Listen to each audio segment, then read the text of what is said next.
At the Mountains of Madness. 1. I am forced into speech because men of science have refused to follow my advice without knowing why. It is altogether against my will that I tell my reasons for opposing this contemplated invasion of the Antarctic, with its vast fossil hunt and its wholesale boring and melting of the ancient ice caps. And I am the more reluctant because my warning may be in vain. Doubt of the real facts, as I must reveal them, is inevitable. Yet, if I suppressed what will seem extravagant and incredible, there would be nothing left. The hitherto withheld photographs, both ordinary and aerial, will count in my favor, for they are damnably vivid and graphic. Still, they will be doubted because of the great lengths to which clever fakery can be carried. The ink drawings, of course, will be jeered at as obvious impostures, notwithstanding a strangeness and technique which art experts ought to remark and puzzle over.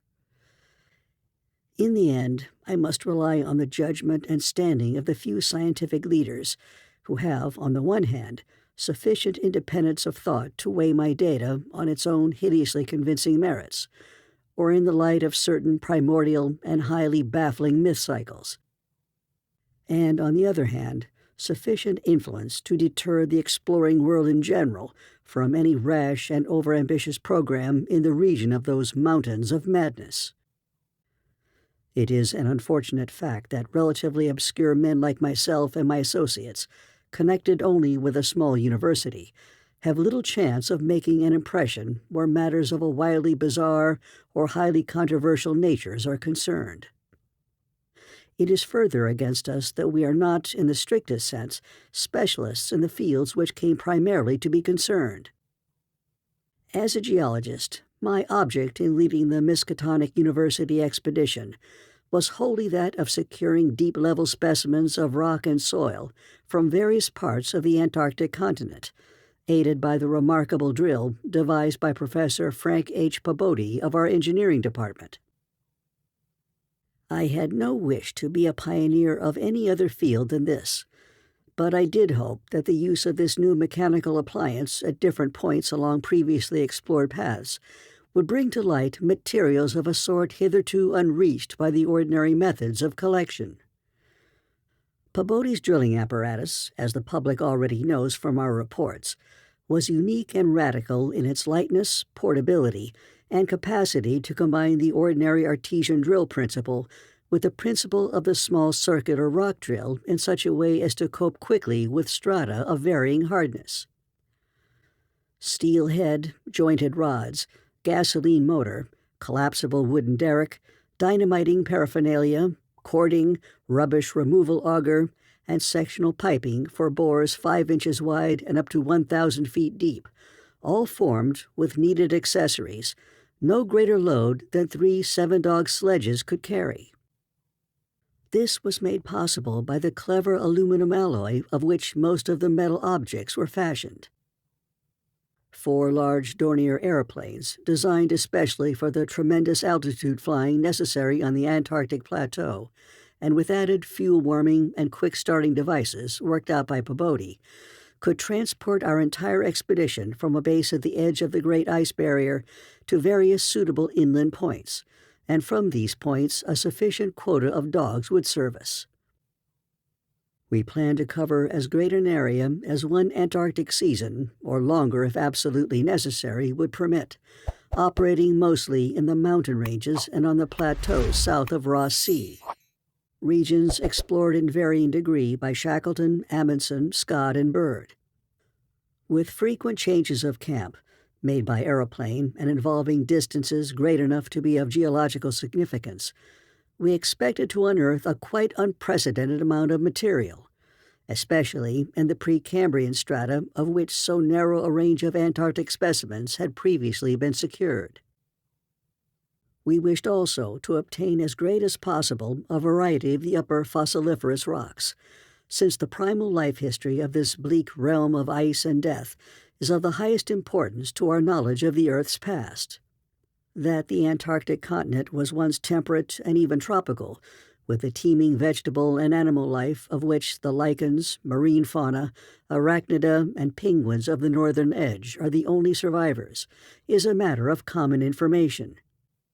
And we hope to expand that information in variety, accuracy, and detail.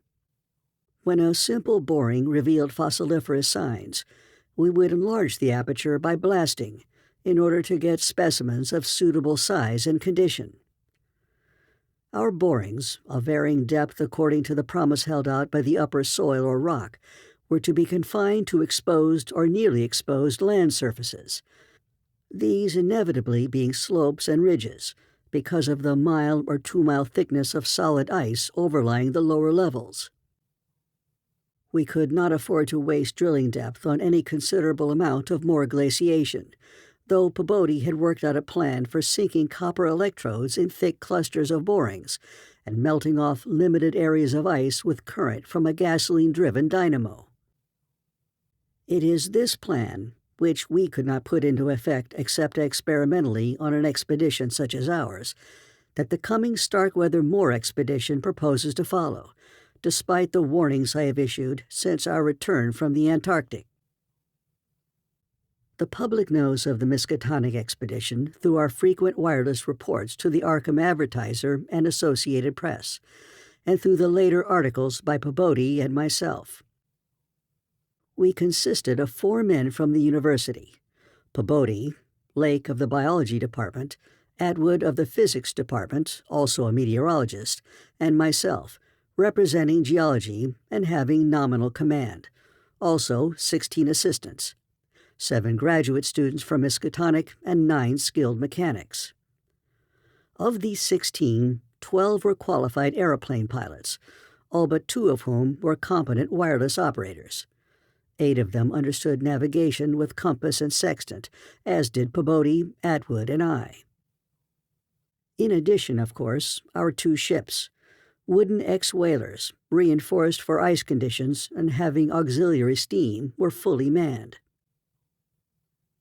The Nathaniel Derby Pickman Foundation, aided by a few special contributions, financed the expedition. Hence, our preparations were extremely thorough, despite the absence of great publicity. The dogs, sledges, machines, camp materials, and unassembled parts of our 5 planes were delivered in Boston, and there our ships were loaded.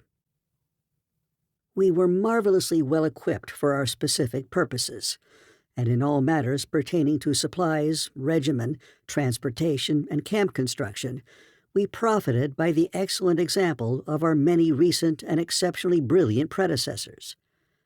It was the unusual number and fame of these predecessors which made our own expedition, ample though it was, so little noticed by the world at large.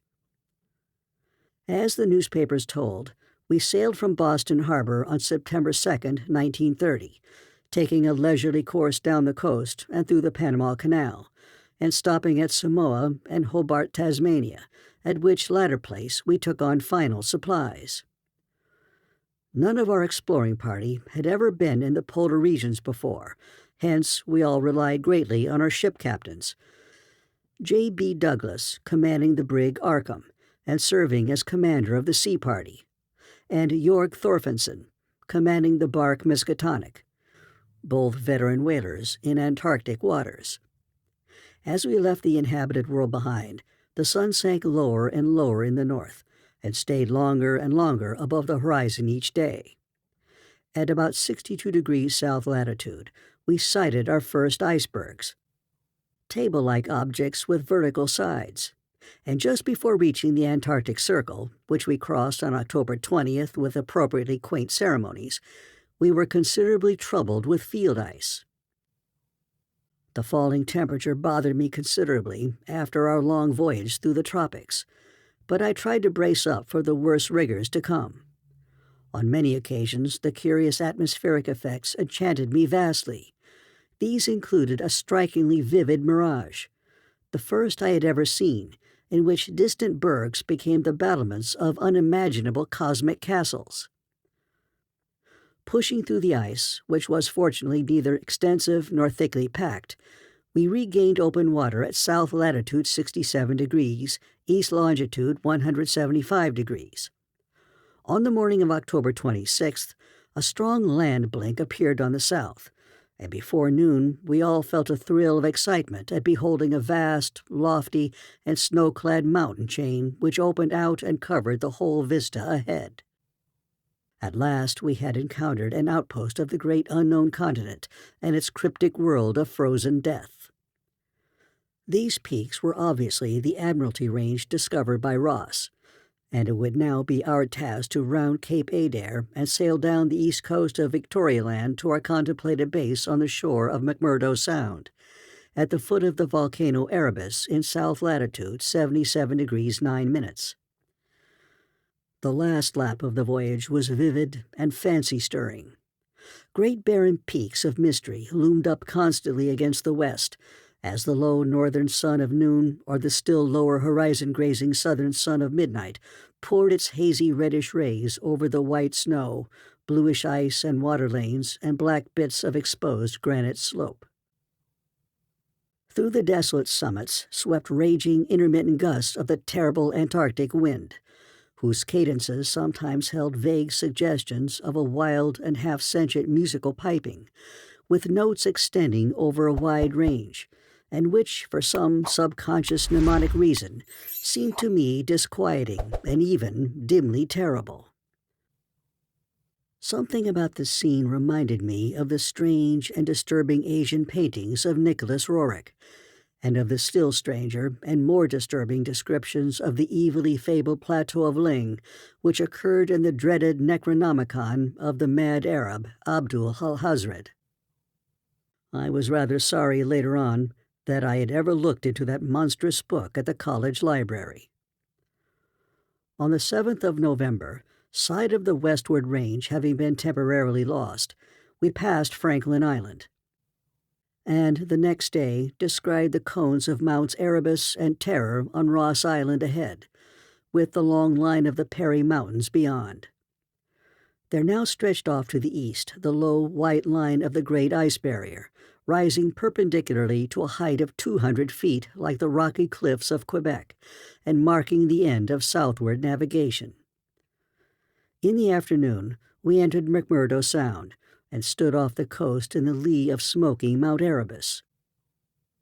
The scoriaceous peak towered up some 12,700 feet against the eastern sky, like a Japanese print of the sacred Fujiyama, while beyond it rose the white, ghost-like height of Mount Terror, 10,900 feet in altitude, and now extinct as a volcano. Puffs of smoke from Erebus came intermittently, and one of the graduate assistants, a brilliant young fellow named Danforth, pointed out what looked like lava on the snowy slope, remarking that this mountain, discovered in 1840, had undoubtedly been the source of Poe's image when he wrote 7 years later, "The lavas that restlessly roll their sulphurous currents down Yaanek, in the ultimate climes of the pole that groan as they roll down Mount Yaanek in the realms of the boreal pole." Danforth was a great reader of bizarre material, and had talked a good deal of Poe. I was interested myself because of the Antarctic scene of Poe's only long story, the disturbing and enigmatical Arthur Gordon Pym. On the barren shore, and on the lofty ice barrier in the background, myriad of grotesque penguins squawked and flapped their fins, while many fat seals were visible on the water, swimming or sprawling across large cakes of slowly drifting ice. Using small boats, we effected a difficult landing on Ross Island shortly after midnight, on the morning of the 9th, carrying a line of cable from each of the ships and preparing to unload supplies by means of a breeches buoy arrangement. Our sensations on first treading Antarctic soil were poignant and complex, even though at this particular point the Scott and Shackleton expeditions had preceded us. Our camp on the frozen shore below the volcano slope was only a provisional one, headquarters being kept aboard the Arkham. We landed all our drilling apparatus, dogs, sledges, tents, provisions, gasoline tanks, experimental ice-melting outfit, cameras, both ordinary and aerial, aeroplane parts and other accessories, including 3 small portable wireless outfits, besides those in the planes, capable of communicating with the Arkham's large outfit from any part of the Antarctic continent that we would be likely to visit. The ship's outfit, communicating with the outside world, was to convey press reports to the Arkham Advertiser's powerful wireless station on Kingsport Head, Massachusetts. We hoped to complete our work during a single Antarctic summer, but if this proved impossible, we would winter on the Arkham, sending the Miskatonic north before the freezing of the ice for another summer's supplies. I need not repeat what the newspapers have already published about our early work, of our ascent of Mount Erebus, our successful mineral borings at several points on Ross Island, and the singular speed with which Peabody's apparatus accomplished them, even through solid rock layers. Our provisional test of the small ice-melting equipment, our perilous ascent of the Great Barrier with sledges and supplies, and our final assembling of 5 huge aeroplanes at the camp atop the barrier. The health of our land party, 20 men and 55 Alaskan sledge dogs, was remarkable, though, of course, we had so far encountered no really destructive temperatures or windstorms. For the most part, the thermometer varied between 0 and 20 degrees or 25 degrees above, and our experience with New England winters had accustomed us to rigors of this sort. The barrier camp was semi-permanent and destined to be a storage cache for gasoline, provisions, dynamite, and other supplies. Only 4 of our planes were needed to carry the actual exploring material, the 5th being left with a pilot and 2 men from the ships at the storage cache to form a means of reaching us from the Arkham in case all our exploring planes were lost. Later, when not using all the other planes for moving apparatus, we would employ 1 or 2 in a shuttle transportation service between this cache and another permanent base on the Great Plateau from 600 to 700 miles southward, beyond Beardmore Glacier. Despite the almost unanimous accounts of appalling winds and tempests that poured down from the plateau, we determined to dispense with intermediate bases, taking our chances in the interest of economy and probable efficiency. Wireless reports have spoken of the breathtaking 4-hour non-stop flight of our squadron on November 21st over the lofty shelf ice, with vast peaks rising on the west and the unfathomed silences echoing to the sound of our engines. Wind troubled us only moderately, and our radio compasses helped us through the one opaque fog we encountered.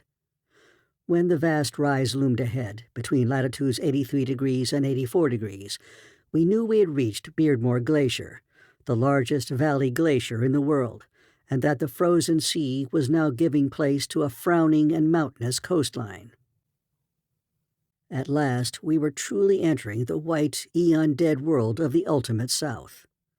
Even as we realized it, we saw the peak of Mount Nansen in the eastern distance, towering up to its height of almost 15,000 feet.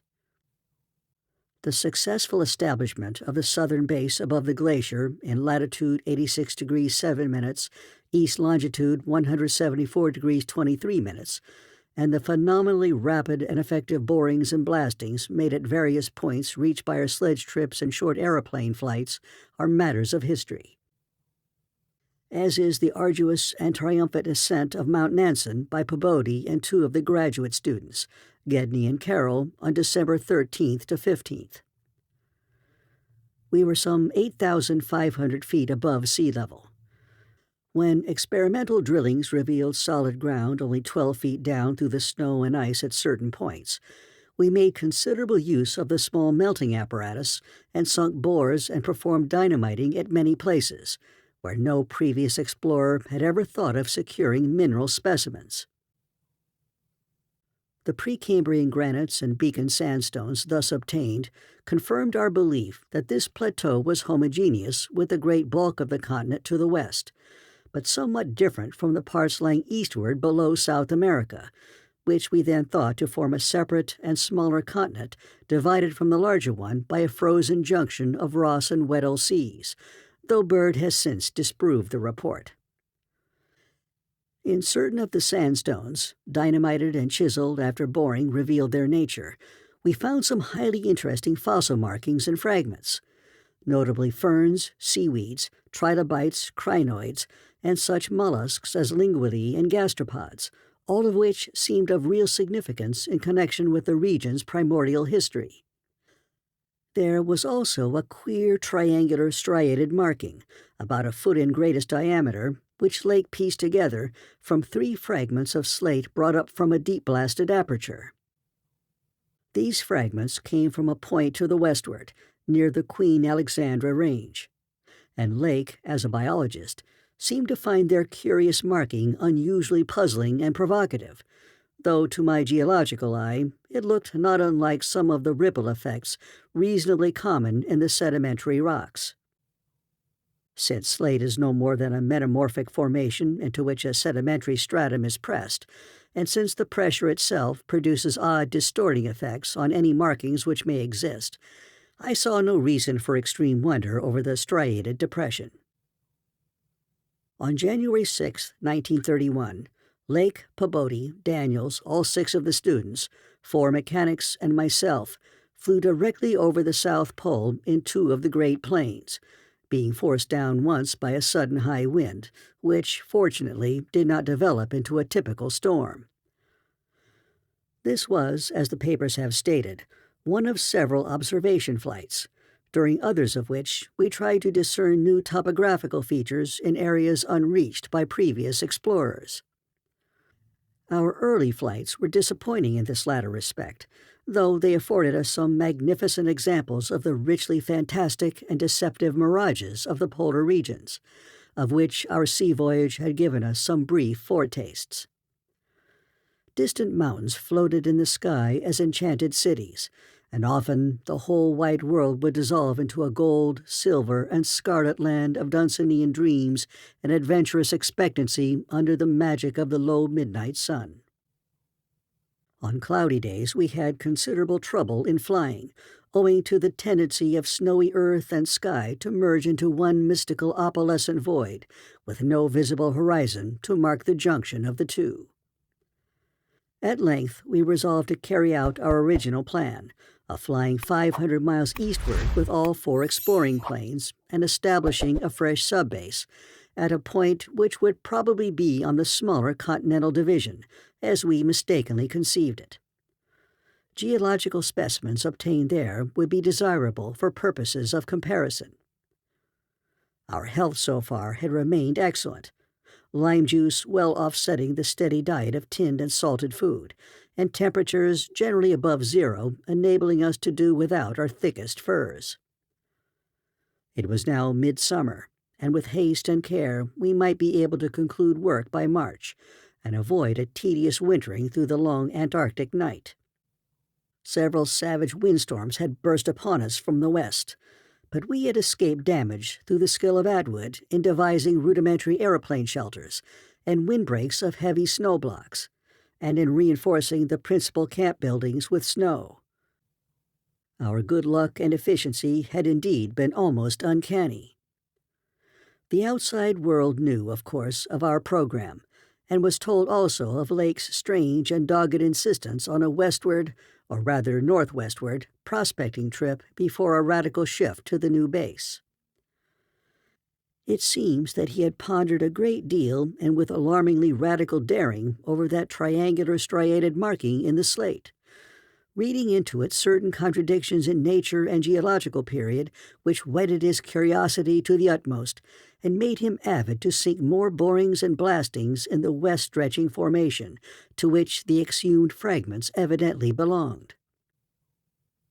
He was strangely convinced that the marking was the print of some bulky, unknown, and radically unclassifiable organism of considerably advanced evolution, notwithstanding that the rock which bore it was of so vastly ancient a date, Cambrian, if not actually Precambrian, as to preclude the probable existence not only of all highly evolved life, but of any life at all above the unicellular or at most the trilobite stage. These fragments, with their odd marking, must have been 500 million to 1,000 million years old. At the Mountains of Madness. 2. Popular imagination, I judge, responded actively to our wireless bulletins of lakes start northwestward into regions never trodden by human foot or penetrated by human imagination, though we did not mention his wild hopes of revolutionizing the entire sciences of biology and geology.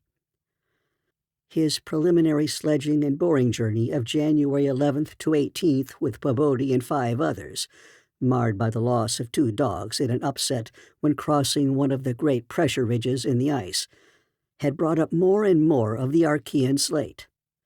And even I was interested by the singular profusion of evident fossil markings in that unbelievably ancient stratum. These markings, however, were of very primitive life forms, involving no great paradox except that any life form should occur in rock as definitely Precambrian as this seemed to be. Hence, I still fail to see the good sense of Lake's demand for an interlude in our time-saving program, an interlude requiring the use of all 4 planes, many men, and the whole of the expedition's mechanical apparatus.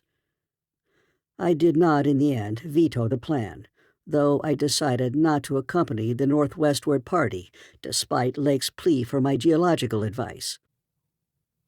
While they were gone, I would remain at the base with Pabodie and 5 men, and work out final plans for the eastward shift. In preparation for this transfer, one of the planes had begun to move up a good gasoline supply from McMurdo Sound, but this could wait temporarily. I kept with me 1 sledge and 9 dogs, since it is unwise to be at any time without possible transportation in an utterly tenantless world of eon-long death. Lake's sub-expedition into the unknown, as everyone will recall, sent out its own reports from the shortwave transmitters on the plains, these being simultaneously picked up by our apparatus at the southern base, and then by the Arkham at McMurdo Sound, whence they were relayed to the outside world on wavelengths up to 50 meters. The start was made on January 22nd at 4 a.m., and the first wireless message we received came only 2 hours later, when Lake spoke of descending and starting a small-scale ice melting and bore at a point some 300 miles away from us. 6 hours after that, a second and very excited message told of the frantic, beaver-like work whereby a shallow shaft had been sunk and blasted, culminating in the discovery of slate fragments with several markings, approximately like the one which had caused the original puzzlement. 3 hours later, a brief bulletin announced the resumption of the flight in the teeth of a raw and piercing gale. And when I dispatched a message of protest against further hazards, Lake replied curtly that his new specimens made any hazard worth taking. I saw that his excitement had reached the point of mutiny, and that I could do nothing to check this headlong risk of the whole expedition's success. But it was appalling to think of his plunging deeper and deeper into that treacherous and sinister white immensity of tempests and unfathomed mysteries, which stretched off for some 1,500 miles to the half-known, half-suspected coastline of Queen Mary and Knox Lands.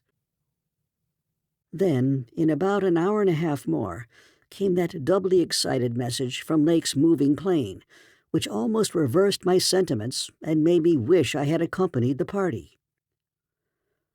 10:05 p.m. On the wing. After snowstorm, have spied mountain range ahead higher than any hitherto seen. May equal Himalayas, allowing for height of plateau. Probable latitude 76 degrees 15 minutes, longitude 113 degrees 10 minutes east. Reach as far as can see to right and left. Suspicion of 2 smoking cones. All peaks black and bare of snow. Gale blowing off them impedes navigation. After that, Pabodie, the men, and I hung breathlessly over the receiver. Thought of this titanic mountain rampart 700 miles away inflamed our deepest sense of adventure, and we rejoiced that our expedition, if not ourselves personally, had been its discoverers. In half an hour, Lake called us again. Moulton's plane forced down on plateau in foothills, but nobody hurt and perhaps can repair. Shall transfer essentials to other 3 for return, or further moves if necessary, but no more heavy plane travel needed just now. Mountains surpass anything in imagination. Am going up scouting in Carol's plane with all weight out. You can't imagine anything like this. Highest peaks must go over 35,000 feet. Everest out of the running, Atwood to work out height with the Theodolite while Carol and I go up.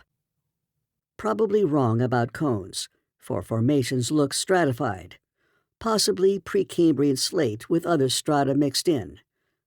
Queer skyline effects, regular sections of cubes clinging to highest peaks. Whole thing marvelous in red-gold light of low sun, like land of mystery in a dream or gateway to forbidden world of untrodden wonder. Wish you were here to study. Though it was technically sleeping time, not one of us listeners thought for a moment of retiring. It must have been a good deal the same at McMurdo Sound, where the supply cache and the Arkham were also getting the messages, for Captain Douglas gave out a call congratulating everybody on the important find, and Sherman, the cache operator, seconded his sentiments. We were sorry, of course, about the damaged aeroplane, but hoped it could be easily mended. Then at 11 p.m. came another call from Lake. Up with Carol over highest foothills. Don't dare try really tall peaks in present weather, but shall later. Frightful work climbing, and hard going at this altitude, but worth it. Great range fairly solid, hence can't get any glimpses beyond. Main summits exceed Himalayas, and very queer. Range looks like Precambrian slate, with plain signs of many other upheaved strata. Was wrong about volcanism. Goes farther in either direction than we can see. Swept clear of snow above about 21,000 feet. Odd formations on slopes of highest mountains. Great low square blocks with exactly vertical sides, and rectangular lines of low vertical ramparts, like the old Asian castles clinging to steep mountains in Rorik's paintings. Impressive from distance. Flew close to some, and Carol thought they were formed of smaller separate pieces, but that is probably weathering. Most edges crumbled and rounded off as if exposed to storms and climate changes for millions of years. Parts, especially upper parts, seemed to be of lighter-colored rock than any visible strata on slopes proper, hence an evidently crystalline origin. Close flying shows many cave mouths, some unusually regular in outline, square or semicircular. You must come and investigate. Think I saw ramparts squarely on top of one peak. Height seems about 30,000 to 35,000 feet. Am up 21,500 myself, in devilish gnawing cold. Wind whistles and pipes through passes and in and out of caves, but no flying danger so far. From then on, for another half hour, Lake kept up a running fire of comment, and expressed his intention of climbing some of the peaks on foot. I replied that I would join him as soon as we could send a plane, and that Pabodie and I would work out the best gasoline plan, just where and how to concentrate our supply in view of the expedition's altered character. Obviously, Lake's boring operations, as well as his aeroplane activities, would need a great deal delivered at the new base, which he was to establish at the foot of the mountains. And it was possible that the eastward flight might not be made after all this season. In connection with this business, I called Captain Douglas and asked him to get as much as possible out of the ships and up the barrier with the single dog team we had left there. A direct route across the unknown region between Lake and McMurdo Sound was what we really ought to establish. Lake called me later to say that he had decided to let the camp stay where Moulton's plane had been forced down, and where repairs had already progressed somewhat. The ice sheet was very thin, with dark ground here and there visible, and he would sink some borings and blasts at that very point before making any sledge trips or climbing expeditions. He spoke of the ineffable majesty of the whole scene, and the queer state of his sensations at being in the lee of vast, silent pinnacles, whose rank shot up like a wall reaching the sky at the world's rim. Atwood's theodolite observations had placed the height of the 5 tallest peaks at from 30,000 to 34,000 feet. The windswept nature of the terrain clearly disturbed Lake, for it argued the occasional existence of prodigious gales, violent beyond anything we had so far encountered.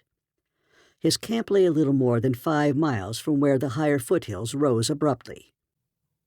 I could almost trace a note of subconscious alarm in his words, flashed across a glacial void of 700 miles, as he urged that we all hasten with the matter and get the strange new region disposed of as soon as possible.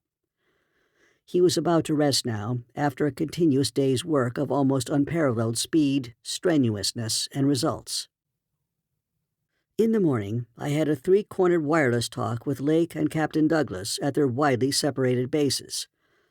It was agreed that one of Lake's planes would come to my base for Pabodie, the 5 men and myself, as well as for all the fuel it could carry. The rest of the fuel question, depending on our decision about an easterly trip, could wait for a few days, since Lake had enough for immediate camp heat and borings. Eventually, the old southern base ought to be restocked, but if we postponed the easterly trip, we would not use it till the next summer, and meanwhile, Lake must send a plane to explore a direct route between his new mountains and McMurdo Sound. Pabodie and I prepared to close our base for a short or long period, as the case might be. If we wintered in the Antarctic, we would probably fly straight from Lake's base to the Arkham without returning to this spot. Some of our conical tents had already been reinforced by blocks of hard snow, and now we decided to complete the job of making a permanent village. Owing to a very liberal tent supply, Lake had with him all that his base would need, even after our arrival. I wirelessed that Pabodie and I would be ready for the northwestward move after 1 day's work and 1 night's rest. Our labors, however, were not very steady after 4 p.m., for about that time, Lake began sending in the most extraordinary and excited messages. His working day had started unpropitiously, since an aeroplane survey of the nearby exposed rock surfaces showed an entire absence of those Archean and primordial strata for which he was looking, and which formed so great a part of the colossal peaks that loomed up at a tantalizing distance from the camp. Most of the rocks glimpsed were apparently Jurassic and Comanchean sandstones and Permian and Triassic schists, with now and then a glossy black outcropping suggesting a hard and slaty coal. This rather discouraged Lake, whose plans all hinged on unearthing specimens more than 500 million years older. It was clear to him that in order to recover the Archean slate vein in which he had found the odd markings, he would have to make a long sledge trip from these foothills to the steep slopes of the gigantic mountains themselves. He had resolved, nevertheless, to do some local boring as part of the expedition's general program. Hence, he set up the drill and put 5 men to work with it while the rest finished settling the camp and repairing the damaged aeroplane. The softest visible rock, a sandstone about 1/4 of a mile from the camp, had been chosen for the first sampling, and the drill made excellent progress without much supplementary blasting. It was about 3 hours afterward, following the first really heavy blast of the operation, that the shouting of the drill crew was heard, and that young Gedney, the acting foreman, rushed into the camp with the startling news. They had struck a cave. Early in the boring, the sandstone had given place to a vein of Comanchean limestone, full of minute fossil cephalopods, corals, echini, and sporifera, and with occasional suggestions of siliceous sponges and marine vertebrate bones, the latter probably of teleosts, sharks, and ganoids. This in itself was important enough, as affording the first vertebrate fossils the expedition had yet secured. But when shortly afterward the drill head dropped through the stratum into apparent vacancy, a wholly new and doubly intense wave of excitement spread among the excavators. A good-sized blast had laid open the subterranean secret, and now, through a jagged aperture perhaps 5 feet across and 3 feet thick, there yawned before the avid searchers a section of shallow limestone hollowing worn more than 50 million years ago by the trickling groundwaters of a bygone tropic world. The hollow layer was not more than 7 or 8 feet deep, but extended off indefinitely in all directions, and had a fresh, slightly moving air, which suggested its membership in an extensive subterranean system. Its roof and floor were abundantly equipped with large stalactites and stalagmites, some of which met in columnar form. But important above all else was the vast deposit of shells and bones, which in places nearly choked the passage. Washed down from unknown jungles of Mesozoic tree ferns and fungi, and forests of tertiary cycads, fan palms, and primitive angiosperms, this osseous medley contained representatives of more Cretaceous, Eocene, and other animal species than the greatest paleontologist could have counted or classified in a year. Mollusks, crustacean armor, fishes, amphibians, reptiles, birds, and early mammals, great and small, known and unknown. No wonder Gedney ran back to the camp shouting, and no wonder everyone else dropped work and rushed headlong through the biting cold to where the tall derrick marked a newfound gateway to secrets of inner earth and vanished eons. When Lake had satisfied the first keen edge of his curiosity, he scribbled a message in his notebook and had young Moulton run back to the camp to dispatch it by wireless. This was my first word of the discovery, and it told of the identification of early shells, bones of ganoids and placoderms, remnants of labyrinthodonta and thecoidea, great mosasaur skull fragments, dinosaur vertebrae and armor plates, pterodactyl teeth and wing bones, Archaeopteryx debris, Miocene shark's teeth, primitive bird skulls, and other bones of archaic mammals, such as Paleotheres, Xiphodons, Eohippi, Eriodons, and Titanotheridae. There was nothing as recent as a mastodon, elephant, true camel, deer, or bovine animal. Hence, Lake concluded that the last deposits had occurred during the Oligocene age, and that the hollowed stratum had lain in its present dried, dead, and inaccessible state for at least 30 million years. On the other hand, the prevalence of very early life forms was singular in the highest degree. Though the limestone formation was, on the evidence of such typical embedded fossils as ventriculites, positively and unmistakably Comanchian and not a particle earlier, the free fragments in the hollow space included a surprising proportion from organisms hitherto considered as peculiar to far older periods. Even rudimentary fishes, mollusks, and corals as remote as the Silurian or Ordovician. The inevitable inference was that, in this part of the world, there had been a remarkable and unique degree of continuity between the life of over 300 million years ago and that of only 30 million years ago. How far this continuity had extended beyond the Oligocene age when the cavern was closed was all, of course, past all speculation. In any event, the coming of the frightful ice in the Pleistocene some 500,000 years ago, a mere yesterday as compared with the age of this cavity, must have put an end to any of the primal forms which had locally managed to outlive their common terms. Lake was not content to let this first message stand, but had another bulletin written and dispatched across the snow to the camp before Moulton could get back. After that, Moulton stayed at the wireless in one of the planes, transmitting to me, and to the Arkham for relaying to the outside world the frequent postscripts which Lake sent him by a succession of messengers. Those who follow the newspapers will remember the excitement created among men of science by that afternoon's reports which have finally led, after all these years, to the organization of that very Starkweather Moor expedition which I am so anxious to dissuade from its purposes. I had better give the messages literally as Lake sent them, and as our base operator McTighe translated them from his pencil shorthand. Fowler makes discovery of highest importance in sandstone and limestone fragments from blasts. Several distinct triangular striated prints like those in Archean slate, proving that source survived from over 600 million years ago to Comanchian times without more than moderate morphological changes and decrease in average size. Comanchian prints apparently more primitive or decadent, if anything, than older ones.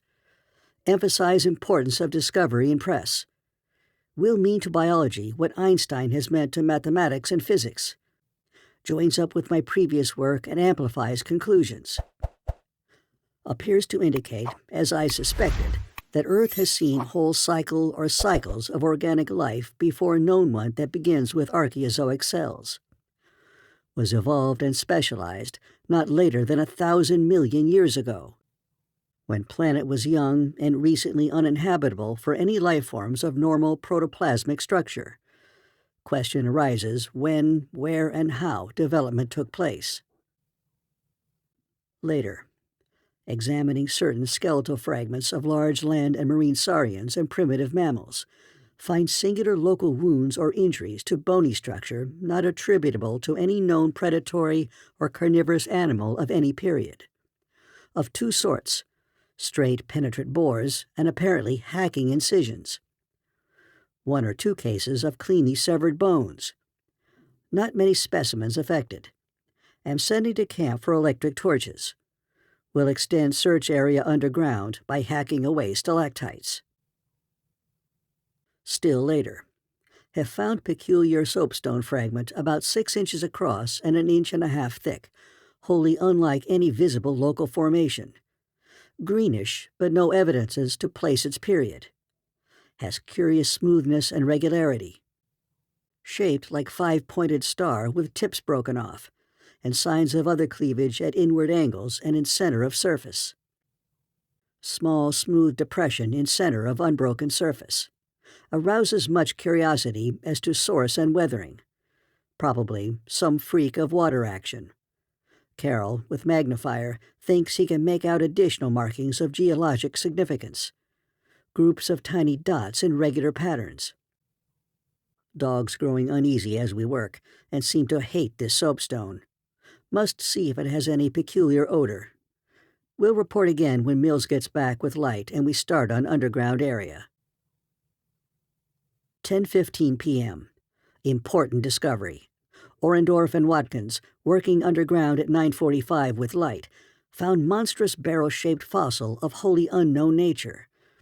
Probably vegetable, unless overgrown specimen of unknown marine radiata.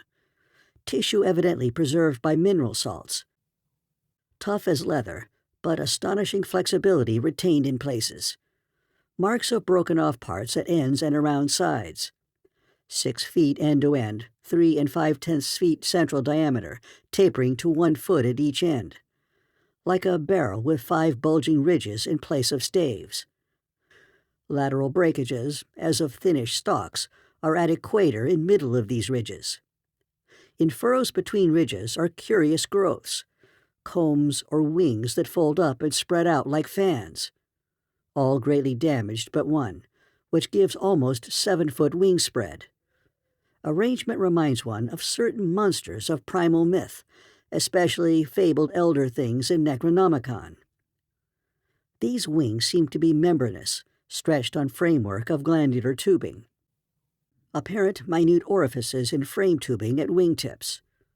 Ends of body shriveled, giving no clue to interior or to what has been broken off there. Must dissect when we get back to camp. Can't decide whether vegetable or animal. Many features obviously of almost incredible primitiveness. Have set all hands cutting stalactites and looking for further specimens. Additional scarred bones found, but these must wait. Having trouble with dogs. They can't endure the new specimen and would probably tear it to pieces if we didn't keep it at a distance from them. 11:30 p.m. Attention Dyer, Pabodie, Douglas. Matter of highest, I might say transcendent importance. Arkham must relay to Kingsport Head Station at once. Strange barrel growth is the Archean thing that left prints in rocks. Mills, Boudreau, and Fowler discover cluster of 13 more at underground point 40 feet from aperture. Mixed with curiously rounded and configured soapstone fragments smaller than the one previously found, star-shaped but no marks of breakage except at some of the points. Of organic specimens, 8 apparently perfect with all appendages. Have brought all to surface, leading off dogs to distance. They cannot stand the things. Give close attention to description and repeat back for accuracy. Papers must get this right. Objects are 8 feet long all over. 6 foot, 5-ridge barrel torso, 3 5/10 feet central diameter, 1 foot end diameters. Dark gray, flexible, and infinitely tough. 7-foot membranous wings of same color, found folded, spread out of furrows between ridges. Wing framework tubular or glandular or lighter gray, with orifices at wingtips. Spread wings have serrated edge. Around equator, one at central apex of each of the 5 vertical stave-like ridges, are 5 systems of light gray flexible arms or tentacles, found tightly folded to torso, but expansible to maximum length of over 3 feet. Like arms of primitive crinoid. Single stalks 3 inches diameter branch after 6 inches into 5 substalks, each of which branches after 8 inches into 5 small, tapering tentacles or tendrils, giving each stalk a total of 25 tentacles. At top of torso, blunt bulbous neck of lighter gray with gill-like suggestions, holds yellowish 5-pointed starfish-shaped apparent head, covered with 3-inch wiry cilia of various prismatic colors. Head thick and puffy, about 2 feet point to point, with 3-inch flexible yellowish tubes projecting from each point. Slit in exact center of top, probably breathing aperture. At end of each tube is spherical expansion, where yellowish membrane rolls back on handling to reveal glassy, red-irised globe, evidently an eye. 5 slightly longer reddish tubes start from inner angles of starship-shaped head and end in sac-like swellings of same color, which, upon pressure, open to bell-shaped orifices 2 inches maximum diameter and lined with sharp, white, tooth-like projections, probably mouths. All these tubes, cilia, and points of starfish head found folded tightly down. Tubes and points clinging to bulbous neck and torso. Flexibility surprising despite vast toughness. At bottom of torso, rough but dissimilarly functioning counterparts of head arrangements exist. Bulbous light gray pseudo-neck, without gill suggestions, holds greenish 5-pointed starfish arrangement. Tough muscular arms, 4 feet long and tapering from 7 inches diameter at base to about 2 5/10 at point. To each point is attached small end of a greenish 5-veined membranous triangle, 8 inches long and 6 wide at farther end. This is the paddle, fin, or pseudo-foot, which had made prints in rocks from 1,000 million to 50 or 60 million years old. From inner angles of starfish arrangement project 2-foot reddish tubes tapering from 3 inches diameter at base to 1 at tip. Orifices at tips. All these parts infinitely tough and leathery, but extremely flexible. 4-foot arms with paddles, undoubtedly used for locomotion of some sort, marine or otherwise. When moved, display suggestions of exaggerated muscularity. As found, all these projections tightly folded over pseudoneck and end of torso, corresponding to projections at other end. Cannot yet assign positively to animal or vegetable kingdom, but odds now favor animal. Probably represents incredibly advanced evolution of radiata without loss of certain primitive features. Echinoderm resemblances unmistakable, despite local contradictory evidences. Wing structure puzzles in view of probable marine habitat, but may have used in water navigation. Symmetry is curiously vegetable-like, suggesting vegetables' essential up and down structure rather than animals' fore and aft structure. Fabulously early date of evolution, preceding even the simplest Archean protozoa hitherto known, baffles all conjecture as to origin. Complete specimens have such uncanny resemblance to certain creatures of primal myth that suggestion of ancient existence outside Antarctic becomes inevitable. Dyer and Pabodie have read Necronomicon and seen Clark Ashton Smith's nightmare paintings based on text, and will understand when I speak of elder things supposed to have created all Earth life as jest or mistake. Students have always thought conception formed from morbid imaginative treatment of very ancient tropical radiata. Also like prehistoric folklore things Wilmarth has spoken of, Cthulhu cult appendages, etc. Vast field of study opened. Deposits probably of late Cretaceous or early Eocene period, judging from associated specimens. Massive stalagmites deposited above them. Hard work hewing out, but toughness prevented damage. State of preservation miraculous, evidently owing to limestone action. No more found so far, but will resume search later. Job now to get 14 huge specimens to camp without dogs, which bark furiously and can't be trusted near them. With 9 men, 3 left to guard the dogs, we ought to manage the 3 sledges fairly well, though wind is bad. Must establish plane communication with McMurdo Sound and begin shipping material. But I've got to dissect one of these things before we take any rest. Wish I had a real laboratory here. Dyer better kick himself for having tried to stop my westward trip. First the world's greatest mountains, and then this. If this last isn't the high spot of the expedition, I don't know what is. We're made scientifically. Congrats, Pabodie, on the drill that opened up the cave. Now, will Arkham please repeat description? The sensations of Pabodie and myself at receipt of this report were almost beyond description, nor were our companions much behind us in enthusiasm. McTighe, who had hastily translated a few high spots as they came from the droning receiver set, wrote out the entire message from his shorthand version as soon as Lake's operator signed off. All appreciated the epic-making significance of the discovery, and I sent Lake congratulations as soon as the Arkham's operator had repeated back the descriptive parts as requested, and my example was followed by Sherman from his station at the McMurdo Sound supply cache, as well as by Captain Douglas of the Arkham. Later, as head of the expedition, I added some remarks to be relayed through the Arkham to the outside world. Of course, rest was an absurd thought amidst this excitement, and my only wish was to get to Lake's camp as quickly as I could. It disappointed me when he sent word that a rising mountain gale made early aerial travel impossible. But within an hour and a half, interest again rose to banish disappointment. Lake, sending more messages, told of the completely successful transportation of the 14 great specimens to the camp. It had been a hard pull, for the things were surprisingly heavy, but 9 men had accomplished it very neatly. Now some of the party were hurriedly building a snow corral at a safe distance from the camp, to which the dogs could be brought for greater convenience in feeding.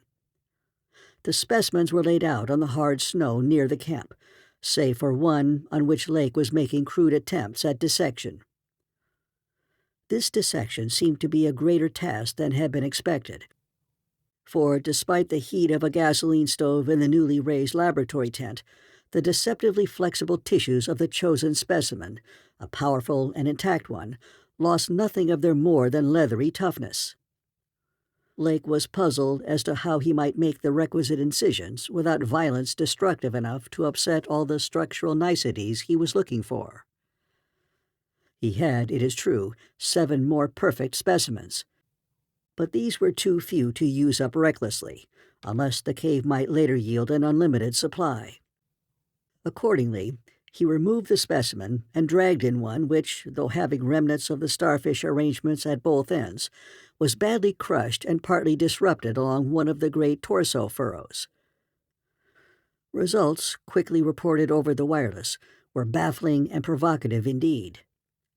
Nothing like delicacy or accuracy was possible with instruments hardly able to cut the anomalous tissue. But the little that was achieved left us all awed and bewildered. Existing biology would have to be wholly revised, for this thing was no product of any cell growth science knows about. There had been scarcely any mineral replacement, and despite an age of perhaps 40 million years, the internal organs were wholly intact.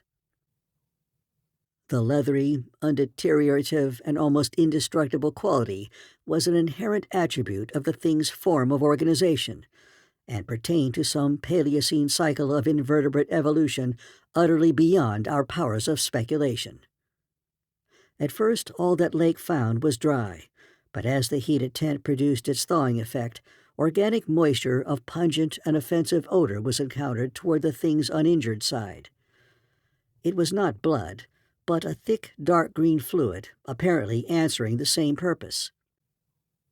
By the time Lake reached this stage, all 37 dogs had been brought to the still uncompleted corral near the camp, and even at that distance set up a savage barking and show of restlessness at the acrid, diffusive smell. Far from helping to place the strange entity, this provisional dissection merely deepened its mystery. All guesses about its external members had been correct, and on the evidence of these one could hardly hesitate to call the thing animal. But internal inspection brought up so many vegetable evidences that Lake was left hopelessly at sea. It had digestion and circulation and eliminated waste matter through the reddish tubes of its starfish-shaped base. Cursorily, one would say that its respiratory apparatus handled oxygen rather than carbon dioxide, and there were odd evidences of air storage chambers and methods of shifting respiration from the external orifice to at least 2 other fully developed breathing systems, gills and pores. Clearly, it was amphibian, and probably adapted to long airless hibernation periods as well. Vocal organs seemed present in connection with the main respiratory system, but they presented anomalies beyond immediate solution. Articulate speech, in the sense of syllable utterance, seemed barely conceivable, but musical piping notes covering a wide range were highly probable. The muscular system was almost preternaturally developed. The nervous system was so complex and highly developed as to leave Lake aghast. Though excessively primitive and archaic in some respects, the thing had a set of ganglion centers and connectives, arguing the very extremes of specialized development. Its 5-lobed brain was surprisingly advanced, and there were signs of a sensory equipment, served in part through the wiry cilia of the head, involving factors alien to any other terrestrial organism. Probably it had more than 5 senses, so that its habits could not be predicted from any existing analogy. It must, Lake thought, have been a creature of keen sensitiveness and delicately differentiated functions in its primal world, much like the ants and bees of today. It reproduced like the vegetable cryptograms, especially the pteridophyta, having spore cases at the tips of the wings and evidently developing from a thallus or prothallus. But to give it a name at this stage was mere folly. It looked like a radiate, but was clearly something more. It was partly vegetable, but had 3/4 of the essentials of animal structure. That it was marine in origin, its symmetrical contour and certain other attributes clearly indicated, yet one could not be exact as to the limit of its later adaptations. The wings, after all, held a persistent suggestion of the aerial. How it could have undergone its tremendously complex evolution on a newborn Earth in time to leave prints in Archean rocks was so far beyond conception as to make Lake whimsically recall the primal myths about great old ones, who filtered down from the stars and concocted Earth life as a joke or mistake, and the wild tales of cosmic hill things from outside, told by a folklorist colleague in Miskatonic's English department. Naturally, he considered the possibility of the Precambrian prints having been made by a less evolved ancestor of the present specimens, but quickly rejected this too facile theory upon considering the advanced structural qualities of the older fossils. If anything, the later contours showed decadence rather than higher evolution. The size of the pseudofeet had decreased, and the whole morphology seemed coarsened and simplified. Moreover, the nerves and organs, just examined, held singular suggestions of retrogression from forms still more complex. Atrophied and vestigial parts were surprisingly prevalent. Altogether, little could be said to have been solved, and Lake fell back on mythology for a provisional name, jocosely dubbing his finds the Elder Ones. At about 2:30 a.m., having decided to postpone further work and get a little rest, he covered the dissected organism with a tarpaulin, emerged from the laboratory tent, and studied the intact specimens with renewed interest. The ceaseless Antarctic sun had begun to limber up their tissues a trifle, so that the head points in tubes of 2 or 3 showed signs of unfolding. But Lake did not believe there was any danger of immediate decomposition in the almost sub-zero air. He did, however, move all the undissected specimens closer together and throw a spare tent over them in order to keep off the direct solar rays. That would also help to keep their possible scent away from the dogs, whose hostile unrest was really becoming a problem, even at their substantial distance and behind the higher and higher snow walls, which an increased quota of the men were hastening to raise around their quarters. He had to weight down the corners of the tent cloth with heavy blocks of snow to hold it in place against the rising gale, for the Titan mountain seemed about to deliver some gravely severe blasts. Early apprehension about sudden Antarctic winds were revived, and under Atwood's supervision, precautions were taken to bank the tents, new dog corral, and crude aeroplane shelters with snow on the mountainward side. These latter shelters, begun with hard snow blocks during odd moments, were by no means as high as they should have been, and Lake finally detached all hands from other tasks to work on them.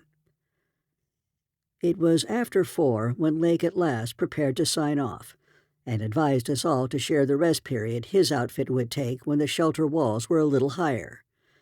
He held some friendly chat with Pabodie over the ether, and repeated his praise of the really marvelous drills that had helped him make his discovery. Atwood also sent greetings and praises. I gave Lake a warm word of congratulation, owning up that he was right about the western trip, and we all agreed to get in touch by wireless at 10 in the morning. If the gale was then over, Lake would send a plane for the party at my base. Just before retiring, I dispatched a final message to the Arkham, with instructions about toning down the day's news for the outside world, since the full details seemed radical enough to rouse a wave of incredulity until further substantiated. At the Mountains of Madness. 3. None of us, I imagined, slept very heavily or continuously that morning. Both the excitement of Lake's discovery and the mounting fury of the wind were against such a thing. So savage was the blast even where we were, that we could not help wondering how much worse it was at Lake's camp, directly under the vast unknown peaks that bred and delivered it. McTighe was awake at 10 o'clock and tried to get Lake on the wireless, as agreed, but some electrical condition in the disturbed air to the westward seemed to prevent communication. We did, however, get the Arkham, and Douglas told me that he had likewise been vainly trying to reach Lake. He had not known about the wind, for very little was blowing at McMurdo Sound, despite its persistent rage where we were. Throughout the day, we all listened anxiously and tried to get Lake at intervals, but invariably without results. About noon, a positive frenzy of wind stampeded out of the west, causing us to fear for the safety of our camp, but it eventually died down, with only a moderate relapse at 2 p.m. After 3 o'clock, it was very quiet, and we redoubled our efforts to get Lake. Reflecting that he had 4 planes, each provided with an excellent short-wave outfit, we could not imagine any ordinary accident capable of crippling all his wireless equipment at once. Nevertheless, the stony silence continued, and when we thought of the delirious force the wind must have had in his locality, we could not help making the most direful conjectures. By 6 o'clock, our fears had become intense and definite, and after a wireless consultation with Douglas and Thorfinson, I resolved to take steps toward investigation. The 5th aeroplane, which we had left at the McMurdo Sound supply cache with Sherman and 2 sailors, was in good shape and ready for instant use, and it seemed that the very emergency for which it had been saved was now upon us. I got Sherman by wireless and ordered him to join me with the plane and the 2 sailors at the southern base as quickly as possible, the air conditions being apparently highly favorable. We then talked over the personnel of the coming investigation party, and decided that we would include all hands, together with the sledge and dogs which I had kept with me. Even so great a load would not be too much for one of the huge planes built to our special orders for heavy machinery transportation. At intervals, I still tried to reach Lake with the wireless, but all to no purpose. Sherman, with the sailors Gunnarsson and Larson, took off at 7:30 and reported a quiet flight from several points on the wing. They arrived at our base at midnight, and all hands at once discussed the next move. It was risky business sailing over the Antarctic in a single aeroplane without any line of bases, but no one drew back from what seemed like the plainest necessity. We turned in at 2:00 for a brief rest after some preliminary loading of the plane, but were up again in 4 hours to finish the loading and packing. At 7:15 a.m., January 25th, we started northwestward under McTighe's pilotage, with 10 men, 7 dogs, a sledge, a fuel and food supply, and other items including the plane's wireless outfit. The atmosphere was clear, fairly quiet, and relatively mild in temperature, and we anticipated very little trouble in reaching the latitude and longitude designated by Lake as the site of his camp. Our apprehensions were over what we might find, or fail to find, at the end of our journey, for silence continued to answer all calls dispatched to the camp. Every incident of that 4.5-hour flight is burned into my recollection because of its crucial position in my life. It marked my loss, at the age of 54, of all that peace and balance which the normal mind possesses through its accustomed conception of external nature and nature's laws. Thenceforward, the 10 of us, but the student Danforth and myself above all others, were to face a hideously amplified world of lurking horrors which nothing can erase from our emotions, and which we would refrain from sharing with mankind in general if we could. The newspapers have printed the bulletins we sent from the moving plane, telling of our non-stop course, our 2 battles with treacherous upper air gales, our glimpse of the broken surface where Lake had sunk his mid-journey shaft 3 days before, and our sight of a group of those strange, fluffy snow cylinders noted by Amundsen and Bird as rolling in the wind across the endless leagues of frozen plateau. There came a point, though, when our sensations could not be conveyed in any words the press would understand, and a later point when we had to adopt an actual rule of strict censorship. The sailor Larson was first to spy the jagged line of witch-like cones and pinnacles ahead, and his shout sent everyone to the windows of the great cabined plane. Despite our speed, they were very slow in gaining prominence. Hence we knew that they must be infinitely far off, and visible only because of their abnormal height. Little by little, however, they rose grimly into the western sky, allowing us to distinguish various bare, bleak, blackish summits, and to catch the curious sense of fantasy which they inspired as seen in the reddish Antarctic light against the provocative background of iridescent ice dust clouds. In the whole spectacle there was a persistent, pervasive hint of stupendous secrecy and potential revelation. It was as if these stark, nightmare spires marked the pylons of a frightful gateway into forbidden spheres of dream and complex gulfs of remote time, space, and ultra-dimensionality. I could not help feeling that they were evil things, mountains of madness whose farther slopes looked out over some accursed ultimate abyss. That seething, half-luminous cloud background held ineffable suggestions of a vague, ethereal beyondness, far more than terrestrially spatial, and gave appalling reminders of the utter remoteness, separateness, desolation, and eon-long death of this untrodden and unfathomed austral world. It was young Danforth who drew our notice to the curious regularities of the higher mountain skyline, regularities like clinging fragments of perfect cubes, which Lake had mentioned in his messages, and which, indeed, justified his comparison with the dreamlike suggestions of primordial temple ruins on cloudy Asian mountaintops so subtly and strangely painted by Roerich. There was indeed something hauntingly Roerich-like about the whole unearthly continent of mountainous mystery. I had felt it in October when we first caught sight of Victorialand, and I felt it afresh now. I felt, too, another wave of uneasy consciousness of Archean mythical resemblances, of how disturbingly this lethal realm corresponded to the evilly famed plateau of Leng in the primal writings. Mythologists have placed Leng in Central Asia, but the racial memory of man, or of his predecessors, is long, and it may well be that certain tales have come down from the lands and mountains and temples of horror earlier than Asia and earlier than any human world we know. A few daring mystics have hinted at a pre-Pleistocene origin for the fragmentary Naqadic manuscripts, and have suggested that the devotees of Sathagwa were as alien to mankind as Sathagwa itself. Ling, wherever in space or time it might brood, was not a region I would care to be in or near, nor did I relish the proximity of a world that had ever bred such ambiguous and Archean monstrosities as those Lake had just mentioned. At the moment, I felt sorry that I had ever read the abhorred Necronomicon, or talked so much with that unpleasantly erudite folklorist Wilmarth at the university. This mood undoubtedly served to aggravate my reaction to the bizarre mirage which burst upon us from the increasingly opalescent zenith as we drew near the mountains and began to make out the cumulative undulations of the foothills.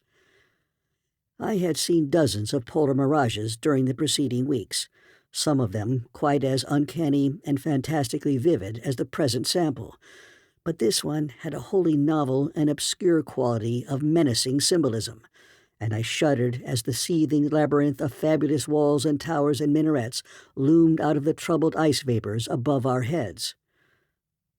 The effect was that of a cyclopean city of no architecture known to man or to human imagination, with vast aggregations of night-black masonry embodying monstrous perversions of geometrical laws.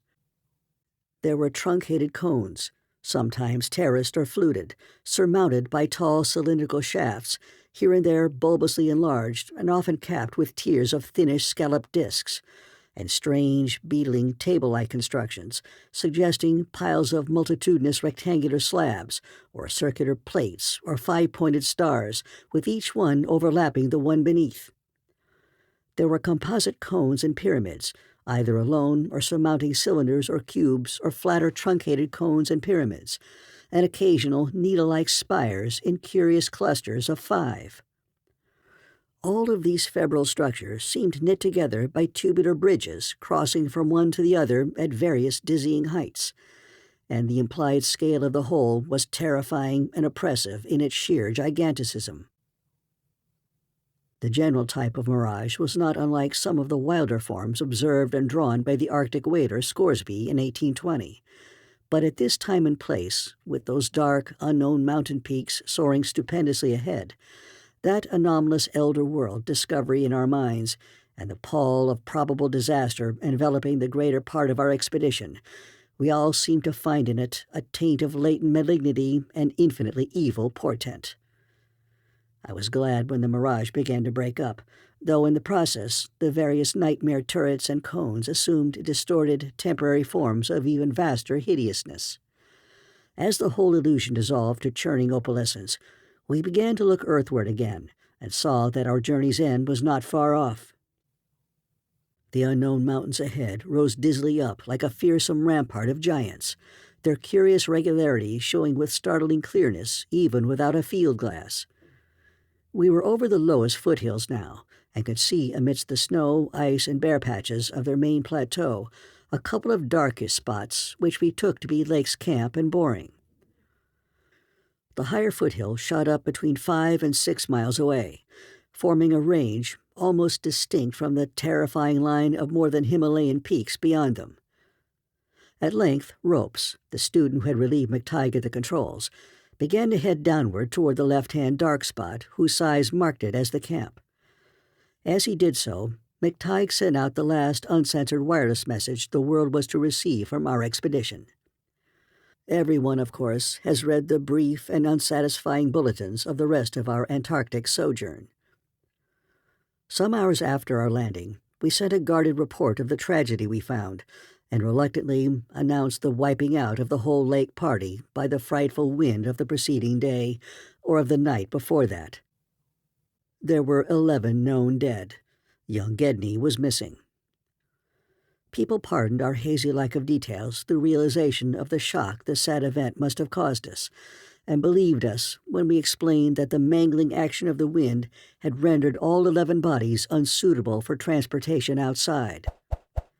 Indeed, I flatter myself that even in the midst of our distress, utter bewilderment and soul-clutching horror, we scarcely went beyond the truth in any specific instance. The tremendous significance lies in what we dared not tell, what I would not tell now but for the need of warning others off from nameless terrors. It is a fact that the wind had wrought dreadful havoc. Whether all could have lived through it, even without the other thing, is gravely open to doubt. The storm, with its fury of madly driven ice particles, must have been beyond anything our expedition had encountered before. Our airplane shelter, all it seems had been left in a far too flimsy and inadequate state, was nearly pulverized, and the derrick at the distant boring was entirely shaken to pieces. The exposed metal of the grounded planes and drilling machinery was bruised into a high polish, and 2 of the small tents were flattened despite their snowbanking. Wooden surfaces left out in the blast were pitted and denuded of paint, and all signs of tracks in the snow were completely obliterated. It is also true that we found none of the Archean biological objects in a condition to take outside as a whole. We did gather some minerals from a vast tumbled pile, including several of the greenish soapstone fragments, whose odd, 5-pointed rounding and faint patterns of grouped dots caused so many doubtful comparisons, and some fossil bones, among which were the most typical of the curiously injured specimens. None of the dogs survived, their hurriedly built snow enclosure near the camp being almost wholly destroyed. The wind may have done that, though the greater breakage on the side next to the camp, which was not the windward one, suggests an outward leap or break of the frantic beasts themselves. All 3 sledges were gone, and we have tried to explain that the wind may have blown them off into the unknown. The drill and ice-melting machinery at the boring were too badly damaged to warrant salvage, so we used them to choke up that subtly disturbing gateway to the past which Lake had blasted. We likewise left at the camp the 2 most shaken up of the planes. Since our surviving party had only 4 real pilots, Sherman, Danforth, McTighe, and Ropes in all, with Danforth in a poor nervous shape to navigate. We brought back all the books, scientific equipment, and other incidentals we could find, though much was rather unaccountably blown away. Spare tents and furs were either missing or badly out of condition. It was approximately 4 p.m., after wide plane cruising had forced us to give Gedney up for lost, that we sent our guarded message to the Arkham for relaying.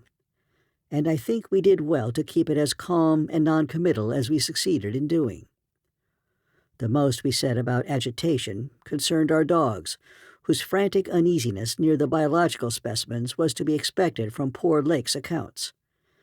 We did not mention, I think, their display of the same uneasiness when sniffing around the queer greenish soapstones and certain other objects in the disordered region, objects including scientific instruments, aeroplanes, and machinery, both at the camp and at the boring, whose parts had been loosened, moved, or otherwise tampered with by winds that must have harbored singular curiosity and investigativeness. About 14 biological specimens we were pardonably indefinite. We said that the only ones we discovered were damaged, but that enough was left of them to prove Lake's description wholly and impressively accurate. It was hard work keeping our personal emotions out of this matter, and we did not mention numbers or say exactly how we had found those which we did find. We had by that time agreed not to transmit anything suggesting madness on the part of Lake's men, and it surely looked like madness to find 6 imperfect monstrosities carefully buried upright in 9-foot snow graves under 5-pointed mounds punched over with groups of dots in patterns exactly like those on the queer greenish soapstones dug up from the Mesozoic or Tertiary times. The 8 perfect specimens mentioned by Lake seemed to have been completely blown away. We were careful, too, about the public's general peace of mind. Hence, Danforth and I said little about that frightful trip over the mountains the next day. It was the fact that only a radically lightened plane could possibly cross a range of such height which mercifully limited that scouting tour to the 2 of us. On our return at 1 a.m., Danforth was close to hysterics, but kept an admirably stiff upper lip. It took no persuasion to make him promise not to show our sketches and the other things we brought away in our pockets, not to say anything more to the others than what we had agreed to relay outside, and to hide our camera films for private development later on, so that part of my present story will be as new to Peabody, McTighe, Ropes, Sherman, and the rest as it will be to that world in general. Indeed, Danforth is closer-mouthed than I, for he saw, or thinks he saw, one thing he will not tell even me. As all know, our report included a tale of a hard ascent, a confirmation of Lake's opinion that the great peaks are of Archean slate and other very primal crumpled strata unchanged since at least the Middle Comanchean time, a conventional comment on the regularity of the clinging cube and rampart formations, a decision that the cave mouths indicate dissolved calcareous veins, a conjecture that certain slopes and passes would permit of the scaling and crossing of the entire range by seasoned mountaineers, and a remark that the mysterious other side holds a lofty and immense superplateau, as ancient and unchanging as the mountains themselves. 20,000 feet in elevation, with grotesque rock formations protruding through a thin glacial layer, and with low gradual foothills between the general plateau surface and the sheer precipices of the highest peaks. This body of data is in every respect true so far as it goes, and it completely satisfied the men at the camp. We laid our absence of 16 hours, a longer time than our announced flying, landing, reconnoitering, and rock-collecting program called for, to a long mythical spell of adverse wind conditions, and told truly of our landing on the farther foothills. Fortunately, our tale sounded realistic and prosaic enough not to tempt any of the others into emulating our flight. Had any tried to do that, I would have used every ounce of my persuasion to stop them, and I do not know what Danforth would have done. While we were gone, Peabody, Sherman, Ropes, McTighe, and Williamson had worked like beavers over Lake's two best planes, fitting them again for use, despite the altogether unaccountable juggling of their operative mechanism. We decided to load all the planes the next morning and start back for our old base as soon as possible. Even though indirect, that was the safest way to work toward McMurdo Sound, for a straight-line flight across the most utterly unknown stretches of the eon-dead continent would involve many additional hazards. Further exploration was hardly feasible in view of our tragic decimation and the ruin of our drilling machinery. The doubts and horrors around us, which we did not reveal, made us wish only to escape from this austral world of desolation and brooding madness as swiftly as we could. As the public knows, our return to the world was accomplished without further disasters. All planes reached the old base on the evening of the next day, January 27th, after a swift non-stop flight. And on the 28th, we made McMurdo Sound in 2 laps, the one pause being very brief and occasioned by a faulty rudder, in the furious wind over the ice shelf after we had cleared the Great Plateau. In 5 days more, the Arkham and Miskatonic, with all hands and equipment on board, were shaking clear of the thickening field ice and working up the Ross Sea, with the mocking mountains of Victoria Land looming westward against a troubled Antarctic sky, and twisting the wind's wails into wide-ranged musical piping which chilled my soul to the quick. Less than a fortnight later, we left the last hint of Polarland behind us, and thanked heaven that we were clear of a haunted, accursed realm where life and death, space and time have made black and blasphemous alliances in the unknown epochs since matter first writhed and swam on the planet's scarce-cooled crust. Since our return, we have all constantly worked to discourage Antarctic exploration, and have kept certain doubts and guesses to ourselves with splendid unity and faithfulness. Even young Danforth, with his nervous breakdown, has not flinched or babbled to his doctors. Indeed, as I have said, there is one thing he thinks he alone saw, which he will not tell even me, even though I think it would help his psychological state if he would consent to do so. It might explain and relieve much, though perhaps the thing was no more than the delusive aftermath of an earlier shock. That is the impression I gather after those rare, irresponsible moments when he whispers disjointed things to me, things which he repudiates vehemently as soon as he gets a grip on himself again. It will be hard work deterring others from the Great White South, and some of our efforts may directly harm our cause by drawing inquiring notice. We might have known from the first that human curiosity is undying, and that the results we announced would be enough to spur others ahead on the same age-long pursuit of the unknown. Lake's reports of those biological monstrosities had aroused naturalists and paleontologists to the highest pitch, though we were sensible enough not to show the detached parts we had taken from the actual buried specimens, or our photographs of those specimens as they were found. We also refrained from showing the more puzzling of the scarred bones and greenish soapstones, while Danforth and I have closely guarded the pictures we took or drew on the super plateau across the range, and the crumpled things we smoothed, studied in terror, and brought away in our pockets. But now that Starkweather Moore party is organizing, and with a thoroughness far beyond anything our outfit attempted. If not dissuaded, they will get to the innermost nucleus of the Antarctic and melt and bore till they bring up that which we know may end the world. So I must break through all reticences at last, even about that ultimate, nameless thing beyond the mountains of madness. At the Mountains of Madness. 4. It is only with vast hesitancy and repugnance that I let my mind go back to Lake's camp and what we really found there, and to that other thing beyond the awful mountain wall. I have told of the wind-ravaged terrain, the damaged shelters, the disarranged machinery, the varied uneasiness of our dogs, the missing sledges and other items, the deaths of men and dogs, the absence of Gedney, and the 6 insanely buried biological specimens, strangely sound in texture for all their structural injuries, from a world 40 million years dead. I do not recall whether I mentioned that upon checking up the canine bodies, we found one dog missing. We did not think much about that till later. Indeed, only Danforth and I have thought of it at all. The principal things I have been keeping back relate to the bodies, and to certain subtle points which may or may not lend a hideous and incredible kind of rationale to the apparent chaos. At the time, I tried to keep the men's minds off those points, for it was so much simpler, so much more normal, to lay everything to an outbreak of madness on the part of some of Lake's party.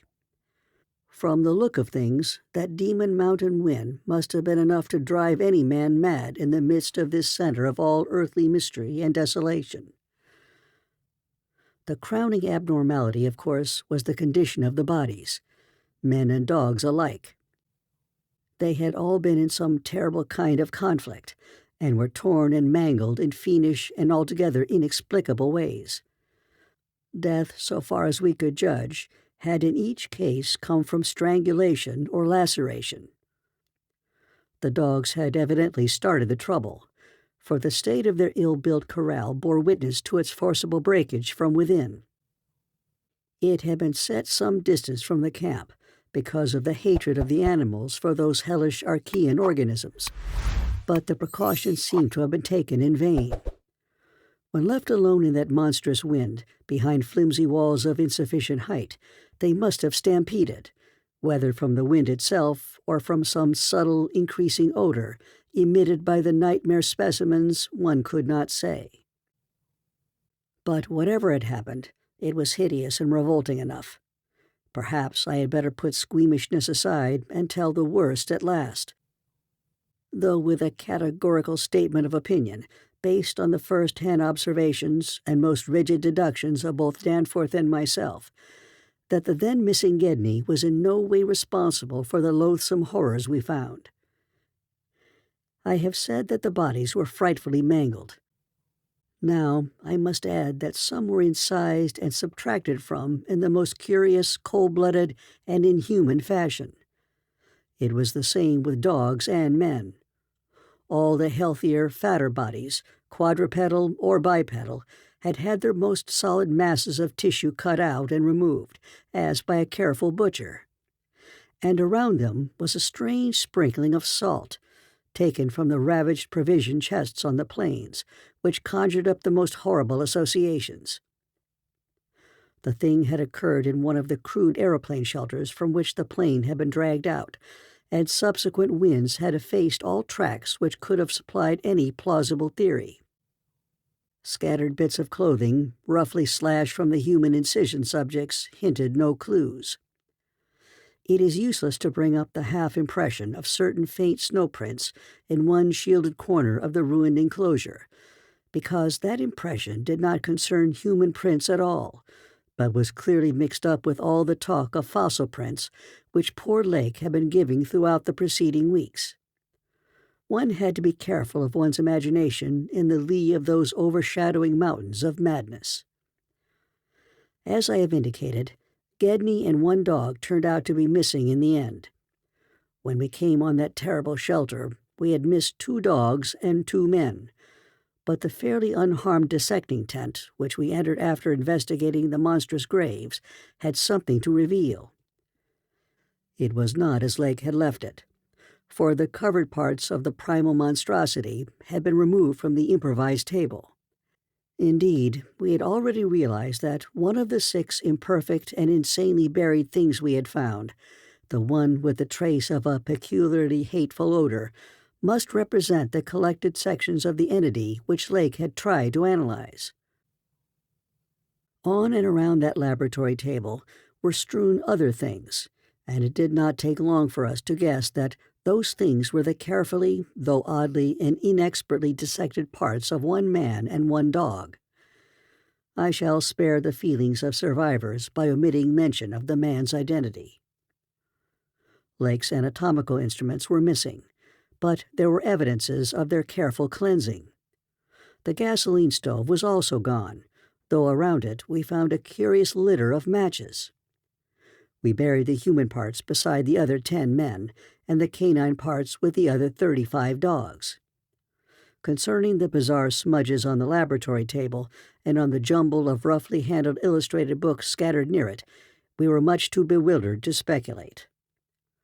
This formed the worst of the camp horror, but other things were equally perplexing.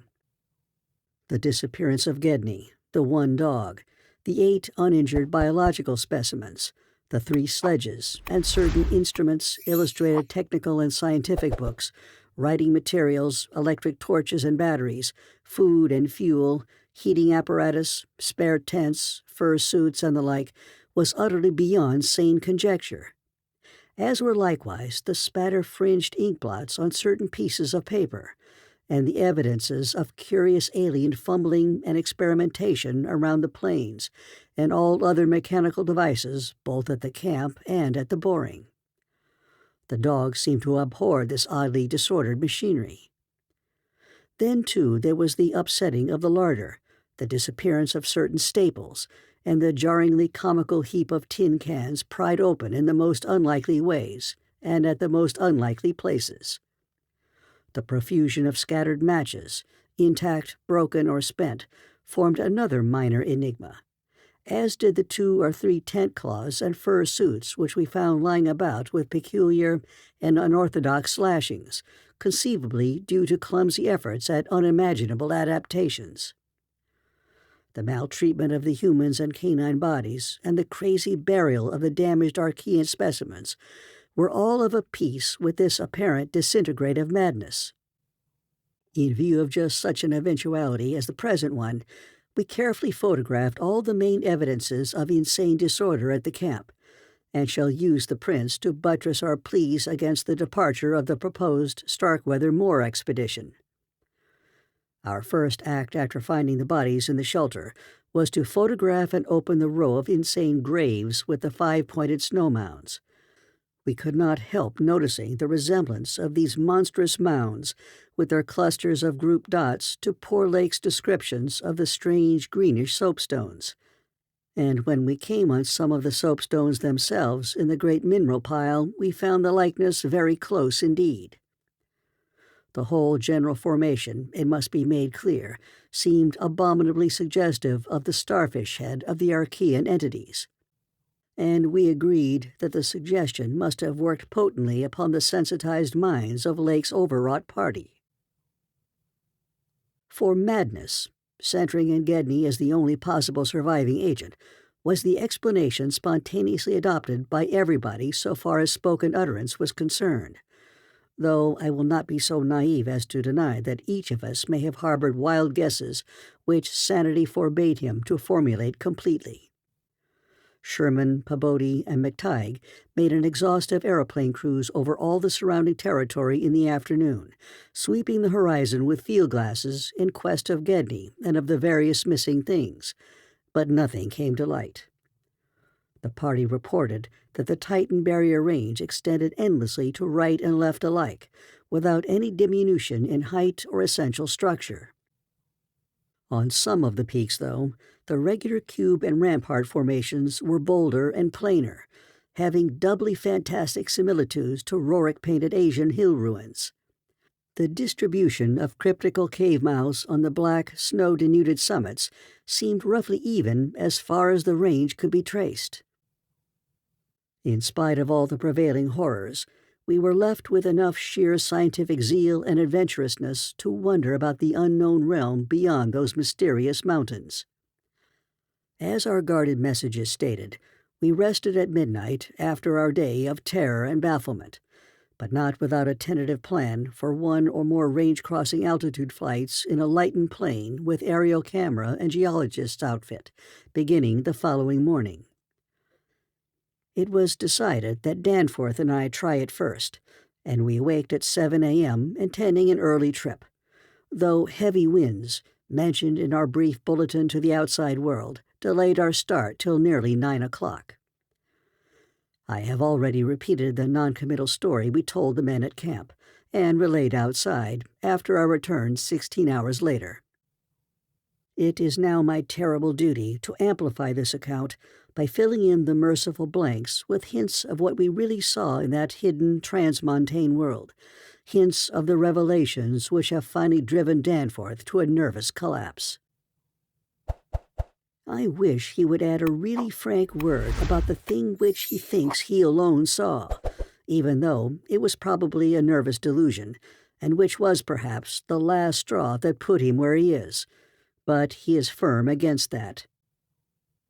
All I can do is to repeat his later disjointed whispers about what set him shrieking as the plane soared back through the wind-tortured mountain pass after that real and tangible shock which I shared. This will form my last word. If the plain signs of surviving elder horrors in what I disclose be not enough to keep others from meddling with the inner Antarctic, or at least from prying too deeply beneath the surface of that ultimate waste of forbidden secrets and unhuman, eon-cursed desolation, the responsibility for unnameable and perhaps immeasurable evils will not be mine. Danforth and I, studying the notes made by Peabody in his afternoon flight and checking up with the sextant, had calculated that the lowest available pass in the range lay somewhat to the right of us, within sight of camp, and about 23,000 or 24,000 feet above sea level. For this point, then, we first headed in the lightened plane as we embarked on our flight of discovery. The camp itself, on foothills which sprang from a high continental plateau, was some 12,000 feet in altitude. Hence, the actual height increase necessary was not so vast as it might seem. Nevertheless, we were acutely conscious of the rarefied air and intense cold as we rose, for on account of visibility conditions, we had to leave the cabin windows open. We were dressed, of course, in our heaviest furs. As we drew near the forbidding peaks, dark and sinister above the line of crevasse-riven snow and interstitial glaciers, we noticed more and more the curiously regular formations clinging to the slopes, and thought again of the strange Asian paintings of Nicholas Roerich. The ancient and wind-weathered rock strata fully verified all of Lake's bulletins, and proved that these pinnacles had been towering up in exactly the same way since a surprisingly early time in Earth's history, perhaps over 50 million years. How much higher they had once been, it was futile to guess, but everything about this strange region pointed to obscure atmospheric influences unfavorable to change, and calculated to retard the usual climatic processes of rock disintegration. But it was the mountainside tangle of regular cubes, ramparts, and cave mouths which fascinated and disturbed us most. I studied them with a field glass and took aerial photographs while Danforth drove, and at times I relieved him at the controls, though my aviation knowledge was purely an amateur's, in order to let him use the binoculars. We could easily see that much of the material of the things was a lightish Archean quartzite, unlike any formation visible over broad areas of the general surface, and that their regularity was extreme and uncanny to an extent which poor Lake had scarcely hinted. As he had said, their edges were crumbled and rounded from untold eons of savage weathering. But their preternatural solidity and tough material had saved them from obliteration. Many parts, especially those closest to the slopes, seemed identical in substance with the surrounding rock surface. The whole arrangement looked like the ruins of Machu Picchu in the Andes, or the primal foundation walls of Kish as dug up by the Oxford Field Museum expedition in 1929. And both Danforth and I obtained that occasional impression of separate cyclopean blocks, which Lake had attributed to his flight companion, Carol. How to account for such things in this place was frankly beyond me, and I felt queerly humbled as a geologist. Igneous formations often have strange regularities, like the famous Giant's Causeway in Ireland. But this stupendous range, despite Lake's original suspicion of smoking cones, was above all else non-volcanic in evident structure. The curious cave mouths, near which the odd formation seemed most abundant, presented another, albeit a lesser puzzle because of their regularity of outline. They were, as Lake's bulletin had said, often approximately square or semicircular, as if the natural orifices had been shaped to greater symmetry by some magic hand. Their numerousness and wide distribution were remarkable, and suggested that the whole region was honeycombed with tunnels dissolved out of limestone strata. Such glimpses as we secured did not extend far within the caverns, but we saw that they were apparently clear of stalactites and stalagmites. Outside, those parts of the mountain slopes adjoining the aperture seemed invariably smooth and regular, and Danforth thought that the slight cracks and pittings of the weathering tended toward unusual patterns. Filled as he was with the horrors and strangenesses discovered at the camp, he hinted that the pittings vaguely resembled those baffling groups of dots sprinkled over the primeval greenish soapstones, so hideously duplicated on the madly conceived snow mounds above those 6 buried monstrosities. We had risen gradually in flying over the higher foothills and along toward the relatively low pass we had selected. As we advanced, we occasionally looked down at the snow and ice of the land route, wondering whether we could have attempted the trip with the simpler equipment of earlier days. Somewhat to our surprise, we saw that the terrain was far from difficult as such things go, and that despite their crevasses and other bad spots, it would not have been likely to deter the sledges of a Scott, a Shackleton, or an Amundsen. Some of the glaciers appeared to lead up to wind-bared passes with unusual continuity, and upon reaching our chosen pass, we found that its case formed no exception. Our sensations of tense expectancy as we prepared to round the crest and peer out over an untrodden world can hardly be described on paper, even though we had no cause to think the regions beyond the range essentially different from those already seen and traversed. The touch of evil mystery in these barrier mountains and in the beckoning sea of opalescent sky glimpsed betwixt their summits was a highly subtle and attenuated matter not to be explained in literal words. Rather, it was an affair of vague psychological symbolism and aesthetic association, a thing mixed up with exotic poetry and paintings, and with archaic myths lurking in shunned and forbidden volumes. Even the wind's burden held a peculiar strain of conscious malignity, and for a second it seemed that the composite sound included a bizarre musical whistling or piping over a wide range, as the blast swept in and out of the omnipresent and resonant cave mouths. There was a cloudy note of reminiscent repulsion in this sound, as complex and unplaceable as any of the other dark impressions. We were now, after a slow ascent, at a height of 23,570 feet according to the aneroid, and had left the region of clinging snow definitely below us.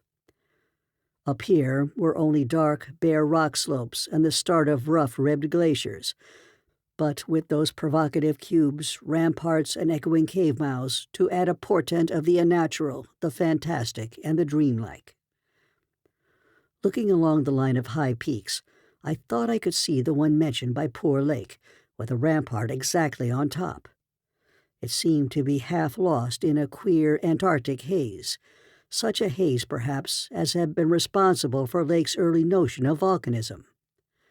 The pass loomed directly before us, smooth and windswept between its jagged and malignly frowning pylons.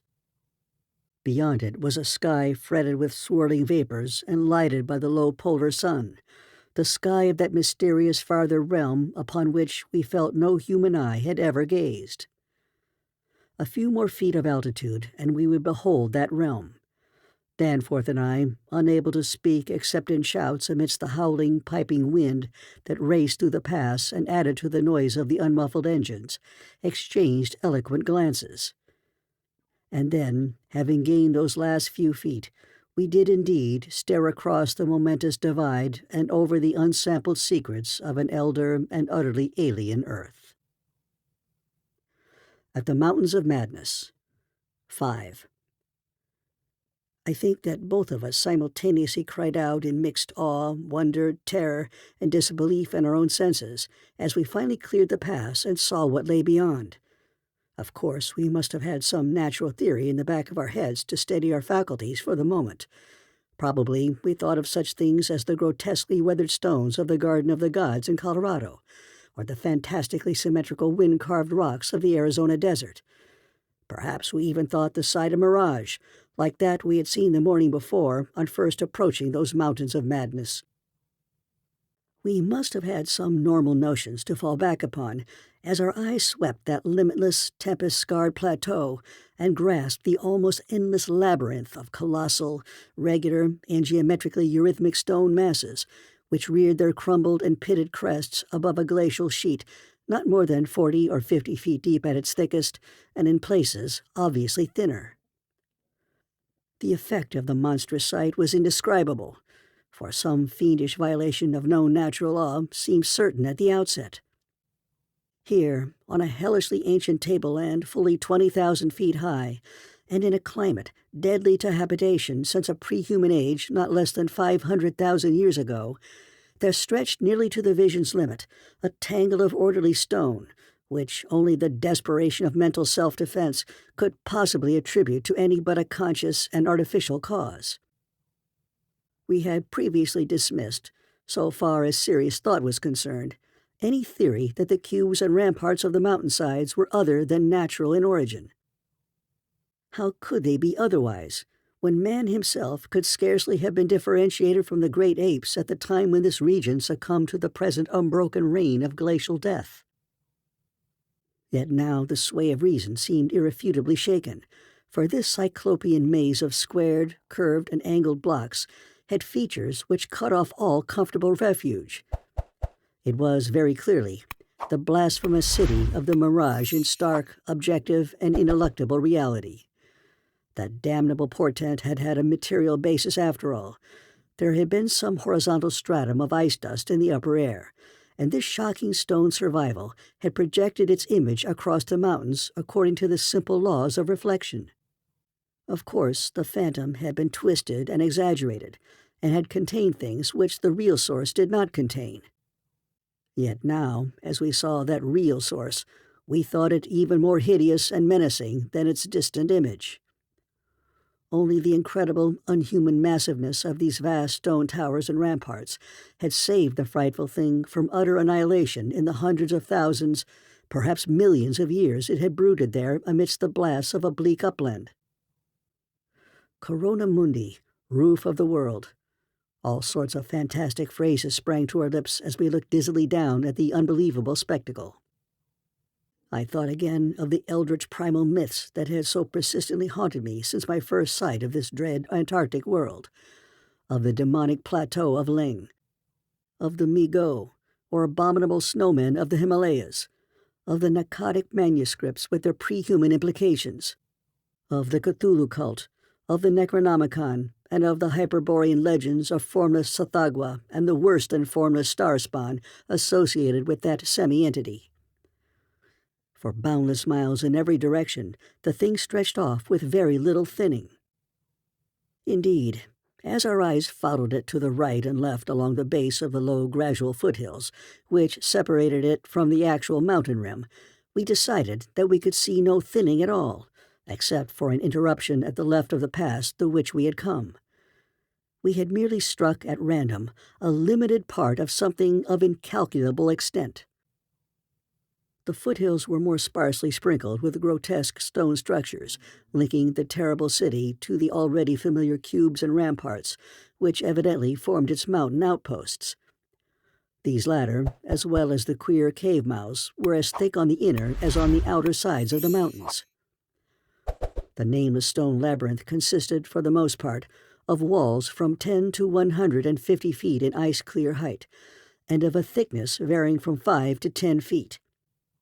It was composed mostly of prodigious blocks of dark primordial slate, schist, and sandstone, blocks in many cases as large as 4 by 6 by 8 feet, though in several places it seemed to be carved out of a solid, uneven bedrock of Precambrian slate. The buildings were far from equal in size, there being innumerable honeycomb arrangements of enormous extent as well as smaller separate structures. The general shape of these things tended to be conical, pyramidal, or terraced, though there were many perfect cylinders, perfect cubes, clusters of cubes, and other rectangular forms, and a peculiar sprinkling of angled edifices whose 5-pointed ground plan roughly suggested modern fortifications. The builders had made constant and expert use of the principle of the arch, and domes had probably existed in the city's heyday. The whole tangle was monstrously weathered, and the glacial surface from where the towers projected was strewn with fallen blocks and immemorial debris. Where the glaciation was transparent, we could see the lower parts of the gigantic piles, and we noticed the ice-preserved stone bridges which connected the different towers at varying distance above the ground. On the exposed walls, we could detect the scarred places where other and higher bridges of the same sort had existed. Closer inspection revealed countless largish windows, some of which were closed with shutters of a petrified material, originally wood, though most gaped open in a sinister and menacing fashion. Many of the ruins, of course, were roofless, and with uneven, though wind-rounded upper edges, whilst others, of a more sharply conical or pyramidal model, or else protected by higher surrounding structures, preserved intact outlines despite the omnipresent crumbling and pitting. With the field glass, we could barely make out what seemed to be sculptural decorations in horizontal bands, decorations including those curious groups of dots whose presence on the ancient soapstones now assumed a vastly larger significance. In many places, the buildings were totally ruined, and the ice sheet deeply riven from various geologic causes. In other places, the stonework was worn down to the very level of the glaciation. One broad swath, extending from the plateau's interior to a cleft in the foothills about a mile to the left of the pass we had traversed, was wholly free from buildings. It probably represented, we concluded, the course of some great river which, in tertiary times, millions of years ago, had poured through the city and into some prodigious subterranean abyss of the Great Barrier Range. Certainly, this was above all a region of caves, gulfs, and underground secrets beyond human penetration. Looking back to our sensations and recalling our dazedness at viewing this monster survival from eons we had thought pre-human, I can only wonder that we preserved the semblance of equilibrium which we did. Of course, we knew that something, chronology, scientific theory, or our own consciousness, was woefully awry. Yet we kept enough poise to guide the plane, observe many things quite minutely, and take a careful series of photographs which may yet serve both us and the world in good stead. In my case, Ingrained scientific habit may have helped. For above all my bewilderment and sense of menace, there burned a dominant curiosity to fathom more of this age-old secret, to know what sort of beings had built and lived in this incalculably gigantic place, and what relation to the general world of its time or of other times so unique a concentration of life could have had. For this place could be no ordinary city. It must have formed the primary nucleus and center of some archaic and unbelievable chapter of Earth's history, whose outward ramifications, recalled only dimly in the most obscure and distorted myths, had vanished utterly amidst the chaos of terrene convulsions long before any human race we know had shambled out of apedom. Here sprawled a Paleogean megalopolis, compared with which the fabled Atlantis and Lemuria, Comorium and Azuldarum, and Elathua in the land of Lomar are recent things of today, not even of yesterday. A megalopolis ranking with such whispered pre-human blasphemies as Volusia, Urlay, Ib in the land of Minar, and the nameless city of Arabia Deserta. As we flew above that tangle of stark Titan towers, my imagination sometimes escaped all bounds and roved aimlessly in realms of fantastic associations, even weaving links betwixt this lost world and some of my own wildest dreams concerning the mad horror at the camp. The plane's fuel tank, in the interest of greater lightness, had been only partly filled, hence we now had to exert caution in our explorations. Even so, however, we covered an enormous extent of ground, or rather air, after swooping down to a level where the wind became virtually negligible. There seemed to be no limit to the mountain range, or to the length of the frightful stone city which bordered its inner foothills. 50 miles of flight in each direction showed no major change in the labyrinth of rock and masonry that clawed up corpse-like through the eternal ice. There were, though, some highly absorbing diversifications, such as the carvings on the canyon where that broad river had once pierced the foothills and approached its sinking place in the Great Range. The headlands at the stream's entrance had been boldly carved into cyclopean pylons, and something about the ridgy, barrel-shaped designs stirred up oddly vague, hateful, and confusing semi-remembrances in both Danforth and me. We also came upon several star-shaped open spaces, evidently public squares, and noted various undulations in the terrain. Where a sharp hill rose, it was generally hollowed out into some sort of rambling stone edifice. But there were at least 2 exceptions. Of these latter, one was too badly weathered to disclose what had been on the jutting eminence, while the other still bore a fantastic conical monument carved out of the solid rock, and roughly resembling such things as the well-known snake tomb in the ancient valley of Petra. Flying inland from the mountains, we discovered that the city was not of infinite width, even though its length along the foothills seemed endless. After about 30 miles, the grotesque stone buildings began to thin out, and in 10 more miles we came to an unbroken waste virtually without signs of sentient artifice. The course of the river beyond the city seemed marked by a broad, depressed line, while the land assumed a somewhat greater ruggedness, seeming to slope slightly upward as it receded in the mist-hazed west. So far, we had made no landing, yet to leave the plateau without an attempt at entering some of the monstrous structures would have been inconceivable. Accordingly, we decided to find a smooth place on the foothills near a navigable pass, there grounding the plane and preparing to do some exploration on foot. Though these gradual slopes were partly covered with a scattering of ruins, low flying soon disclosed an ample number of possible landing places. Selecting that nearest to the pass, since our next flight would be across the Great Range and back to camp, we succeeded about 12:30 p.m. in coming down on a smooth, hard snowfield, wholly devoid of obstacles and well adapted to a swift and favorable takeoff later on. It did not seem necessary to protect the plane with a snowbanking for so brief a time, and in so comfortable an absence of high winds at this level. Hence, we merely saw that the landing skis were safely lodged, and that the vital parts of the mechanism were guarded against the cold.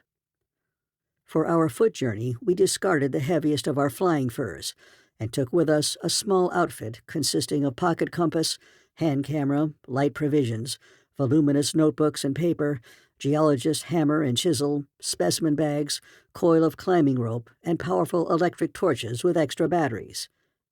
This equipment having been carried in the plane on the chance that we might be able to effect a landing, take ground pictures, make drawings and topographical sketches, and obtain rock specimens from some bare slope, outcropping, or mountain cave.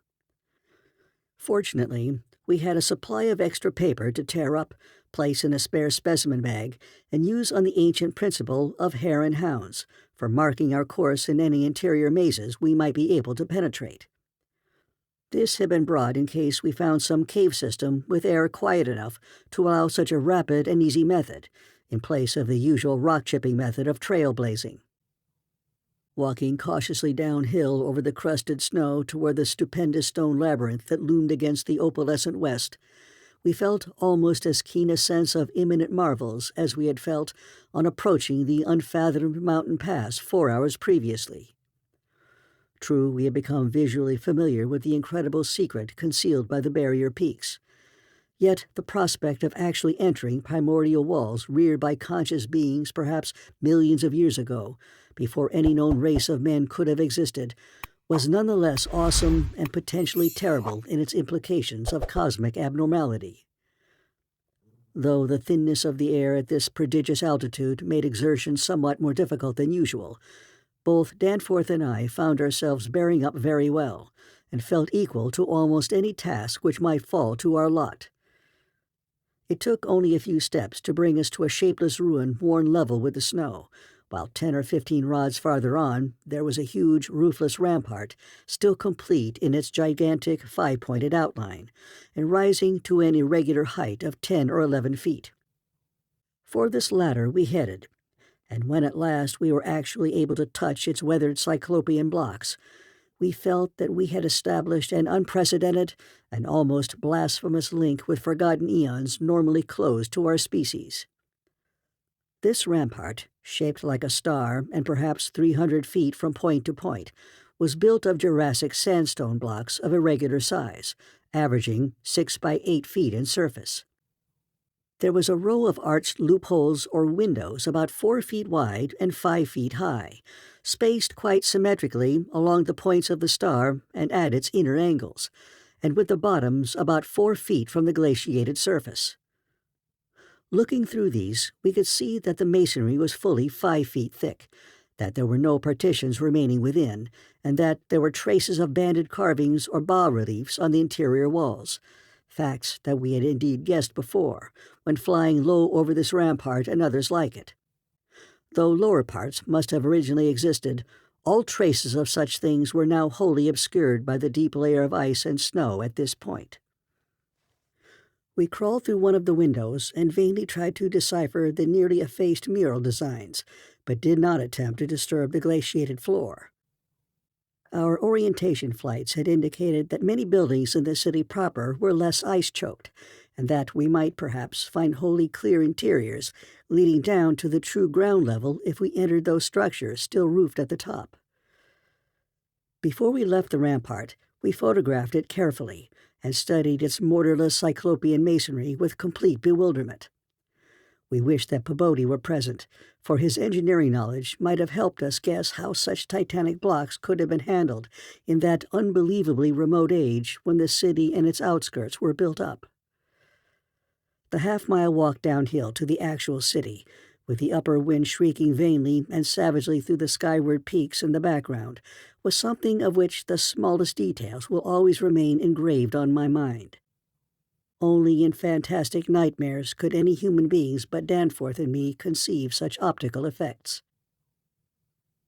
Between us and the churning vapors of the west lay that monstrous tangle of dark stone towers, its outre and incredible forms impressing us afresh at every new angle of vision. It was a mirage in solid stone, and were it not for the photographs, I would still doubt that such a thing could be. The general type of masonry was identical with that of the rampart we had examined, but the extravagant shapes which this masonry took in its urban manifestations were past all description. Even the pictures illustrate only 1 or 2 phases of its endless variety, preternatural massiveness, and utterly alien exoticism. There were geometrical forms for which an Euclid could scarcely find a name, cones of all degrees of irregularity and truncation, terraces of every sort of provocative disproportion, shafts with odd bulbous enlargements, broken columns in curious groups, and five-pointed or five-ridged arrangements of mad grotesqueness. As we drew nearer, we could see beneath certain transparent parts of the ice sheet and detect some of the tubular stone bridges that connected the crazily sprinkled structures at various heights. Of orderly streets there seemed to be none, the only broad open swath being a mile to the left, where the ancient river had doubtless flowed through the town into the mountains. Our field glasses showed the external, horizontal bands of nearly effaced sculptures and dot groups to be very prevalent, and we could half imagine what the city must once have looked like, even though most of the roofs and tower tops had necessarily perished.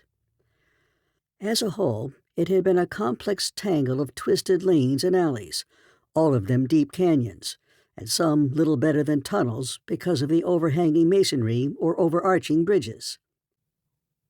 Now, outspread below us, it loomed like a dream fantasy against a westward mist through whose northern end the low, reddish Antarctic sun of early afternoon was struggling to shine.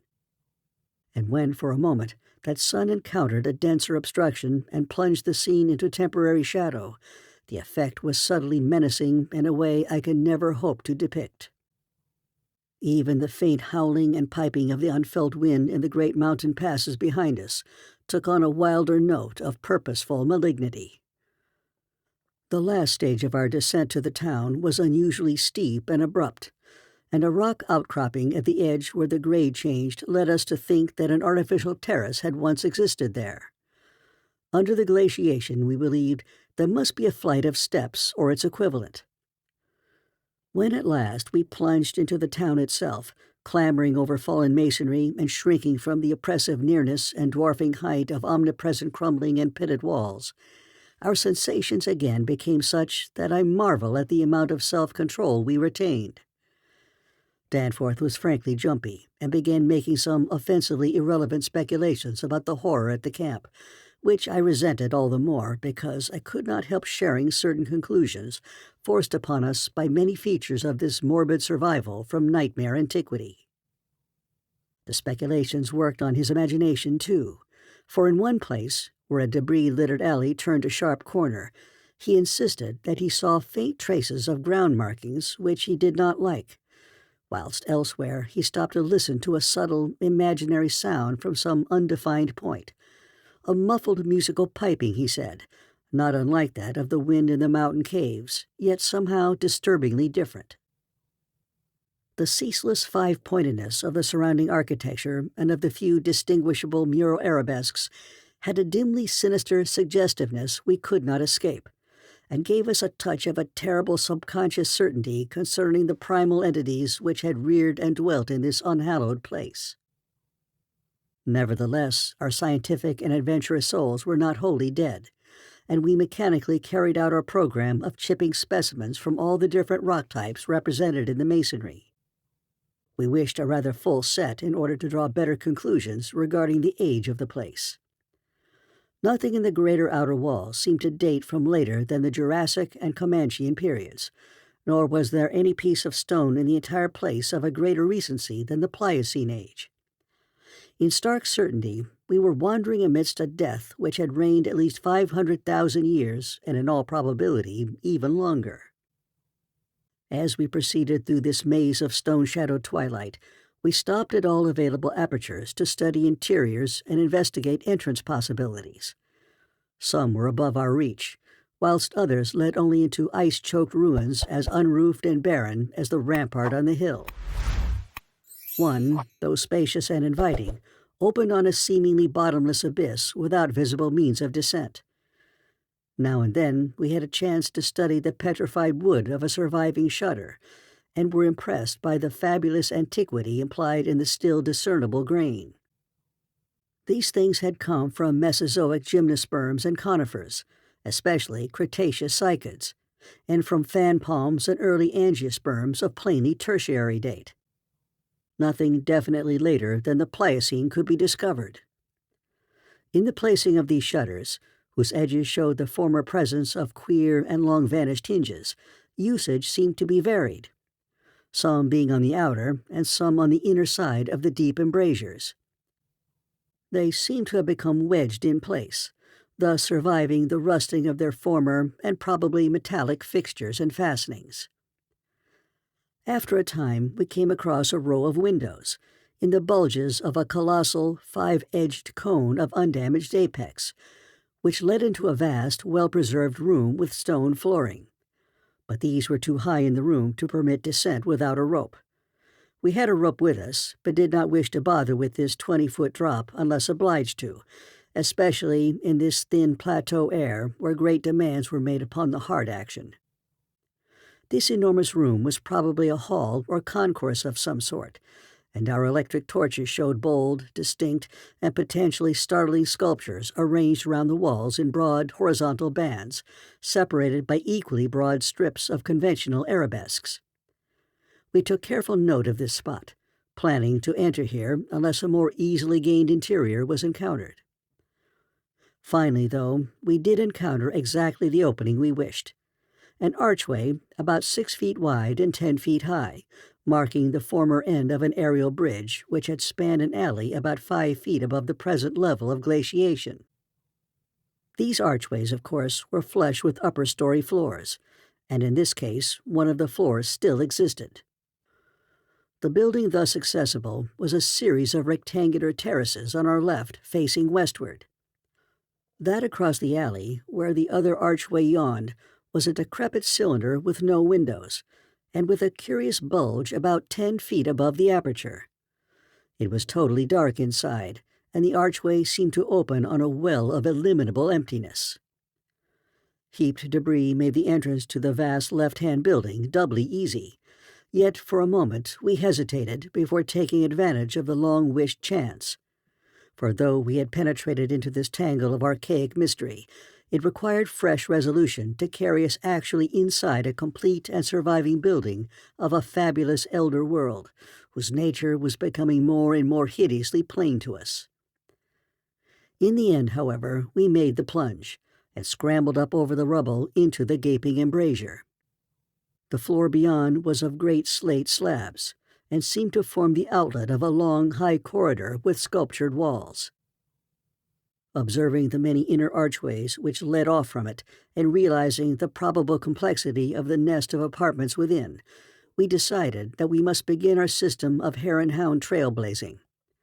Hitherto our compasses, together with frequent glimpses of that vast mountain range between the towers in our rear, had been enough to prevent our losing our way. But from now on, the artificial substitute would be necessary.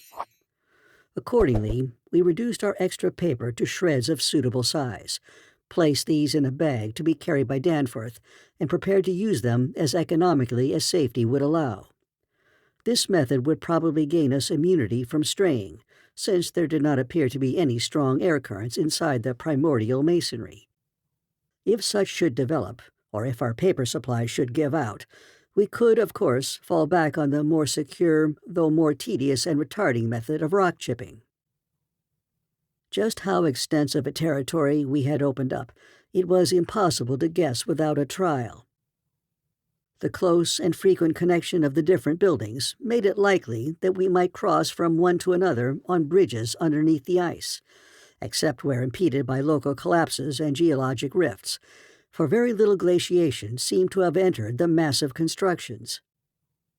Almost all the areas of transparent ice had revealed the submerged windows as tightly shuttered, as if the town had been left in that uniform state until the glacial sheet came to crystallize the lower part for all succeeding time. Indeed, one gained a curious impression that this place had been deliberately closed and deserted in some dim, bygone eon, rather than overwhelmed by any sudden calamity or even gradual decay. Had the coming of the ice been foreseen, and had a nameless population left en masse to seek a less doomed abode? The precise physiographic conditions attending the formation of the ice sheet at this point would have to wait for later solution. It had not, very plainly, been a grinding drive. Perhaps the pressure of accumulated snows had been responsible. Perhaps some flood from the river or from the bursting of some ancient glacial dam in the Great Range had helped to create the special state now observable.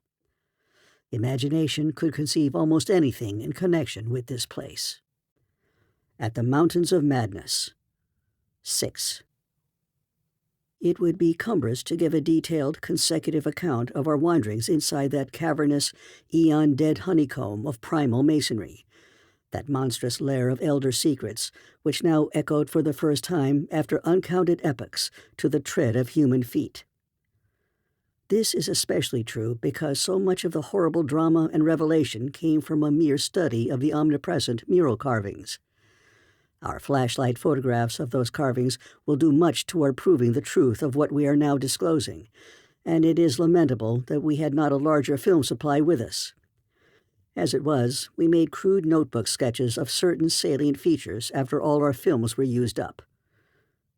The building which we had entered was one of great size and elaborateness, and gave us an impressive notion of the architecture of that nameless geologic past. The inner partitions were less massive than the outer walls, but on the lower levels were excellently preserved.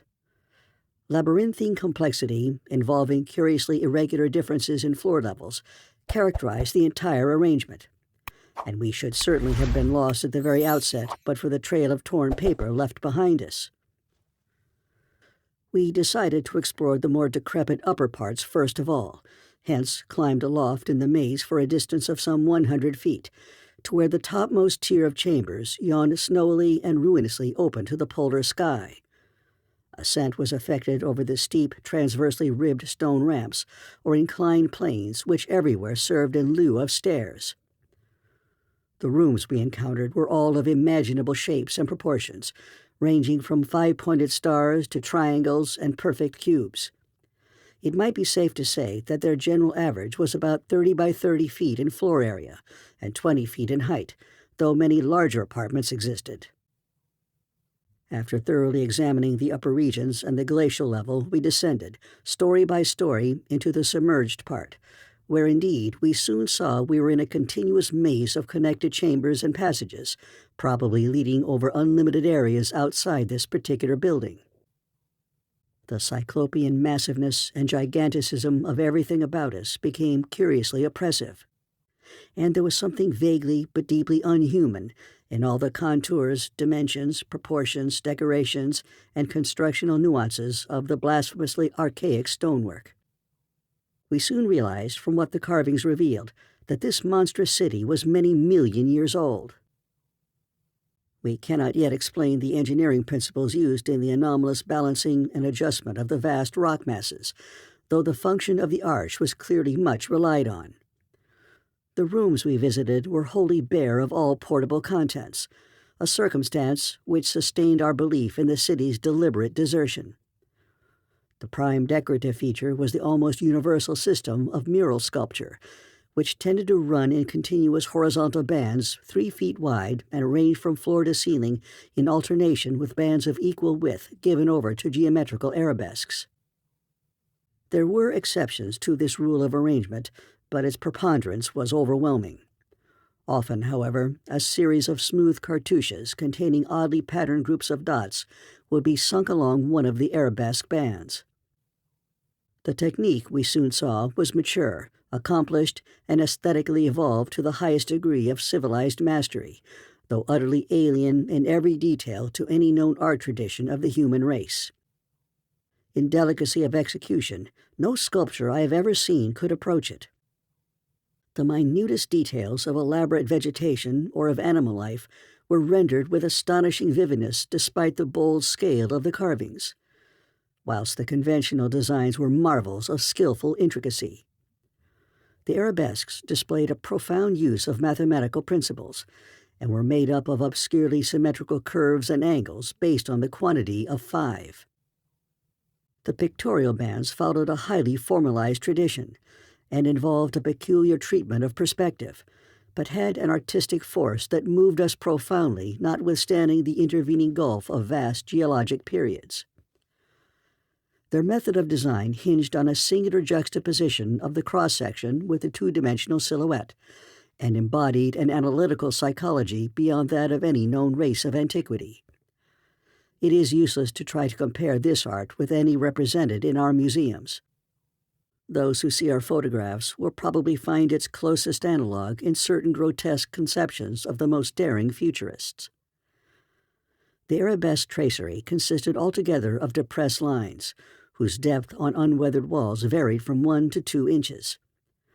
When cartouches with dot groups appeared, evidently as inscriptions in some unknown and primordial language and alphabet, the depression of the smooth surface was perhaps 1.5 inches, and of the dots perhaps a half-inch more.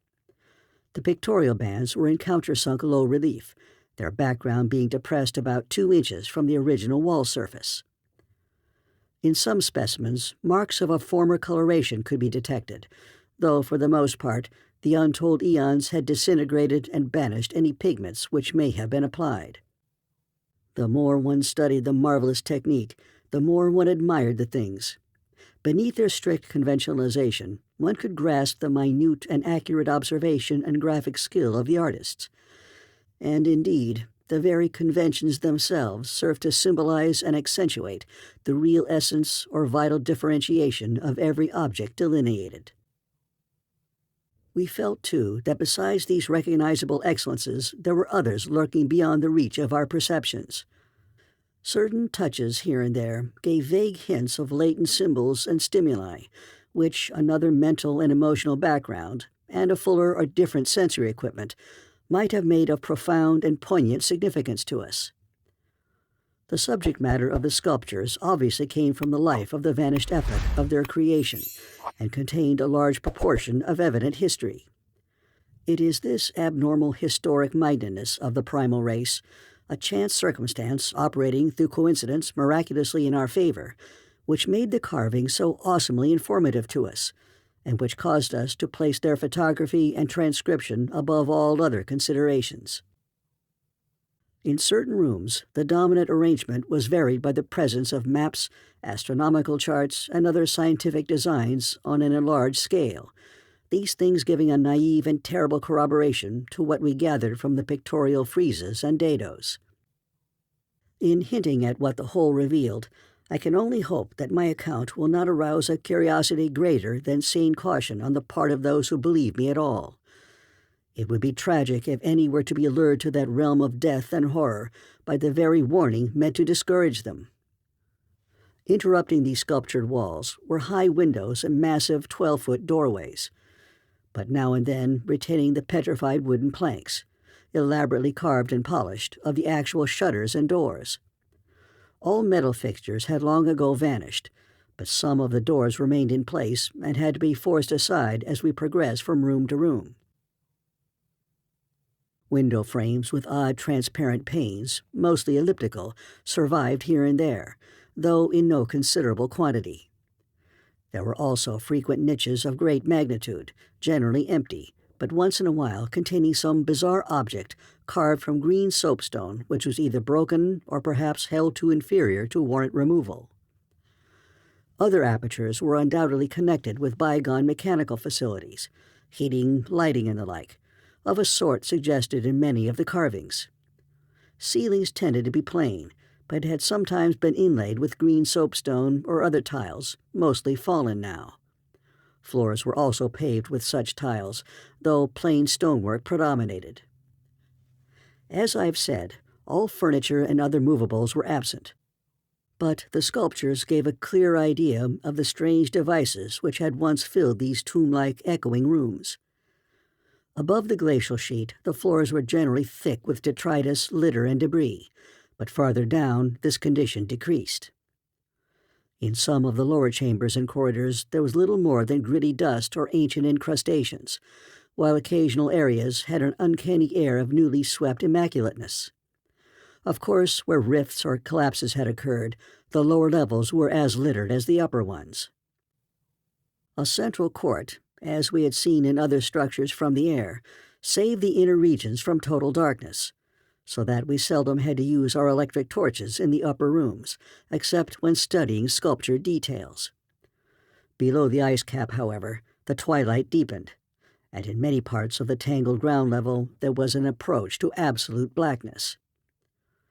To form even a rudimentary idea of our thoughts and feelings as we penetrated this eon-silent maze of unhuman masonry, one must correlate a hopelessly bewildering chaos of fugitive moods, memories, and impressions. The sheer appalling antiquity and lethal desolation of the place were enough to overwhelm almost any sensitive person. But added to these elements were the recent unexplained horror at the camp, and the revelations all too soon effected by the terrible mural sculptures around us. The moment we came upon a perfect section of carving, where no ambiguity of interpretation could exist, it took only a brief study to give us the hideous truth. A truth which it would be naive to claim Danforth and I had not independently suspected before, though we had carefully refrained from even hinting it to each other.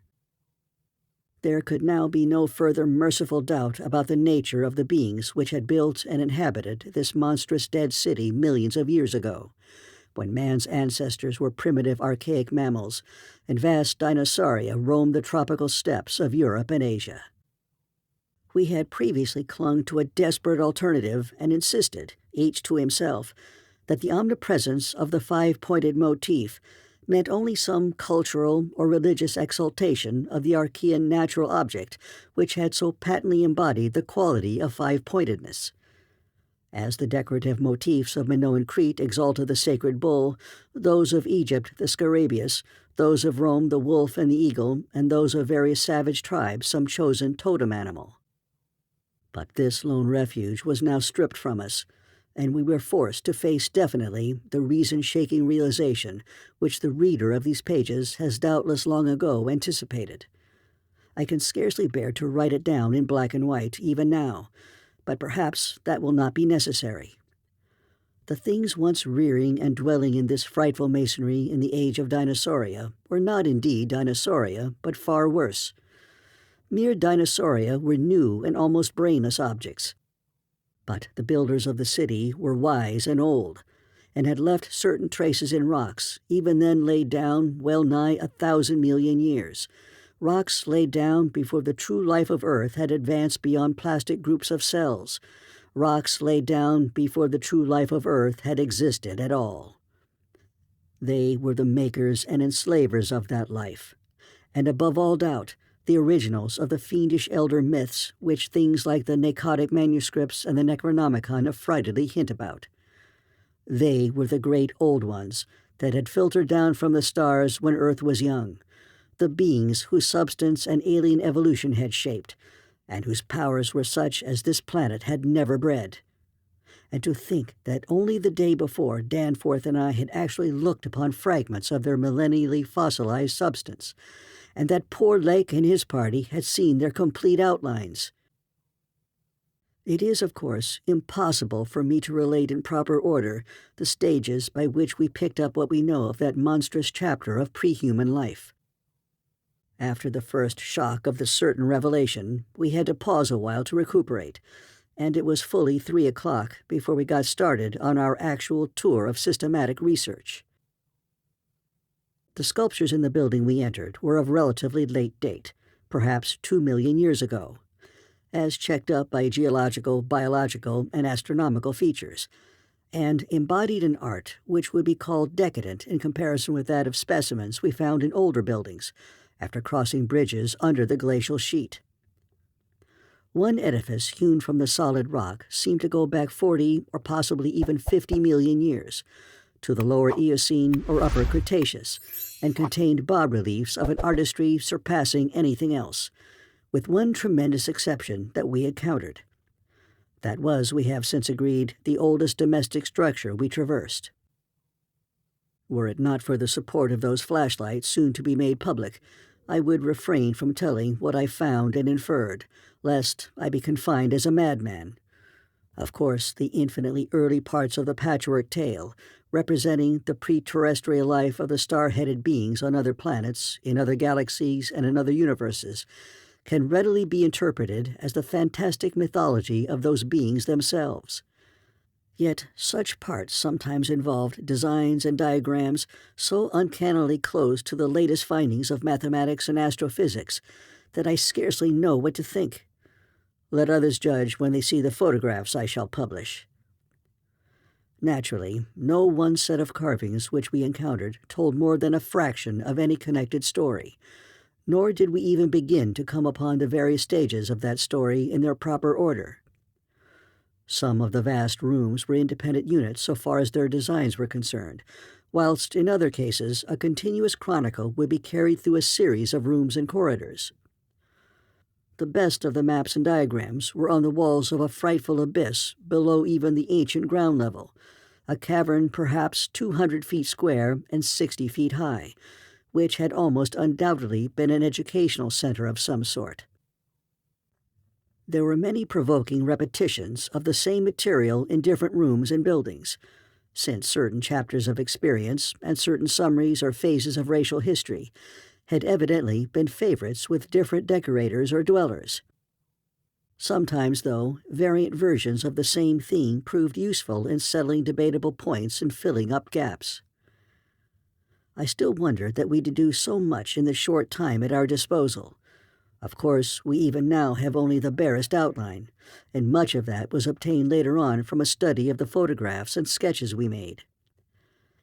It may be the effect of this later study, the revived memories and vague impressions acting in conjunction with his general sensitiveness and with that final supposed horror glimpse whose essence he will not reveal even to me, which has been the immediate source of Danforth's present breakdown.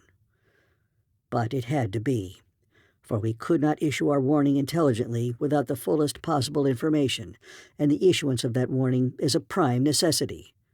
Certain lingering influences in that unknown Antarctic world of disordered time and alien natural law make it imperative that further exploration be discouraged. At the Mountains of Madness. 7. The full story, so far as deciphered, will eventually appear in an official bulletin of Miskatonic University. Here I shall sketch only the salient highlights in a formless, rambling way. Myth or otherwise, the sculptures told of the coming of those star-headed things to the nascent, lifeless Earth out of cosmic space. Their coming, and the coming of many other alien entities such as at certain times embark upon spatial pioneering. They seemed able to traverse the interstellar ether on their vast membranous wings, thus oddly confirming some curious hill folklore long ago told me by an antiquarian colleague. They had lived under the sea a good deal, building fantastic cities and fighting terrific battles with nameless adversaries by means of intricate devices employing unknown principles of energy. Evidently, their scientific and mechanical knowledge far surpassed man's today, though they made use of its more widespread and elaborate forms only when obliged to. Some of the sculptures suggested that they had passed through a stage of mechanized life on other planets, but had receded upon finding its effects emotionally unsatisfying. Their preternatural toughness of organization and simplicity of natural wants made them peculiarly able to live on a high plane without the more specialized fruits of artificial manufacture, and even without garments, except for occasional protection against the elements. It was under the sea, at first for food and later for other purposes, that they first created Earth life, using available substances according to long-known methods. The more elaborate experiments came after the annihilation of various cosmic enemies.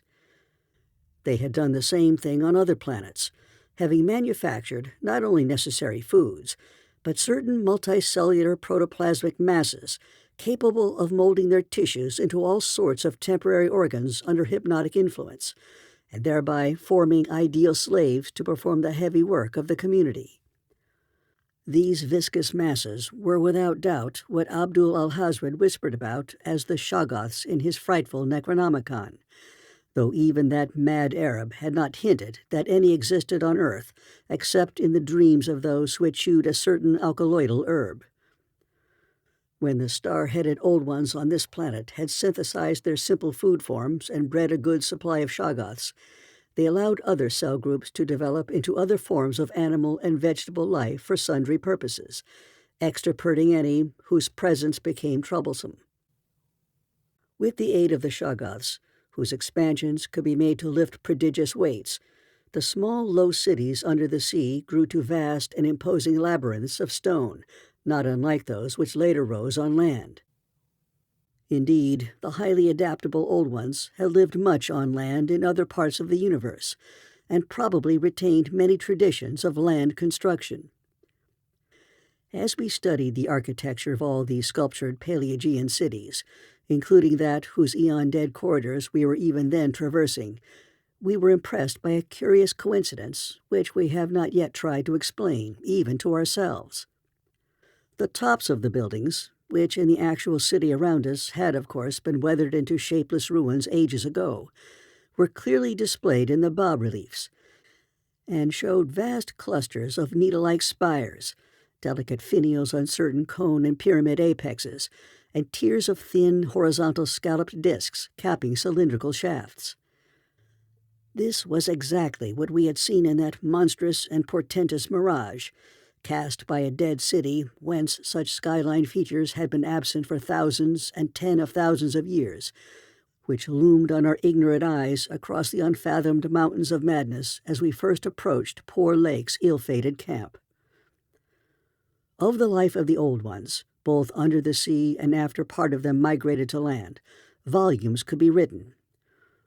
Those in shallow water had continued the fullest use of the eyes at the ends of their 5 main head tentacles, and had practiced the arts of sculpture and of writing in quite the usual way, the writing accomplished with a stylus on waterproof waxen surfaces. Those lower down in the ocean depths, though they used a curious phosphorescent organism to furnish light, pieced out their vision with obscure special senses operating through the prismatic cilia on their heads, senses which rendered all the Old Ones partly independent of light in emergencies.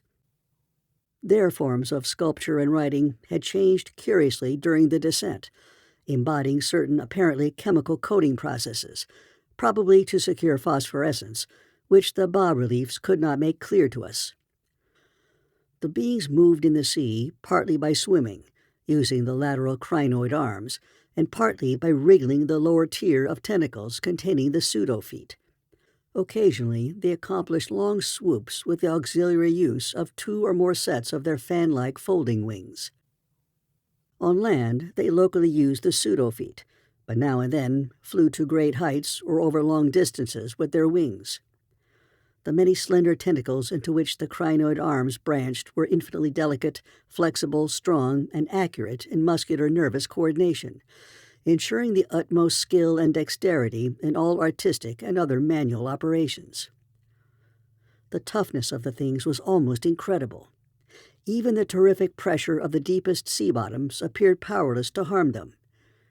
Very few seemed to die at all except by violence, and their burial places were very limited. The facts that they covered their vertically inhumed dead with 5-pointed inscribed mounds set up thoughts in Danforth and me which made a fresh pause and recuperation necessary after the sculptures revealed it.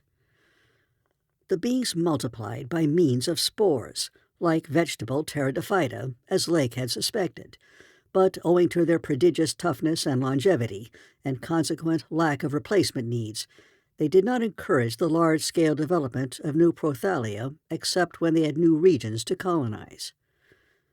The young matured swiftly and received an education evidently beyond any standard we can imagine.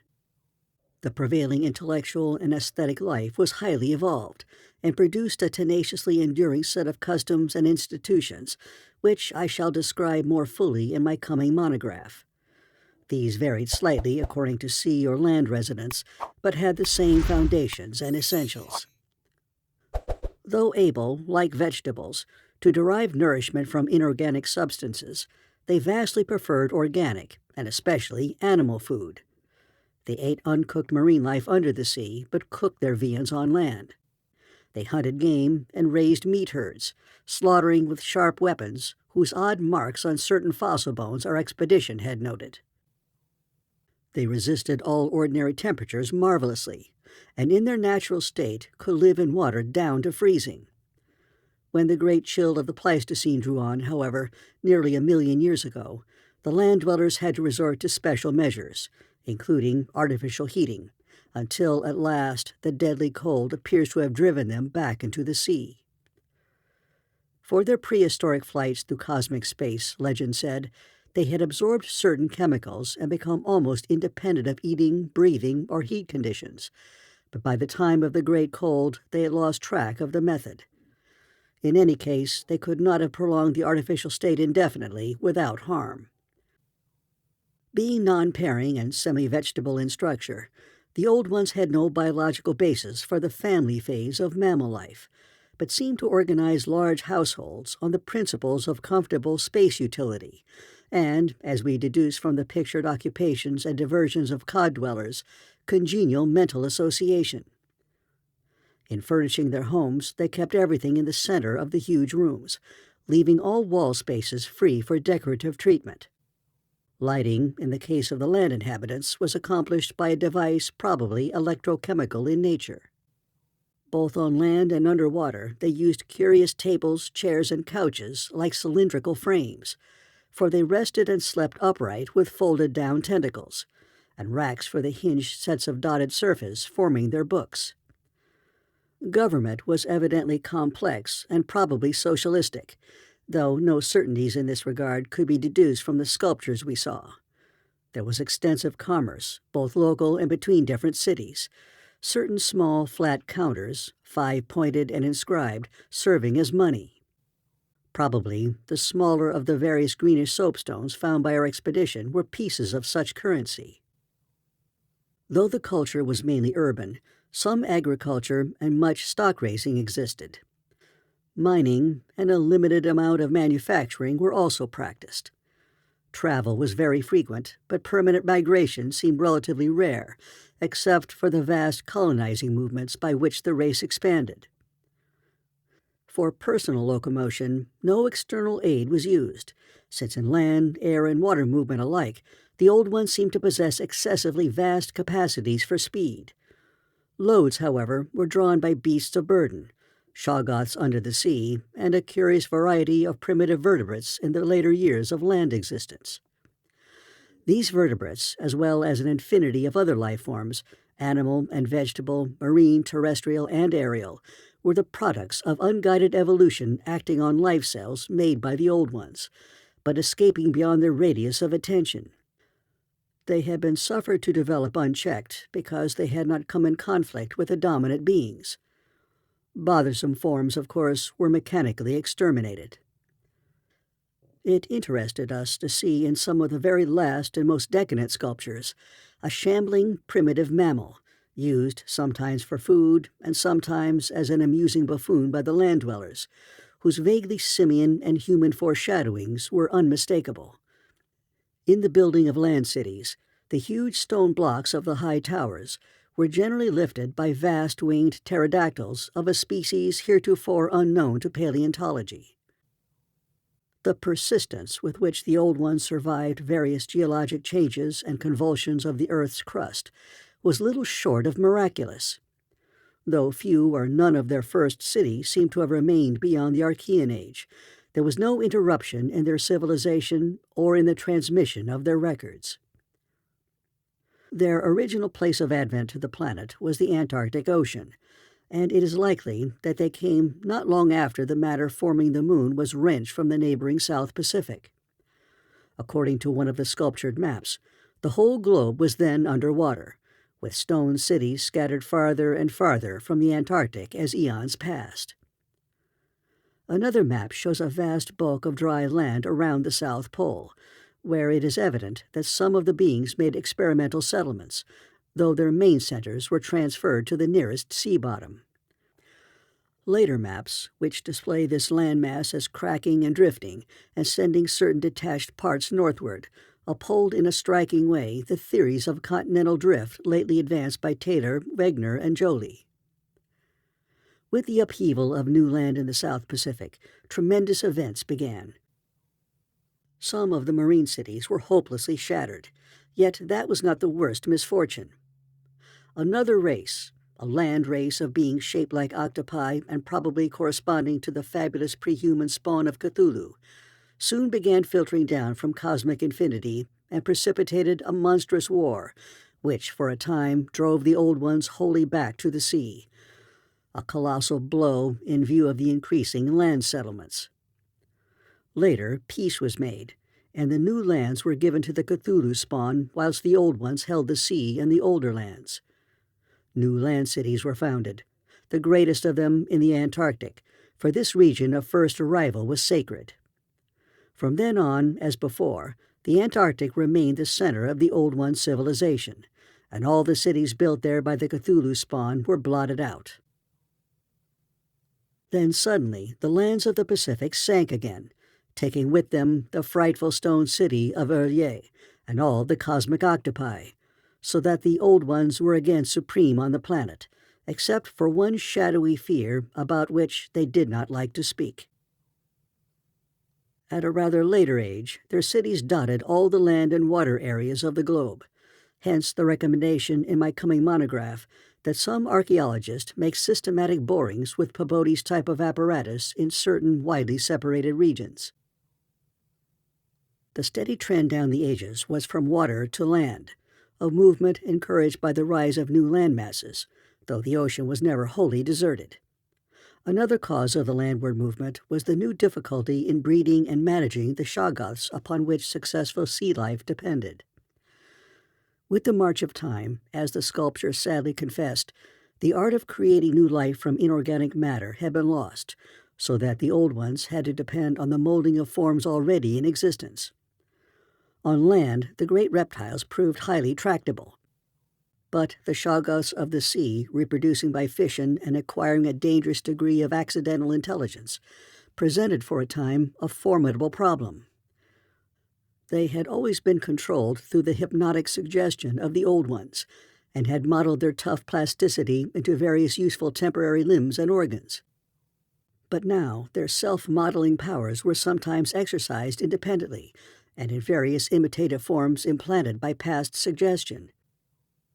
They had, it seems, developed a semi-stable brain, whose separate and occasional stubborn volition echoed the will of the Old Ones without always obeying it. Sculptured images of these shoggoths filled Danforth and me with horror and loathing. They were normally shapeless entities composed of a viscous jelly which looked like an agglutination of bubbles, and each averaged about 15 feet in diameter when a sphere.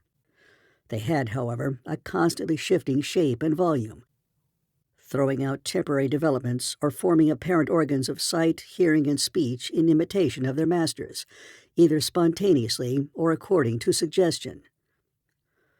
They seem to have become peculiarly intractable toward the middle of the Permian Age, perhaps 150 million years ago, when a veritable war of resubjugation was waged upon them by the marine Old Ones. Pictures of this war, and of the headless, slime-coated fashion in which the shoggoths typically left their slain victims, held a marvelously fearsome quality despite the intervening abyss of untold ages. The Old Ones had used curious weapons of molecular disturbance against the rebel entities, and in the end had achieved a complete victory. Thereafter, the sculpture showed a period in which shoggoths were tamed and broken by armed Old Ones, as the wild horses of the American West were tamed by cowboys. Though during the rebellion the shoggoths had shown an ability to live out of water, this transition was not encouraged, since their usefulness on land would hardly have been commensurate with the trouble of their management. During the Jurassic Age, the Old Ones met fresh adversity in the form of a new invasion from outer space, this time by half-fungus, half-crustacean creatures undoubtedly the same as those figuring in certain whispered hill legends of the north, and remembered in the Himalayas as the Migo, or abominable snowmen. To fight these beings, the Old Ones attempted, for the first time since their terrene advent, to sally forth again into the planetary ether, but despite all traditional preparations, found it no longer possible to leave the Earth's atmosphere. Whatever the old secret of interstellar travel had been, it was now definitely lost to the race. In the end, the Migo drove the Old Ones out of all northern lands, though they were powerless to disturb those in the sea. Little by little, the slow retreat of the elder race to their original Antarctic habitat was beginning. It was curious to note from the pictured battles that both the Cthulhu spawn and the Migo seem to have been composed of matter more widely different from that which we know than was the substance of the old ones. They were able to undergo transformations and reintegrations impossible for their adversaries, and seem, therefore, to have originally come from even remoter gulfs of cosmic space. The old ones, but for their abnormal toughness and peculiar vital properties, were strictly material, and must have had their absolute origin within the known space-time continuum, whereas the first sources of the other beings can only be guessed at with bated breath. All this, of course, assuming that the non-terrestrial linkages and the anomalies ascribed to the invading foes are not pure mythology. Conceivably, the old ones might have invented a cosmic framework to account for their occasional defeats, since historical interest and pride obviously formed their chief psychological element. It is significant that their annals fail to mention many advanced and potent races of beings, whose mighty cultures and towering ethics figure persistently in certain obscure legends. The changing state of the world through long geologic ages appeared with startling vividness in many of the sculptured maps and scenes. In certain cases, existing science will require revision, while in other cases its bold deductions are magnificently confirmed. As I have said, the hypothesis of Taylor, Wagner, and Joly that all the continents are fragments of an original Antarctic landmass, which cracked from centrifugal force and drifted apart over a technically viscous lower surface, an hypothesis suggested by such things as the complementary outlines of Africa and South America, and the way the great mountain chains are rolled and shoved up, receive striking support from this uncanny source.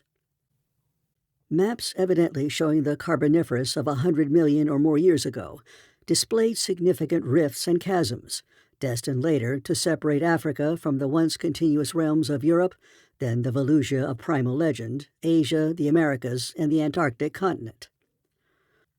Other charts, and most significantly one in connection with the founding 50 million years ago of the vast dead city around us, showed all the present continents well differentiated. And in the latest discoverable specimen, dating perhaps from the Pliocene age, the approximate world of today appeared quite clearly despite the linkage of Alaska with Siberia, of North America with Europe through Greenland, and of South America with the Antarctic continent through Graham Land. In the Carboniferous map, the whole globe, ocean floor and rifted land mass alike, bore symbols of the old one's vast stone cities. But in the later charts, the gradual recession toward the Antarctic became very plain. The final Pliocene specimen showed no land cities except on the Antarctic continent and the tip of South America, nor any ocean cities north of the 50th parallel of south latitude. Knowledge and interest in the northern world, say for a study of coastlines probably made during long exploration flights on those fan-like membranous wings, had evidently declined to zero among the old ones. Destruction of cities through the upthrust of mountains, the centrifugal rending of continents, the seismic convulsions of land or sea bottom, and other natural causes, was a matter of common record, and it was curious to observe how fewer and fewer replacements were made as the ages wore on. The vast dead megalopolis that yawned around us seemed to be the last general center of the race, built early in the Cretaceous age after a titanic earth buckling had obliterated a still vaster predecessor not far distant. It appeared that this general region was the most sacred spot of all, where reputedly the first old ones had settled on a primal sea bottom. In the new city, many of whose features we could recognize in the sculptures, but which stretched fully 100 miles along the mountain range in each direction beyond the farthest limits of our aerial survey, there were reputed to be preserved certain sacred stones, forming part of the first sea-bottom city, which were thrust up to light after long epochs in the course of the general crumpling of strata. At the Mountains of Madness. 8. Naturally, Danforth and I studied with special interest and a peculiarly personal sense of awe everything pertaining to the immediate district in which we were.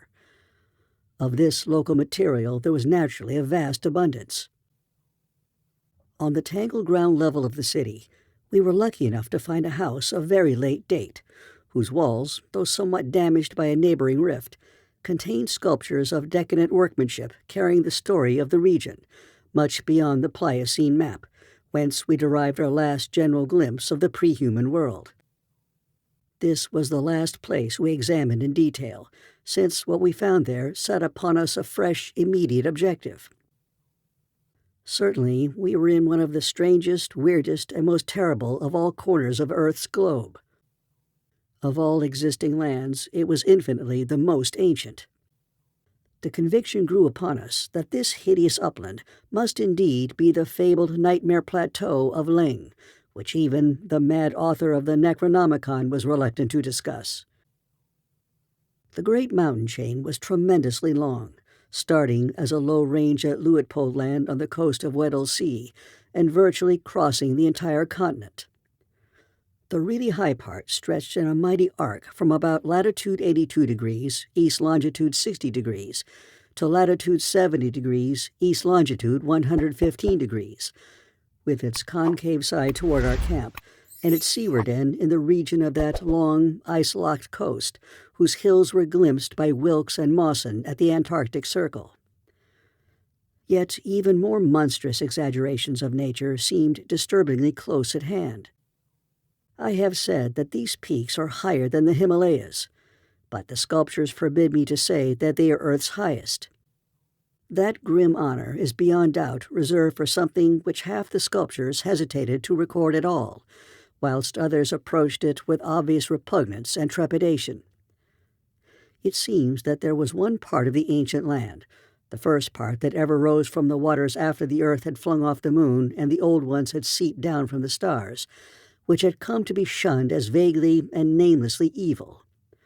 Cities built there had crumbled before their time, and had been found suddenly deserted.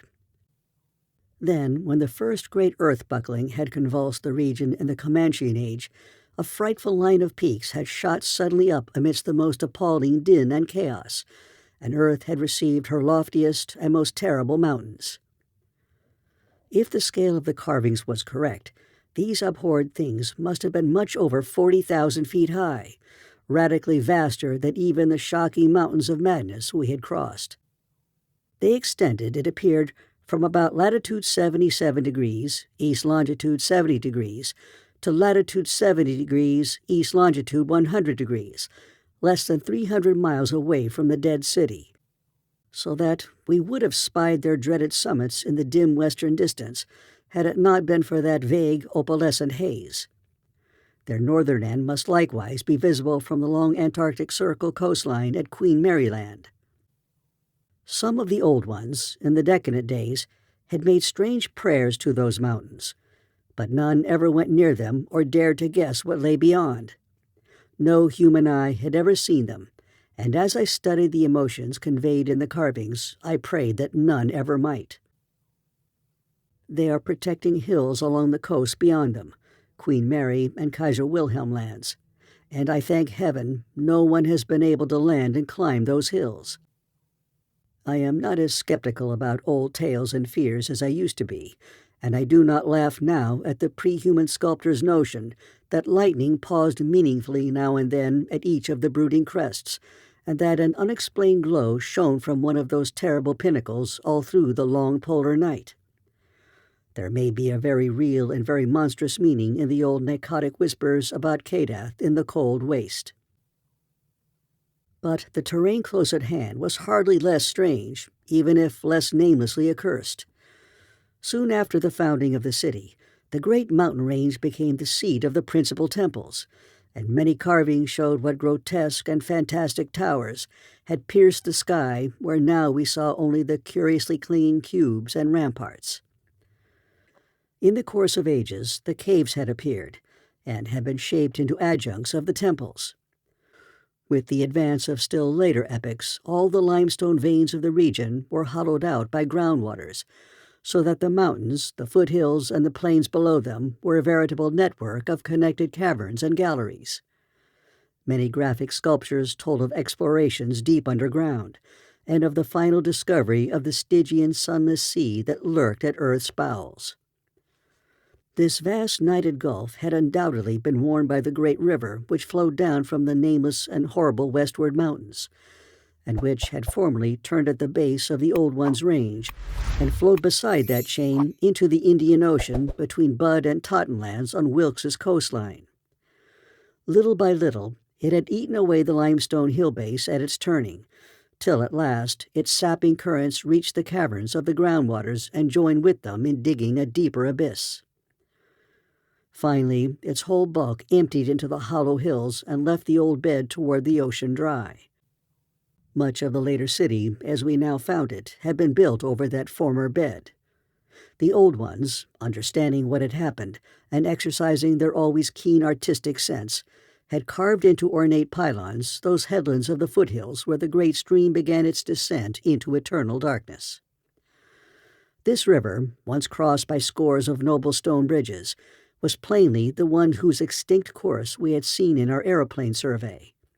Its position and different carvings of the city helped us to orient ourselves to the scene as it had been at various stages of the region's age-long, eon-dead history, so that we were able to sketch a hasty but careful map of the salient features, squares, important buildings, and the like, for guidance in further explorations. We could soon reconstruct in fancy the whole stupendous thing as it was 1,000,000 or 10,000,000 or 50,000,000 years ago, for the sculptures told us exactly what the buildings and mountains and squares and suburbs and landscape setting and luxuriant tertiary vegetation had looked like. It must have had a marvelous and mystic beauty, and as I thought of it, I almost forgot the clammy sense of sinister oppression with which the city's inhuman age and massiveness and deadness and remoteness and glacial twilight had choked and weighed on my spirit. Yet, according to certain carvings, the denizens of that city had themselves known the clutch of oppressive terror, for there was a somber and recurrent type of scene in which the old ones were shown in the act of recoiling affrightedly from some object, never allowed to appear in the design, found in the great river and indicated as having been washed down through waving, vine-draped cycad forests from those horrible westward mountains. It was only in the one late-built house with the decadent carvings that we obtained any foreshadowing of the final calamity leading to the city's desertion. Undoubtedly, there must have been many sculptures of the same age elsewhere, even allowing for the slackened energies and aspirations of a stressful and uncertain period. Indeed, very certain evidence of the existence of others came to us shortly afterward, but this was the first and only set we directly encountered. We meant to look farther later on, but, as I have said, immediate conditions dictated another present objective. There would, though, have been a limit, for after all hope of a long future occupancy of the place had perished among the old ones, there could not but have been a complete cessation of mural decoration. The ultimate blow, of course, was the coming of the great cold, which once held most of the earth in thrall, and which has never departed from the ill-fated poles. The great cold that, at the world's other extremity, put an end to the fabled lands of Lomar and Hyperborea. Just when this tendency began in the Antarctic, it would be hard to say in terms of exact years.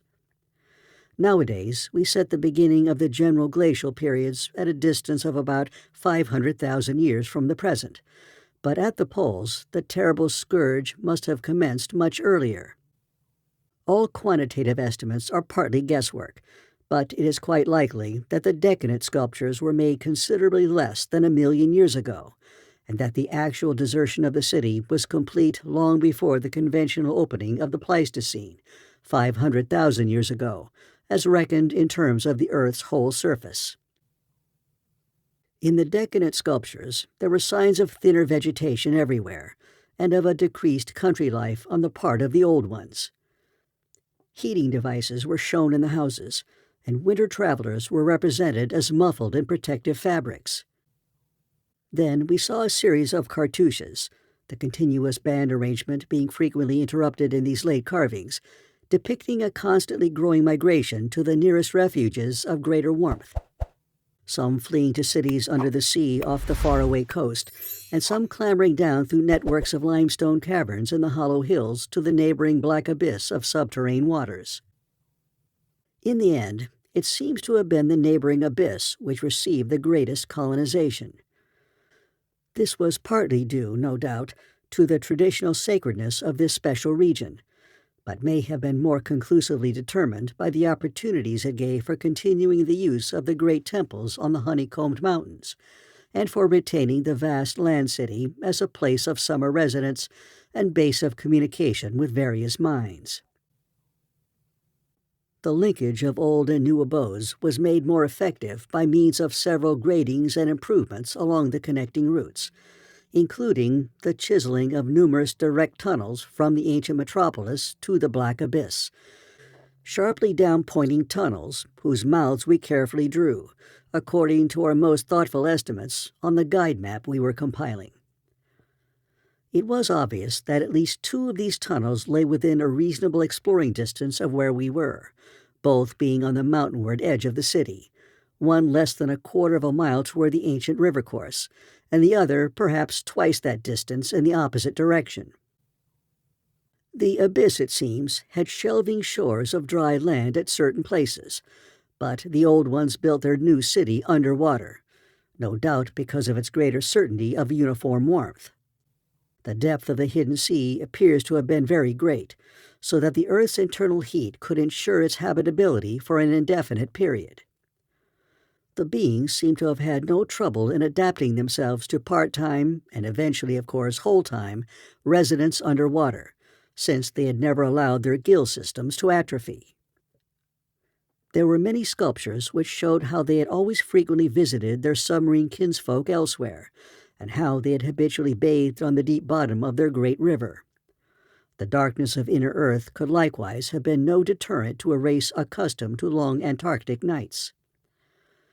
Decadent though their style undoubtedly was, these latest carvings had a truly epic quality where they told of the building of the new city in the cavern sea.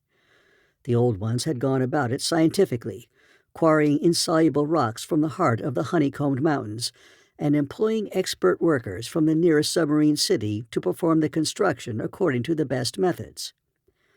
These workers brought with them all that was necessary to establish the new venture: Shoggoth tissue from which to breed stone lifters and subsequent beasts of burden for the cavern city, and other protoplasmic matter to mold into phosphorescent organisms for lighting purposes.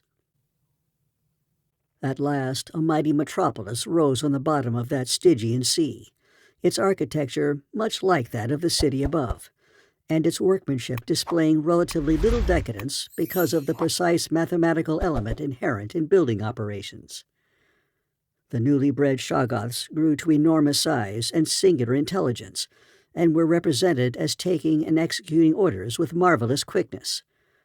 They seemed to converse with the old ones by mimicking their voices, a sort of musical piping over a wide range, if poor Lake's dissection had indicated aright, and to work more from spoken commands than from hypnotic suggestions as in earlier times.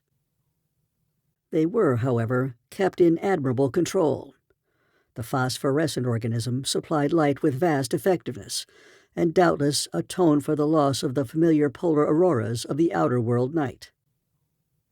Art and decoration were pursued, though, of course, with a certain decadence.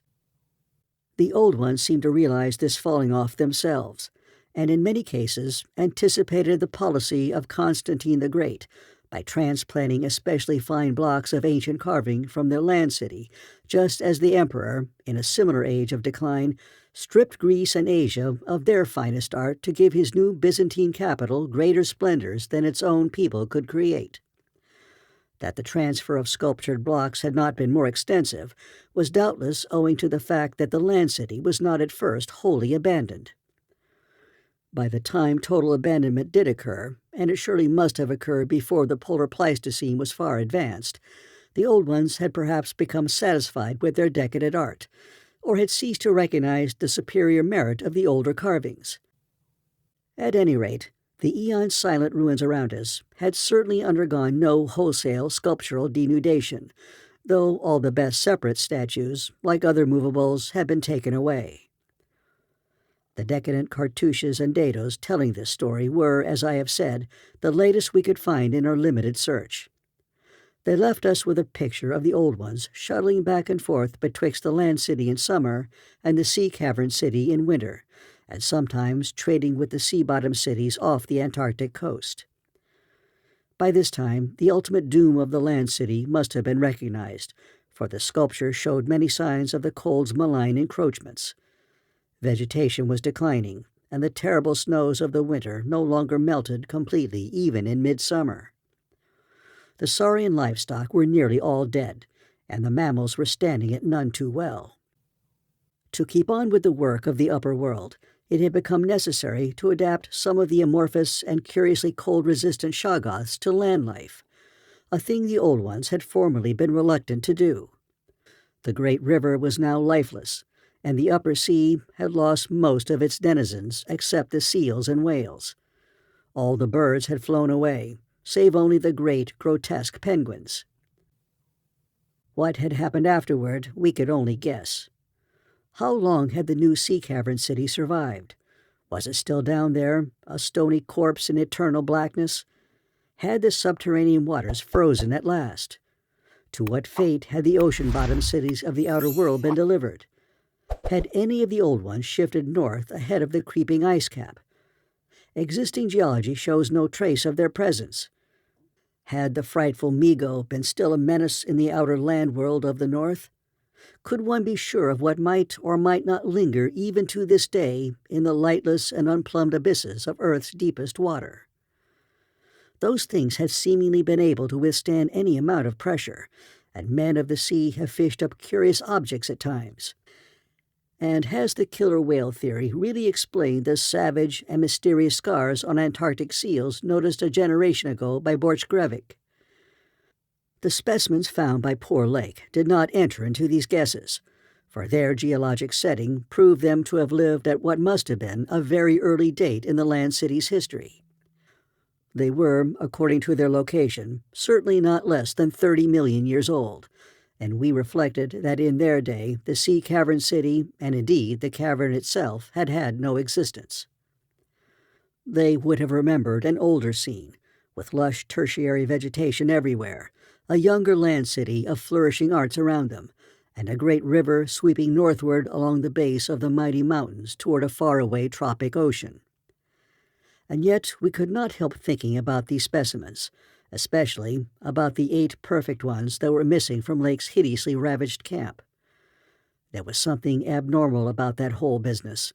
The strange things we had tried so hard to lay to somebody's madness, those frightful graves, the amount and nature of the missing material, Gedney, the unearthly toughness of those archaic monstrosities, and the queer vital freaks the sculptures now showed the race to have. Danforth and I had seen a good deal in the last few hours, and were prepared to believe and keep silent about many appalling and incredible secrets of primal nature. At the Mountains of Madness. 9. I have said that our study of the decadent sculptures brought about a change in our immediate objective. This, of course, had to do with the chiseled avenues to the black inner world, of whose existence we had not known before, but which we were now eager to find and traverse.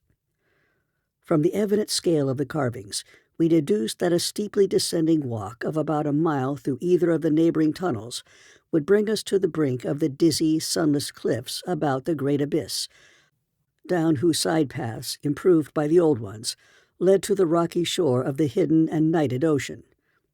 To behold this fabulous gulf in stark reality was a lure which seemed impossible of resistance once we knew of the thing, yet we realized we must begin the quest at once if we expected to include it in our present trip. It was now 8 p.m., and we had not enough battery replacements to let our torches burn on forever.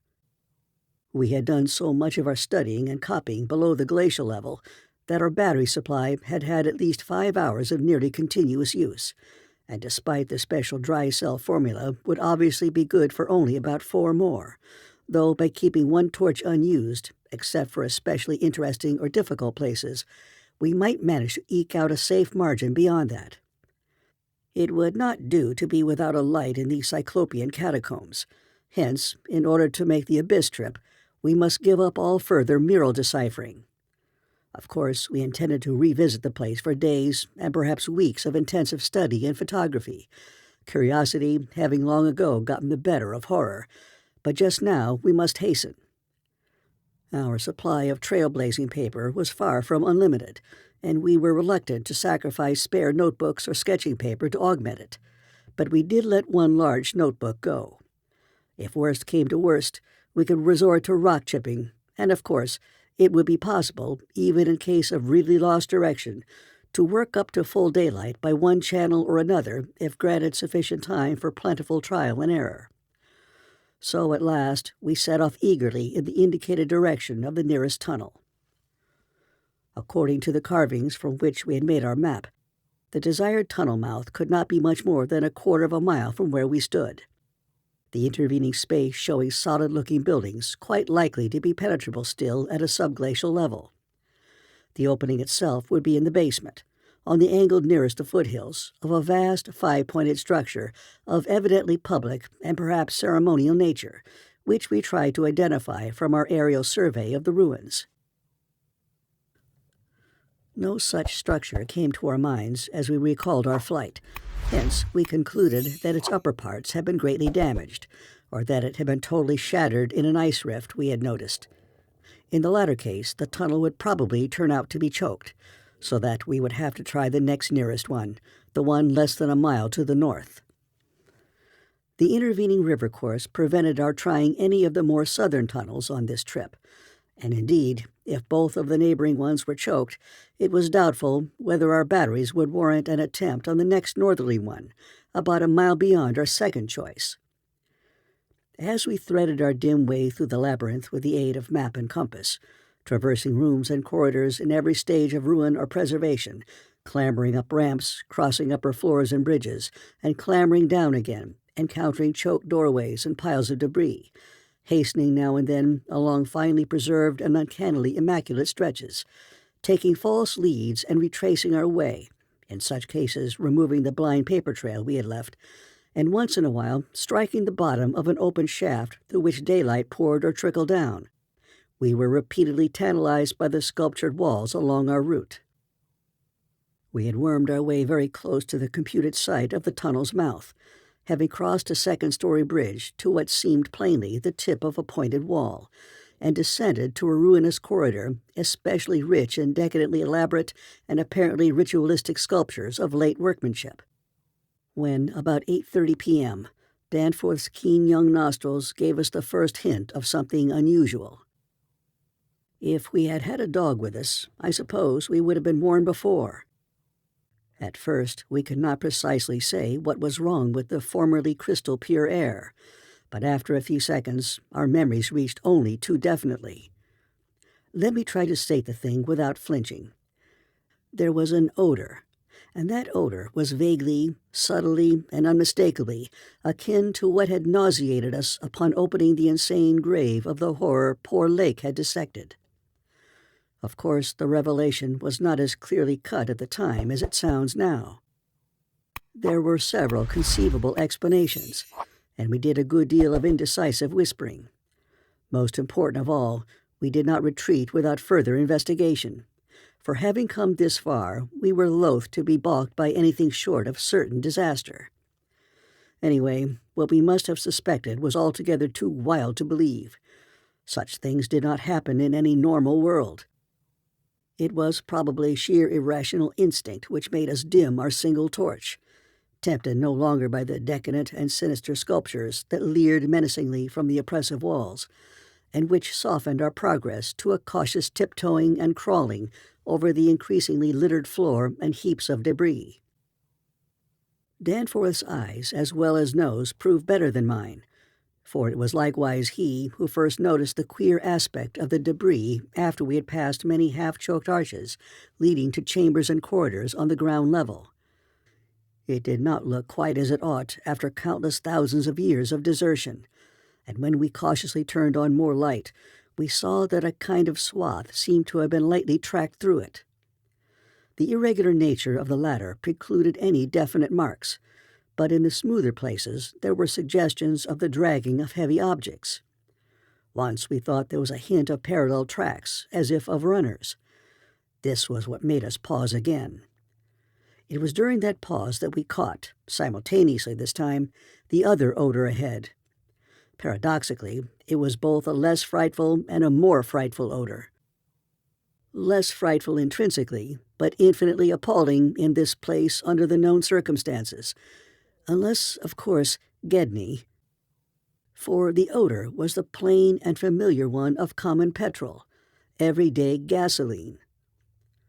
Our motivation after that is something I will leave to psychologists. We knew now that some terrible extension of the camp horrors must have crawled into this nighted burial place of the eons, hence could not doubt any longer the existence of nameless conditions, present or at least recent, just ahead. Yet, in the end, we did let sheer burning curiosity, or anxiety, or auto-hypnotism, or vague thoughts of responsibility toward Gidney, of whatnot, drive us on. Danforth whispered again of the print he thought he had seen at the alley turning in the ruins above, and of the faint musical piping, potentially of tremendous significance in the light of Lake's dissection report, despite its close resemblance to the cave-mouth echoes of the Windy Peaks, which he thought he had shortly afterward half heard from unknown depths below.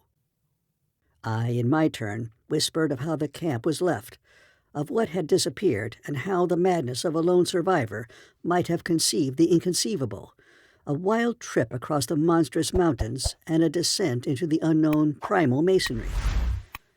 But we could not convince each other, or even ourselves, of anything definite. We had turned off all light as we stood still, and vaguely noticed that a trace of deeply filtered upper daylight kept the blackness from being absolute. Having automatically begun to move ahead, we guided ourselves by occasional flashes from our torch. The disturbed debris formed an impression we could not shake off, and the smell of gasoline grew stronger. More and more ruin met our eyes and hampered our feet, until very soon we saw that the forward way was about to cease. We had been all too correct in our pessimistic guess about that rift glimpsed from the air. Our tunnel quest was a blind one, and we were not even going to be able to reach the basement out of which the abyssward aperture opened. The torch, flashing over the grotesquely carved walls of the blocked corridor in which we stood, showed several doorways in various states of obstruction, and from one of them the gasoline odor, quite submerging that other hint of odor, came with a special distinctness. As we looked more steadily, we saw that beyond a doubt there had been a slight and recent clearing away of debris from that particular opening. Whatever the lurking horror might be, we believed the direct avenue toward it was now plainly manifest. I do not think anyone will wonder that we waited an appreciable time before making any further motion. And yet, when we did venture inside that black arch, our first impression was one of anticlimax. For amidst the littered expanse of that sculptured crypt, a perfect cube with sides of about 20 feet, there remained no recent object of instantly discernible size, so that we looked instinctively, though in vain, for a farther doorway. In another moment, however, Danforth's sharp vision had discovered a place where the floor debris had been disturbed. We turned on both torches full strength. Though what we saw in that light was actually simple and trifling, I am none the less reluctant to tell of it because of what it implied. It was a rough leveling of the debris, upon which several small objects lay carelessly scattered, and at one corner of which a considerable amount of gasoline must have been spilled lately enough to leave a strong odor even at this extreme super-plateau altitude. In other words, it could not be other than a sort of camp, a camp made by questing beings, who, like us, had been turned back by the unexpectedly choked way to the abyss. Let me be plain. The scattered objects were, so far as substance was concerned, all from Lake's camp, and consisted of tin cans as queerly opened as those we had seen at that ravaged place, many spent matches, 3 illustrated books more or less curiously smudged, an empty ink bottle with its pictorial and instructional carton, a broken fountain pen, some oddly snipped fragments of fur and tent cloth, a used electric battery with circular of directions, a folder that came with our type of tent heater, and a sprinkling of crumpled papers. It was all bad enough, but when we smoothed out the papers and looked at what was on them, we felt we had come to the worst. We had found certain inexplicably blotted papers at the camp which might have prepared us, yet the effect of the sight, down there in the pre-human vaults of a nightmare city, was almost too much to bear. A mad Gedney might have made the groups of dots in imitation of those found on the greener soapstones, just as the dots on those insane five-pointed grave mounds might have been made. And he might conceivably have prepared rough, hasty sketches, varying in their accuracy or lack of it, which outlined the neighboring parts of the city and traced the way from a circularly represented place outside our previous route, a place we identified as a great cylindrical tower in the carvings and as a vast circular gulf glimpsed in our aerial survey, to the present five-pointed structure and the tunnel mouth therein. He might, I repeat, have prepared such sketches, for those before us were quite obviously compiled, as our own had been, from late sculptures somewhere in the glacial labyrinth, though not from the ones which we had seen and used. But what this art-blind bungler could never have done was to execute those sketches in a strange and assured technique, perhaps superior, despite haste and carelessness, to any of the decadent carvings from which they were taken, the characteristic and unmistakable technique of the old ones themselves in the dead city's heyday. There are those who will say Danforth and I were utterly mad not to flee for our lives after that, since our conclusions were now, notwithstanding their wildness, completely fixed, and of a nature I need not even mention to those who have read my account as far as this.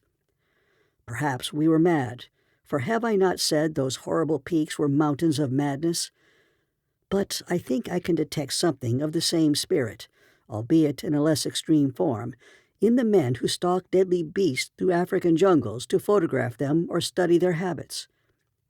Half paralyzed with terror though we were, there was nevertheless fanned within us a blazing flame of awe and curiosity which triumphed in the end. Of course, we did not mean to face that or those which we knew had been there, but we felt that they must be gone by now. They would by this time have found the other neighboring entrance to the abyss, and have passed within, to whatever night-black fragments of the past might await them in the ultimate gulf they had never seen. Or if that entrance too was blocked, they would have gone on to the north seeking another. They were, we remembered, partly independent of light.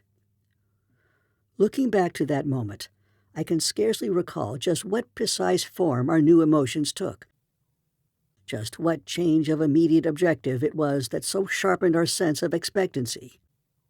We certainly did not mean to face what we feared, yet I will not deny that we may have had a lurking, unconscious wish to spy certain things from some hidden vantage point. Probably we had not given up our zeal to glimpse the abyss itself, though there was interposed a new goal in the form of that great circular place shown on the crumpled sketches we had found. We had at once recognized it as a monstrous cylindrical tower in the carvings, but appearing only as a prodigious round aperture from above. Something about the impressiveness of its rendering, even in these hasty diagrams, made us think that its subglacial levels must still form a feature of peculiar importance. Perhaps it embodied architectural marvels as yet unencountered by us. It was certainly of incredible age, according to the sculptures in which it figured, being indeed among the first things built in the city. Its carvings, if preserved, could not but be highly significant. Moreover, it might form a good present link with the upper world. A shorter route than the one we were so carefully blazing, and probably that by which those others had descended. At any rate, the thing we did was to study the terrible sketches, which quite perfectly confirmed our own, and start back over the indicated course to the circular place, the course which our nameless predecessors must have traversed twice before us. The other neighboring gate to the abyss would lie beyond that. I need not speak of our journey. during which we continued to leave an economical trail of paper, for it was precisely the same in kind as that by which we had reached the cul-de-sac, except that it tended to adhere more closely to the ground level and even descend to basement corridors. Every now and then we could trace certain disturbing marks in the debris or litter underfoot. And, after we had passed outside the radius of the gasoline scent, we were again faintly conscious, spasmodically, of that more hideous and more persistent scent. After the way had branched from our former course, we sometimes gave the rays of our single torch a furtive sweep along the walls, noting in almost every case the well-nigh omnipresent sculptures, which indeed seemed to have formed a main aesthetic outlet for the old ones. About 9:30 p.m., while traversing a vaulted corridor whose increasingly glaciated floor seemed somewhat below the ground level, and whose roof grew lower as we advanced, we began to see strong daylight ahead, and were able to turn off our torch. It appeared that we were coming to the vast circular place, and that our distance from the upper air could not be very great. The corridor ended in an arch, surprisingly low for these megalith ruins, but we could see much through it even before we emerged. Beyond, there stretched a prodigious round space, fully 200 feet in diameter, strewn with debris and containing many choked archways corresponding to the one we were about to cross. The walls were, in available spaces, boldly sculptured into a spiral bend of heroic proportions, and displayed, despite the destructive weathering caused by the openness of the spot, an artistic splendor far beyond anything we had encountered before. The littered floor was quite heavily glaciated, and we fancied that the true bottom lay at a considerably lower depth. But the salient object of the place was the titanic stone ramp, which, eluding the archways by a sharp turn outward into the open floor, wound spirally up the stupendous cylindrical wall like an inside counterpart of those once climbing outside the monstrous towers or ziggurats of antique Babylon. Only the rapidity of our flight, and the perspective which confounded the descent with the tower's inner wall, had prevented our noticing this feature from the air, and thus caused us to seek another avenue to the subglacial level. Pabodie might have been able to tell what sort of engineering held it in place, but Danforth and I could merely admire and marvel. We could see mighty stone corbels and pillars here and there, but what we saw seemed inadequate to the function performed. The thing was excellently preserved up to the present top of the tower, a highly remarkable circumstance in view of its exposure, and its shelter had done much to protect the bizarre and disturbing cosmic sculptures on the walls. As we stepped out into the awesome half-daylight of this monstrous cylinder bottom, 50 million years old, and without doubt the most primally ancient structure ever to meet our eyes, we saw that the ramp-traversed sides stretched dizzily up to a height of fully 60 feet. This, we recall from our aerial survey, meant an outside glaciation of some 40 feet. Since the yawning gulf we had seen from the plain had been at the top of an approximately 20-foot mound of crumbled masonry, somewhat sheltered for 3/4 of its circumference by the massive curving walls of a line of higher ruins. According to the sculptures, the original tower had stood in the center of an immense circular plaza, and had been perhaps 500 or 600 feet high, with tiers of horizontal discs near the top and a row of needle-like spires along the upper rim. Most of the masonry had obviously toppled outward rather than inward, a fortunate happening, since otherwise the ramp might have been shattered and the whole interior choked. As it was, the ramp showed sad battering, whilst the choking was such that all the archways seemed to have been half cleared. It took us only a moment to conclude that this was indeed the route by which those others had descended, and that this would be the logical route for our own ascent, despite the long trail of paper we had left elsewhere. The tower's mouth was no farther from the foothills and our waiting plain than was the great terraced building we had entered, and any further subglacial exploration we might make on this trip would lie in this general region. Oddly, we were still thinking about possible later trips, even after all we had seen and guessed. Then, as we picked our way cautiously over the debris of the great floor, there came a sight which for the time excluded all other matters. It was the neatly huddled array of 3 sledges in that farther angle of the ramp's lower and outward projecting course, which had hitherto been screened from our view.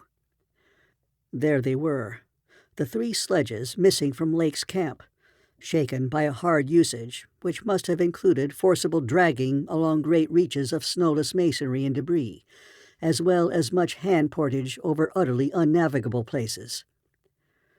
They were carefully and intelligently packed and strapped, and contained things memorably familiar enough: the gasoline stove, fuel cans, instrument cases, provision tins, tarpaulins obviously bulging with books, and some bulging with less obvious contents, everything derived from Lake's equipment.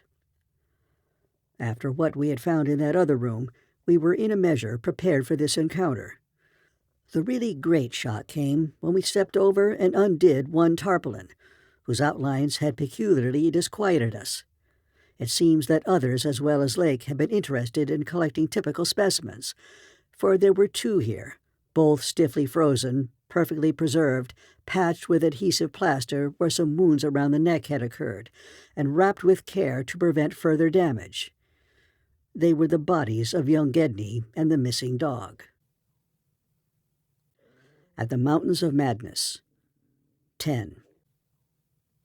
Many people will probably judge us callous as well as mad for thinking about the northward tunnel and the abyss so soon after our somber discovery, and I am not prepared to say that we would have immediately revived such thoughts but for a specific circumstance which broke in upon us and set up a whole new train of speculations.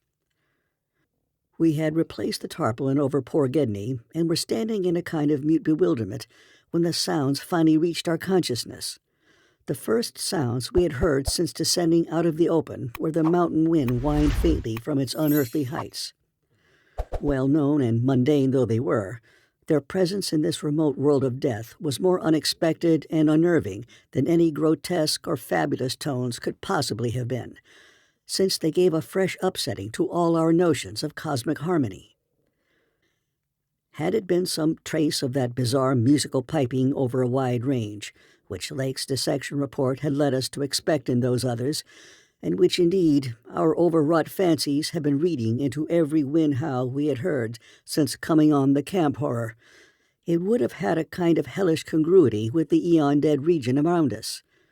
A voice from other epochs belongs in a graveyard of other epochs. As it was, however, the noise shattered all our profoundly seated adjustments, all our tacit acceptance of the inner Antarctic as a waste utterly and irrevocably void of every vestige of normal life. What we heard was not the fabulous note of any buried blasphemy of elder Earth, from whose supernal toughness an age-denied polar sun had evoked a monstrous response. Instead, it was a thing so mockingly normal and so unerringly familiarized by our sea days off Victoria Land and our camp days at McMurdo Sound that we shuddered to think of it here, where such things ought not to be. To be brief, it was simply the raucous squawking of a penguin. The muffled sound floated from subglacial recesses nearly opposite to the corridor whence we had come, regions manifestly in the direction of that other tunnel to the vast abyss. The presence of a living water-bird in such a direction, in a world whose surface was one of age-long and uniform lifelessness, could lead to only one conclusion. Hence, our first thought was to verify the objective reality of the sound. It was indeed repeated, and seemed at times to come from more than one throat. Seeking its source, we entered an archway from which much debris had been cleared, resuming our trailblazing, with an added paper supply taken with curious repugnance from one of the tarpaulin bundles on the sledges, when we left daylight behind. As the glaciated floor gave place to a litter of detritus, we plainly discerned some curious, dragging tracks. And once Danforth found a distinct print of a sort whose description would be only too superfluous. The course indicated by the penguin cries was precisely what our map and compass prescribed as an approach to the more northerly tunnel mouth, and we were glad to find that a bridgeless thoroughfare on the ground and basement level seemed open. The tunnel, according to the chart, ought to start from the basement of a large pyramidal structure which we seemed vaguely to recall from our aerial survey as remarkably well preserved. Along our path, the single torch showed a customary profusion of carvings, but we did not pause to examine any of these. Suddenly, a bulky white shape loomed up ahead of us, and we flashed on the second torch. It is odd how wholly this new quest had turned our minds from earlier fears of what might lurk near. Those other ones, having left their supplies in the great circular place, must have planned to return after their scouting trip toward or into the abyss. Yet we had now discarded all caution concerning them as completely as if they had never existed. This white waddling thing was fully 6 feet high, yet we seemed to realize at once that it was not one of those others. They were larger and dark, and according to the sculptures, their motion over land surfaces was a swift, assured matter, despite the queerness of their sea-borne tentacle equipment.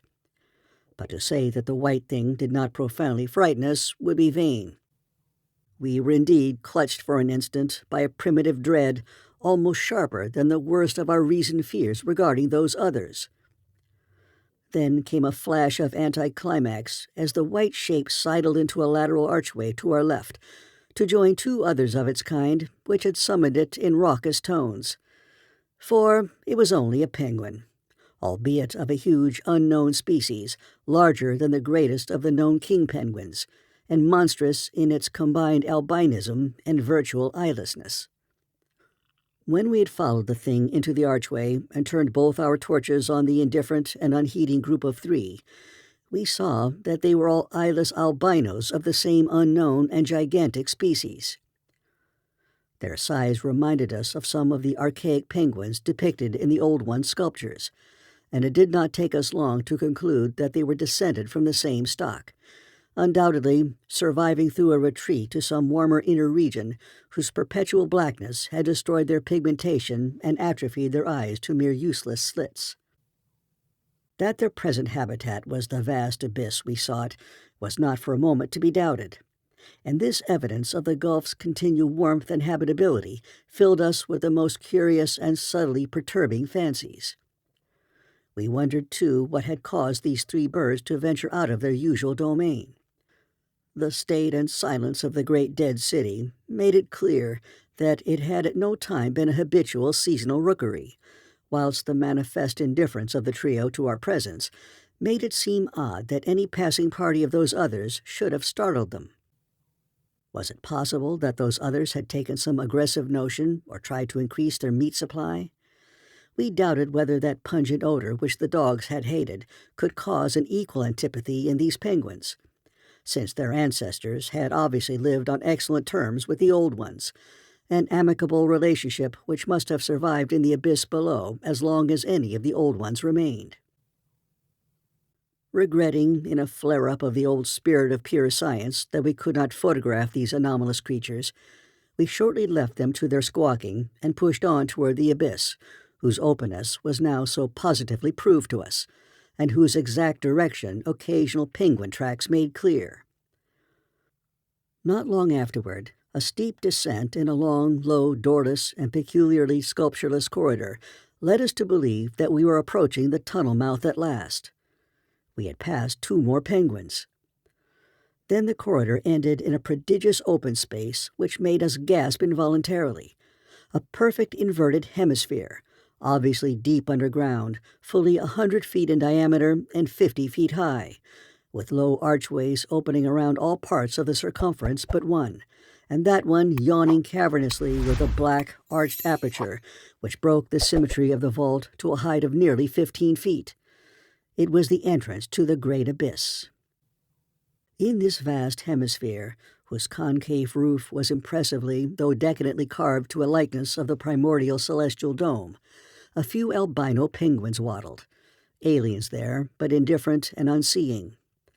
The black tunnel yawned indefinitely off at a steep, descending grade, its aperture adorned with grotesquely chiseled jambs and lintel. From that cryptical mouth we fancied a current of slightly warmer air, and perhaps even a suspicion of vapor proceeded. And we wondered what living entities other than penguins the limitless void below and the contiguous honeycombings of the land and the Titan mountains might conceal. We wondered, too, whether the trace of mountaintop smoke at first suspected by Poor Lake, as well as the odd haze we had ourselves perceived around the rampart-crowned peak, might not be caused by the tortuous channeled rising of some such vapor from the unfathomed regions of Earth's core. Entering the tunnel, we saw that its outline was, at least at the start, about 15 feet each way, sides, floor, and arched roof composed of the usual megalithic masonry. The sides were sparsely decorated with cartouches of conventional designs in a later decadent style, and all the construction and carving were marvelously well preserved. The floor was quite clear, except for a slight detritus bearing outgoing penguin tracks and the inward tracks of those others. The farther one advanced, the warmer it became, so that we were soon unbuttoning our heavy garments. We wondered whether there were any actually igneous manifestations below, and whether the waters of that sunless sea were hot. After a short distance, the masonry gave place to solid rock, though the tunnel kept the same proportions and presented the same aspect of carved regularity. Occasionally, its varying grade became so steep that grooves were cut in the floor. Several times we noted the mouths of small lateral galleries not recorded in our diagrams, none of them such as to complicate the problem of our return, and all of them welcome as possible refuges in case we met unwelcome entities on their way back from the abyss. The nameless scent of such things was very distinct. Doubtless it was suicidally foolish to venture into that tunnel under the known conditions, but the lure of the unplumbed is stronger in certain persons than most suspect. Indeed, it was just such a lure which had brought us to this unearthly polar waste in the first place. We saw several penguins as we passed along, and speculated on the distance we would have to traverse. The carvings had led us to expect a steep downhill walk of about a mile to the abyss, but our previous wanderings had shown us that matters of scale were not wholly to be depended on. After about a quarter of a mile, that nameless scent became greatly accentuated, and we kept very careful track of the various lateral openings we passed. There was no visible vapor as at the mouth, but this was doubtless due to the lack of contrasting cooler air. The temperature was rapidly ascending, and we were not surprised to come upon a careless heap of material shudderingly familiar to us. It was composed of furs and tent cloths taken from Lake's camp, and we did not pause to study the bizarre forms into which the fabrics had been slashed. Slightly beyond this point, we noticed a decided increase in the size and number of the side galleries, and concluded that the densely honeycombed region beneath the higher foothills must now have been reached. The nameless scent was now curiously mixed with another and scarcely less offensive odor, of what nature we could not guess, though we thought of decaying organisms and perhaps unknown subterranean fungi. Then came a startling expansion of the tunnel for which the carvings had not prepared us, a broadening and rising into a lofty, natural-looking elliptical cavern with a level floor, some 75 feet long and 50 broad, and with many immense side passages leading away into cryptical darkness. Though this cavern was natural in appearance, an inspection with both torches suggested that it had been formed by the artificial destruction of several walls between adjacent honeycombings. The walls were rough, and the high vaulted roof was thick with stalactites, but the solid rock floor had been smoothed off, and was free from all debris, detritus, or even dust to a positively abnormal extent. Except for the avenue through which we had come, this was true of the floors of all the great galleries opening off from it, and the singularity of the condition was such as to set us vainly puzzling. The curious new feeder which had supplemented the nameless scent was excessively pungent here, so much so that it destroyed all trace of the other. Something about this whole place, with its polished and almost glistening floor, struck us as more vaguely baffling and horrible than any of the monstrous things we had previously encountered. The regularity of the passage immediately ahead prevented all confusion as to the right course amidst this plethora of equally great cave mouths. Nevertheless, we resolved to resume our paper trailblazing if any further complexity should develop. for dust tracks, of course, could no longer be expected. Upon resuming our direct progress, we cast a beam of torchlight over the tunnel walls, and stopped short in amazement at the supremely radical change which had come over the carvings in this part of the passage. We realized, of course, the great decadence of the old one's sculpture at the time of the tunneling, and had indeed noticed the inferior workmanship of the arabesques and the stretches behind us. But now, in this deeper section beyond the cavern, there was a sudden difference wholly transcending explanation, a difference in basic nature as well as in mere quality, and involving so profound and calamitous a degradation of skill that nothing in the hitherto observed rate of decline could have led one to expect it. This new and degenerate work was coarse, bold, and wholly lacking in delicacy of detail. It was countersunk with exaggerated depth in bands following the same general line as the sparse cartouches of the earlier sections, but the height of the reliefs did not reach the level of the general surface. Danforth had the idea that it was a second carving, a sort of palimpsest formed after the obliteration of a previous design. In nature, it was wholly decorative and conventional, and consisted of crude spirals and angles roughly following the quintile mathematical tradition of the old ones, yet seeming more like a parody than a perpetuation of that tradition. Since we could not afford to spend any considerable time in study, we resumed our advance after a cursory look.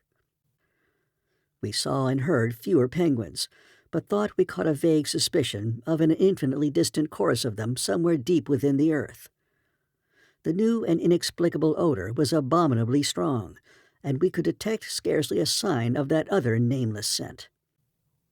Puffs of visible vapor ahead bespoke increasing contrasts in temperature, and the relative nearness of the sunless sea cliffs of the great abyss.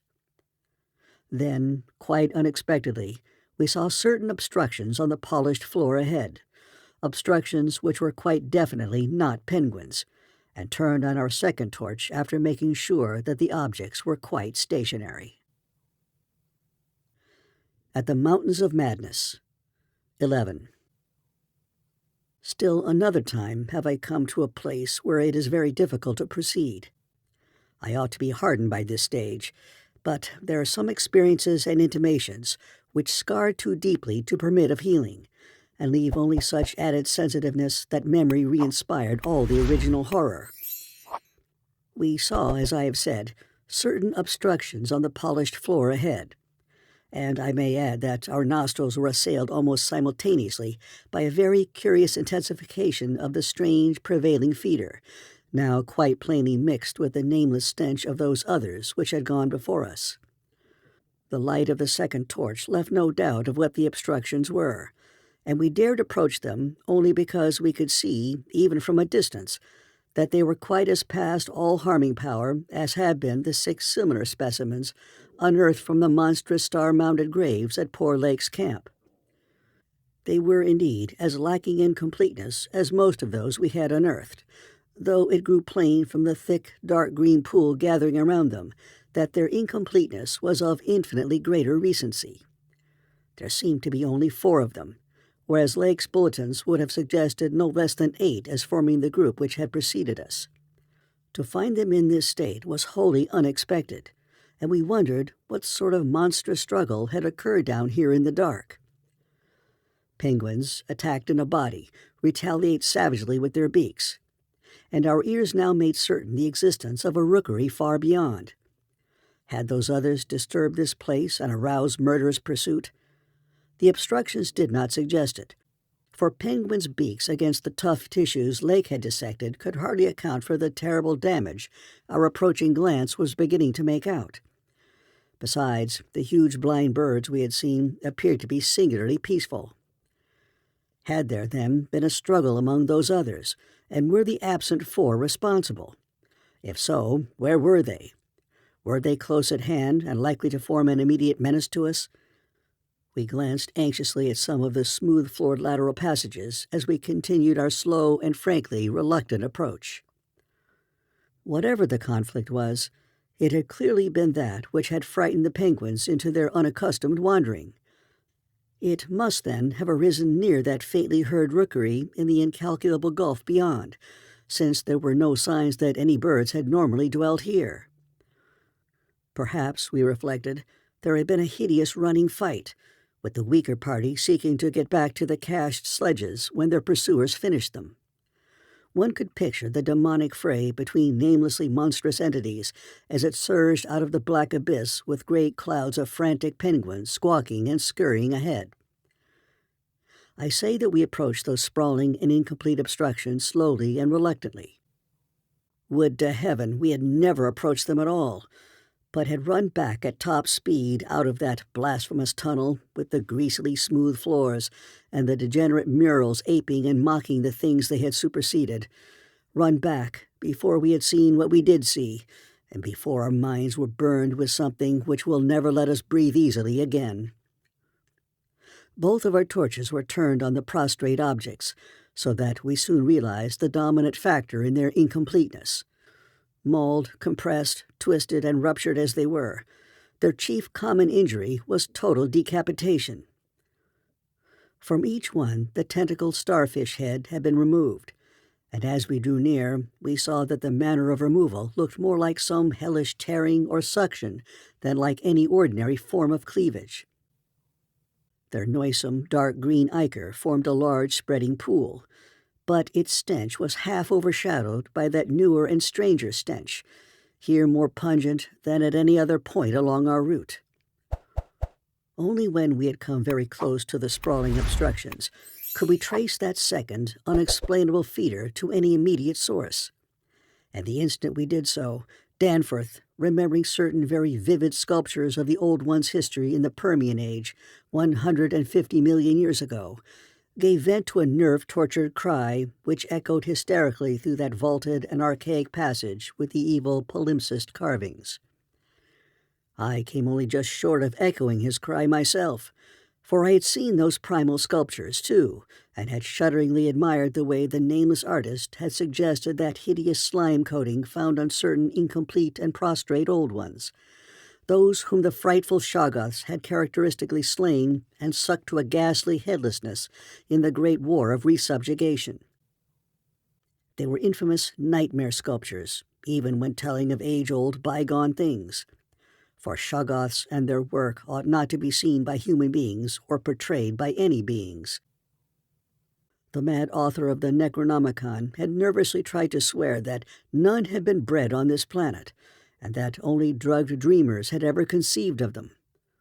Formless protoplasm able to mock and reflect all forms and organs and processes, viscous agglutinations of bubbling cells, rubbery 15-foot spheroids infinitely plastic and ductile, slaves of suggestion, builders of cities, more and more sullen, more and more intelligent, more and more amphibious, more and more imitative. Great heaven! What madness made even those blasphemous old ones willing to use and to carve such things?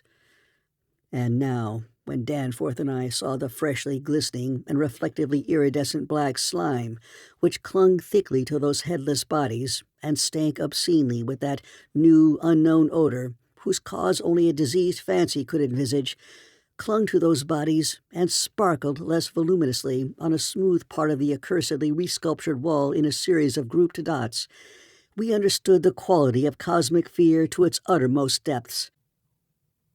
It was not fear of those 4 missing others, for all too well did we suspect they would do no harm again. Poor devils! After all, they were not evil things of their kind. They were the men of another age and another order of being.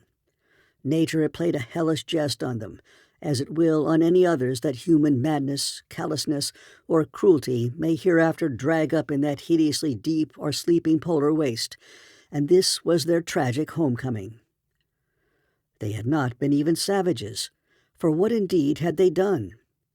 That awful awakening in the cold of an unknown epoch, perhaps an attack by the furry, frantically barking quadrupeds, and a dazed defense against them and the equally frantic white simians with the queer wrappings and paraphernalia.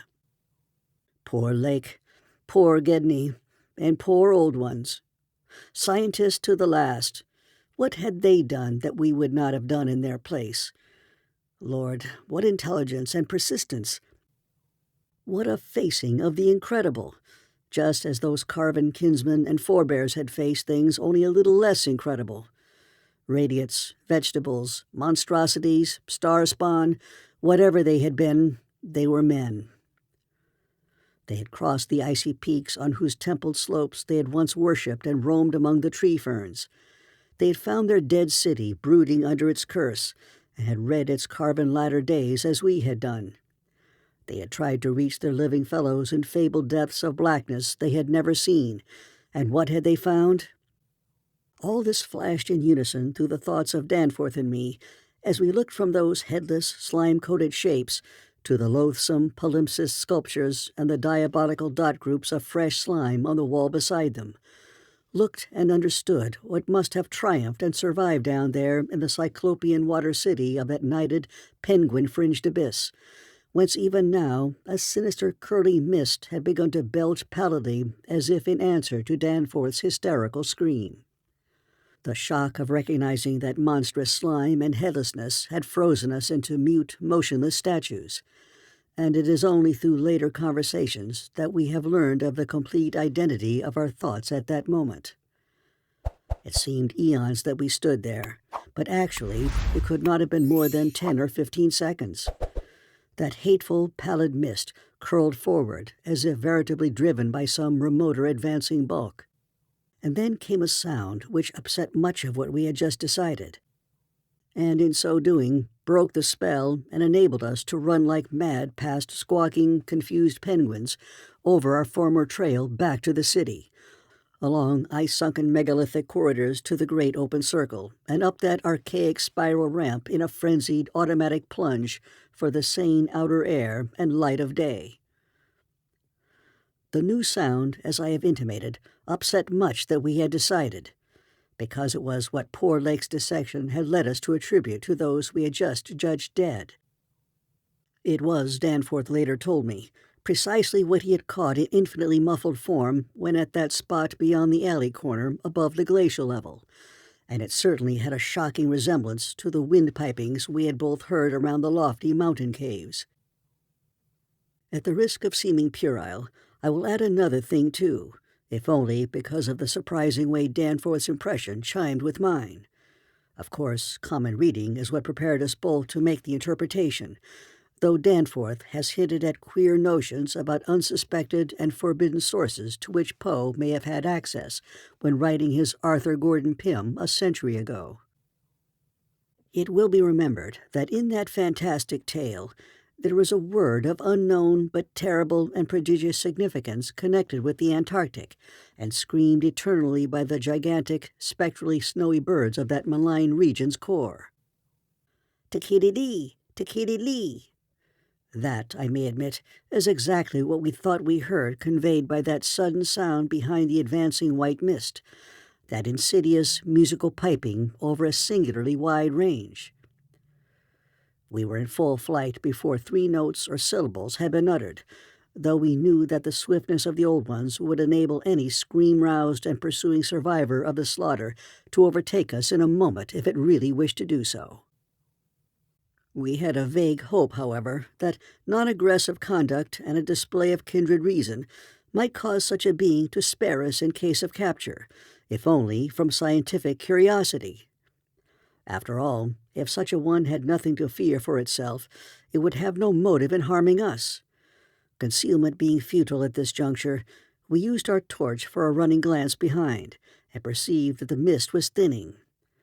Would we see at last a complete and living specimen of those others?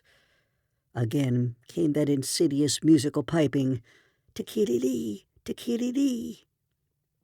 Then, noting that we were actually gaining on our pursuer, it occurred to us that the entity might be wounded. We could take no chances, however, since it was very obviously approaching in answer to Danforth's scream, rather than in flight from any other entity. The timing was too close to admit of doubt. Of the whereabouts of that less conceivable and less mentionable nightmare, that fetid, unglimpsed mountain of slime-spewing protoplasm whose race had conquered the abyss and sent land pioneers to recarve and squirm through the burrows of the hills, we could form no guess. and it cost us a genuine pang to leave this probably crippled old one, perhaps a lone survivor, to the peril of recapture and a nameless fate. Thank heaven we did not slacken our run. The curling mist had thickened again, and was driving ahead with increased speed, whilst the straying penguins in our rear were squawking and screaming and displaying signs of a panic really surprising in view of their relatively minor confusion when we had passed them. Once more came that sinister, wide-ranged piping. "Te-kee-li-lee! Te-kee-li-lee!" We had been wrong. The thing was not wounded, but had merely paused on encountering the bodies of its fallen kindred, and the hellish slime inscription above them. We could never know what that demon message was, but those burials at Lake's camp had shown how much importance the beings attached to their dead. Our recklessly used torch now revealed ahead of us the large open cavern where various ways converged, and we were glad to be leaving those morbid palimpsest sculptures, almost felt even when scarcely seen, behind. Another thought which the advent of the cave inspired was the possibility of losing our pursuer at this bewildering focus of large galleries. There were several of the blind albino penguins in the open space, and it seemed clear that their fear of the oncoming entity was extreme to the point of unaccountability. If at that point we dimmed our torch to the very lowest limit of traveling need, keeping it strictly in front of us, the frightened, squawking motions of the huge birds in the mist might muffle our footfalls, screen our true course, and somehow set up a false lead. Amidst the churning, spiraling fog, the littered and unglistening floor of the main tunnel beyond this point, as differing from the other morbidly polished burrows, could hardly form a highly distinguishing feature. Even so far as we could conjecture, for those indicated special senses which made the old ones partly, though imperfectly, independent of light in emergencies. In fact, we were somewhat apprehensive lest we go astray ourselves in our haste. For we had, of course, decided to keep straight on toward the dead city, since the consequences of loss in those unknown foothill honeycombings would be unthinkable. The fact that we survived and emerged is sufficient proof that the thing did take a wrong gallery, whilst we providentially hit on the right one. The penguins alone could not have saved us, but in conjunction with the mist they seemed to have done so. Only a benign fate kept the curling vapors thick enough at the right moment, for they were constantly shifting and threatening to vanish. Indeed, they did lift for a second just before we emerged from the nauseously resculptured tunnel into the cave, so that we actually caught one first and only half glimpse of the oncoming entity as we cast a final, desperately fearful glance backward before dimming the torch and mixing with the penguins in the hope of dodging pursuit. If the fate which had screened us was benign, that which gave us the half glimpse was infinitely the opposite. For to that flash of semi-vision can be traced a full half of the horror which has ever since haunted us. Our exact motive in looking back again was perhaps no more than the immemorial instinct of the pursued to gauge the nature and course of its pursuer. Or perhaps it was an automatic attempt to answer a subconscious question raised by one of our senses. In the midst of our flight, with all our faculties centered on the problem of escape, we were in no condition to observe and analyze details. Yet, even so, our latent brain cells must have wondered at the message brought them by our nostrils. Afterward, we realized what it was, that our retreat from the fetid slime coating on those headless obstructions, and the coincident approach of the pursuing entity, had not brought us the exchange of stenches which logic called for. In the neighborhood of the prostrate things, that new and lately unexplainable fetor had been wholly dominant. But by this time it ought to have largely given place to the nameless stench associated with those others. This it had not done, for instead the newer and less bearable smell was now virtually undiluted, and growing more and more poisonously insistent each second. So we glanced back, simultaneously it would appear, though no doubt the incipient motion of one prompted the imitation of the other. As we did so, we flashed both torches full strength at the momentarily thinned mist.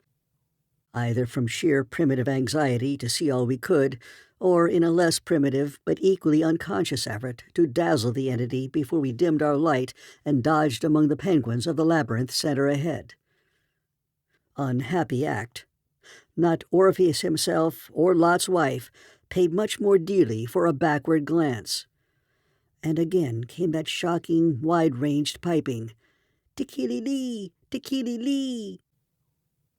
Danforth was totally unstrung, and the first thing I remember of the rest of the journey was hearing him lightheadedly chant a hysterical formula in which I alone of mankind could have found anything but insane irrelevance. It reverberated in falsetto echoes among the squawks of the penguins, reverberated through the vaulting ahead, and, thank heaven, through the now empty vaultings behind. He could not have begun it at once, else we would not have been alive and blindly racing. I shudder to think of what a shade of difference in his nervous reactions might have brought. "South Station under, Washington under, Park Street under, Kendall, Central, Harvard." The poor fellow was chanting the familiar stations of the Boston-Cambridge Tunnel that burrowed through our peaceful native soil thousands of miles away in New England. Yet to me the ritual had neither irrelevance nor home feeling. It had only horror, because I knew unerringly the monstrous, nefandous analogy that had suggested it. We had expected, upon looking back, to see a terrible and incredible moving entity if the mists were thin enough. But of that entity we had formed a clear idea. What we did see, for the mists were indeed all too malignly thinned, was something altogether different, and immeasurably more hideous and detestable. It was the utter, objective embodiment of the fantastic novelist's thing that should not be, and its nearest comprehensible analog is a vast onrushing subway train, as one sees it from a station platform, the great black front looming colossally out of infinite subterraneous distance, constellated with strangely colored lights and filling the prodigious burrow. But we were not on a station platform. We were on the track ahead, as the nightmare plastic column of fetid black iridescence oozed tightly onward through its 15-foot sinus, gathering unholy speed and driving before it a spiral, rethickening cloud of the pallid abyss vapor. It was a terrible, indescribable thing, vaster than any subway train, a shapeless congeries of protoplasmic bubbles, faintly self-luminous, and with myriads of temporary eyes forming and unforming, as pustules of greenish light all over the tunnel-filling front that bore down upon us, crushing the frantic penguins and slithering over the glistening floor that it and its kind had swept so evilly free of all litter. Still came that eldritch, mocking cry, "Tikili-lee, tikili-lee." And at last we remembered that the demonic Shoggoths, given life, though, and plastic organ patterns solely by the old ones, and having no language save that which the dot groups expressed, had likewise no voice save the imitated accents of their bygone masters. At the Mountains of Madness. 12. Danforth and I have recollections of emerging into the great sculptured hemisphere and of threading our back trail through the cyclopean rooms and corridors of the dead city. Yet these are purely dream fragments involving no memory of volition, details, or physical exertion. There was something vaguely appropriate about our departure from those buried epochs. For as we wound our panting way up the 60-foot cylinder of primal masonry, we glimpsed beside us a continuous procession of heroic sculptures in the dead race's early and undecayed technique, a farewell from the old ones written 50 million years ago. Finally, scrambling out at the top, we found ourselves on a great mound of tumbled blocks, with the curved walls of higher stonework rising westward, and the brooding peaks of the great mountain showing beyond the more crumbled structures toward the east. The sky above was a churning and opalescent mass of tenuous ice vapors, and the cold clutched at our vitals. In less than a quarter of an hour, we had found the steep grade to the foothills, the probable ancient terrace by which we had descended, and could see the dark bulk of our great plain amidst the sparse ruins on the rising slope ahead. Halfway uphill toward our goal, we paused for a momentary breathing spell and turned to look again at the fantastic tangle of incredible stone shapes below us, once more outlined mystically against an unknown west. As we did so, we saw that the sky beyond had lost its morning haziness, the restless ice vapors having moved up to the zenith, where their mocking outline seemed on the point of settling into some bizarre pattern which they feared to make quite definite or conclusive. There now lay revealed on the ultimate white horizon behind the grotesque city a dim elfin line of pinnacled violet, whose needle-pointed heights loomed dreamlike against the beckoning rose color of the western sky. Up toward this shimmering rim sloped the ancient tableland, the depressed course of the bygone river traversing it as an irregular ribbon of shadow. For a second we gasped in admiration of the scene's unearthly cosmic beauty, and then vague horror began to creep into our souls. For this far violet line could be nothing else than the terrible mountains of the Forbidden Land, highest of Earth's peaks and focus of Earth's evil, harborers of nameless horrors and Archean secrets, shunned and prayed to by those who feared to carve their meaning, untrodden by any living thing of earth, but visited by the sinister lightnings and sending strange beams across the plains in the polar night. If the sculptured maps and pictures in that pre-human city had told truly, these cryptic violet mountains could not be much less than 300 miles away. Yet none the less sharply did their dim elfin essence jut above that remote and snowy rim, like the serrated edge of a monstrous alien planet about to rise into unaccustomed heavens. Looking at them, I thought nervously of certain sculptured hints of what the great bygone river had washed down into the city from their accursed sloping, and wondered how much sense and how much folly had lain in the fears of those old ones who carved them so reticently. I recalled how their northerly end must come near the coast at Queen Mary Land, where even at that moment Sir Douglas Mawson's expedition was doubtless working less than 1,000 miles away, and hoped that no evil fate would give Sir Douglas and his men a glimpse of what might lie beyond the protecting coastal range. Such thoughts formed a measure of my overwrought condition at the time, and Danforth seemed to be even worse. Yet, before we had passed the great star-shaped ruin and reached our plain, our fears had become transferred to the lesser but vast enough range whose recrossing lay ahead of us. From these foothills, the black, ruin-crusted slopes reared up starkly and hideously against the east, again reminding us of those strange Asian paintings of Nicholas Roerich. And when we thought of the damnable honeycombings inside them, and of the frightful amorphous entities that might have pushed their fetidly squirming sway even to the topmost hollow pinnacles, we could not face without panic the prospect of again sailing by those suggestive skyward cave mouths, where the wind made sounds like an evil musical piping over a wide range. To make matters worse, we saw distinct traces of local mist around several of the summits, as poor Lake must have done when he had made that early mistake about volcanism, and thought shiveringly of that kindred mist from which we had just escaped, of that and of the blasphemous, horror-fostering abyss whence all such vapors came. All was well with the plane, and we clumsily hauled on our heavy flying furs. Danforth got the engine started without trouble, and we made a very smooth takeoff over the nightmare city.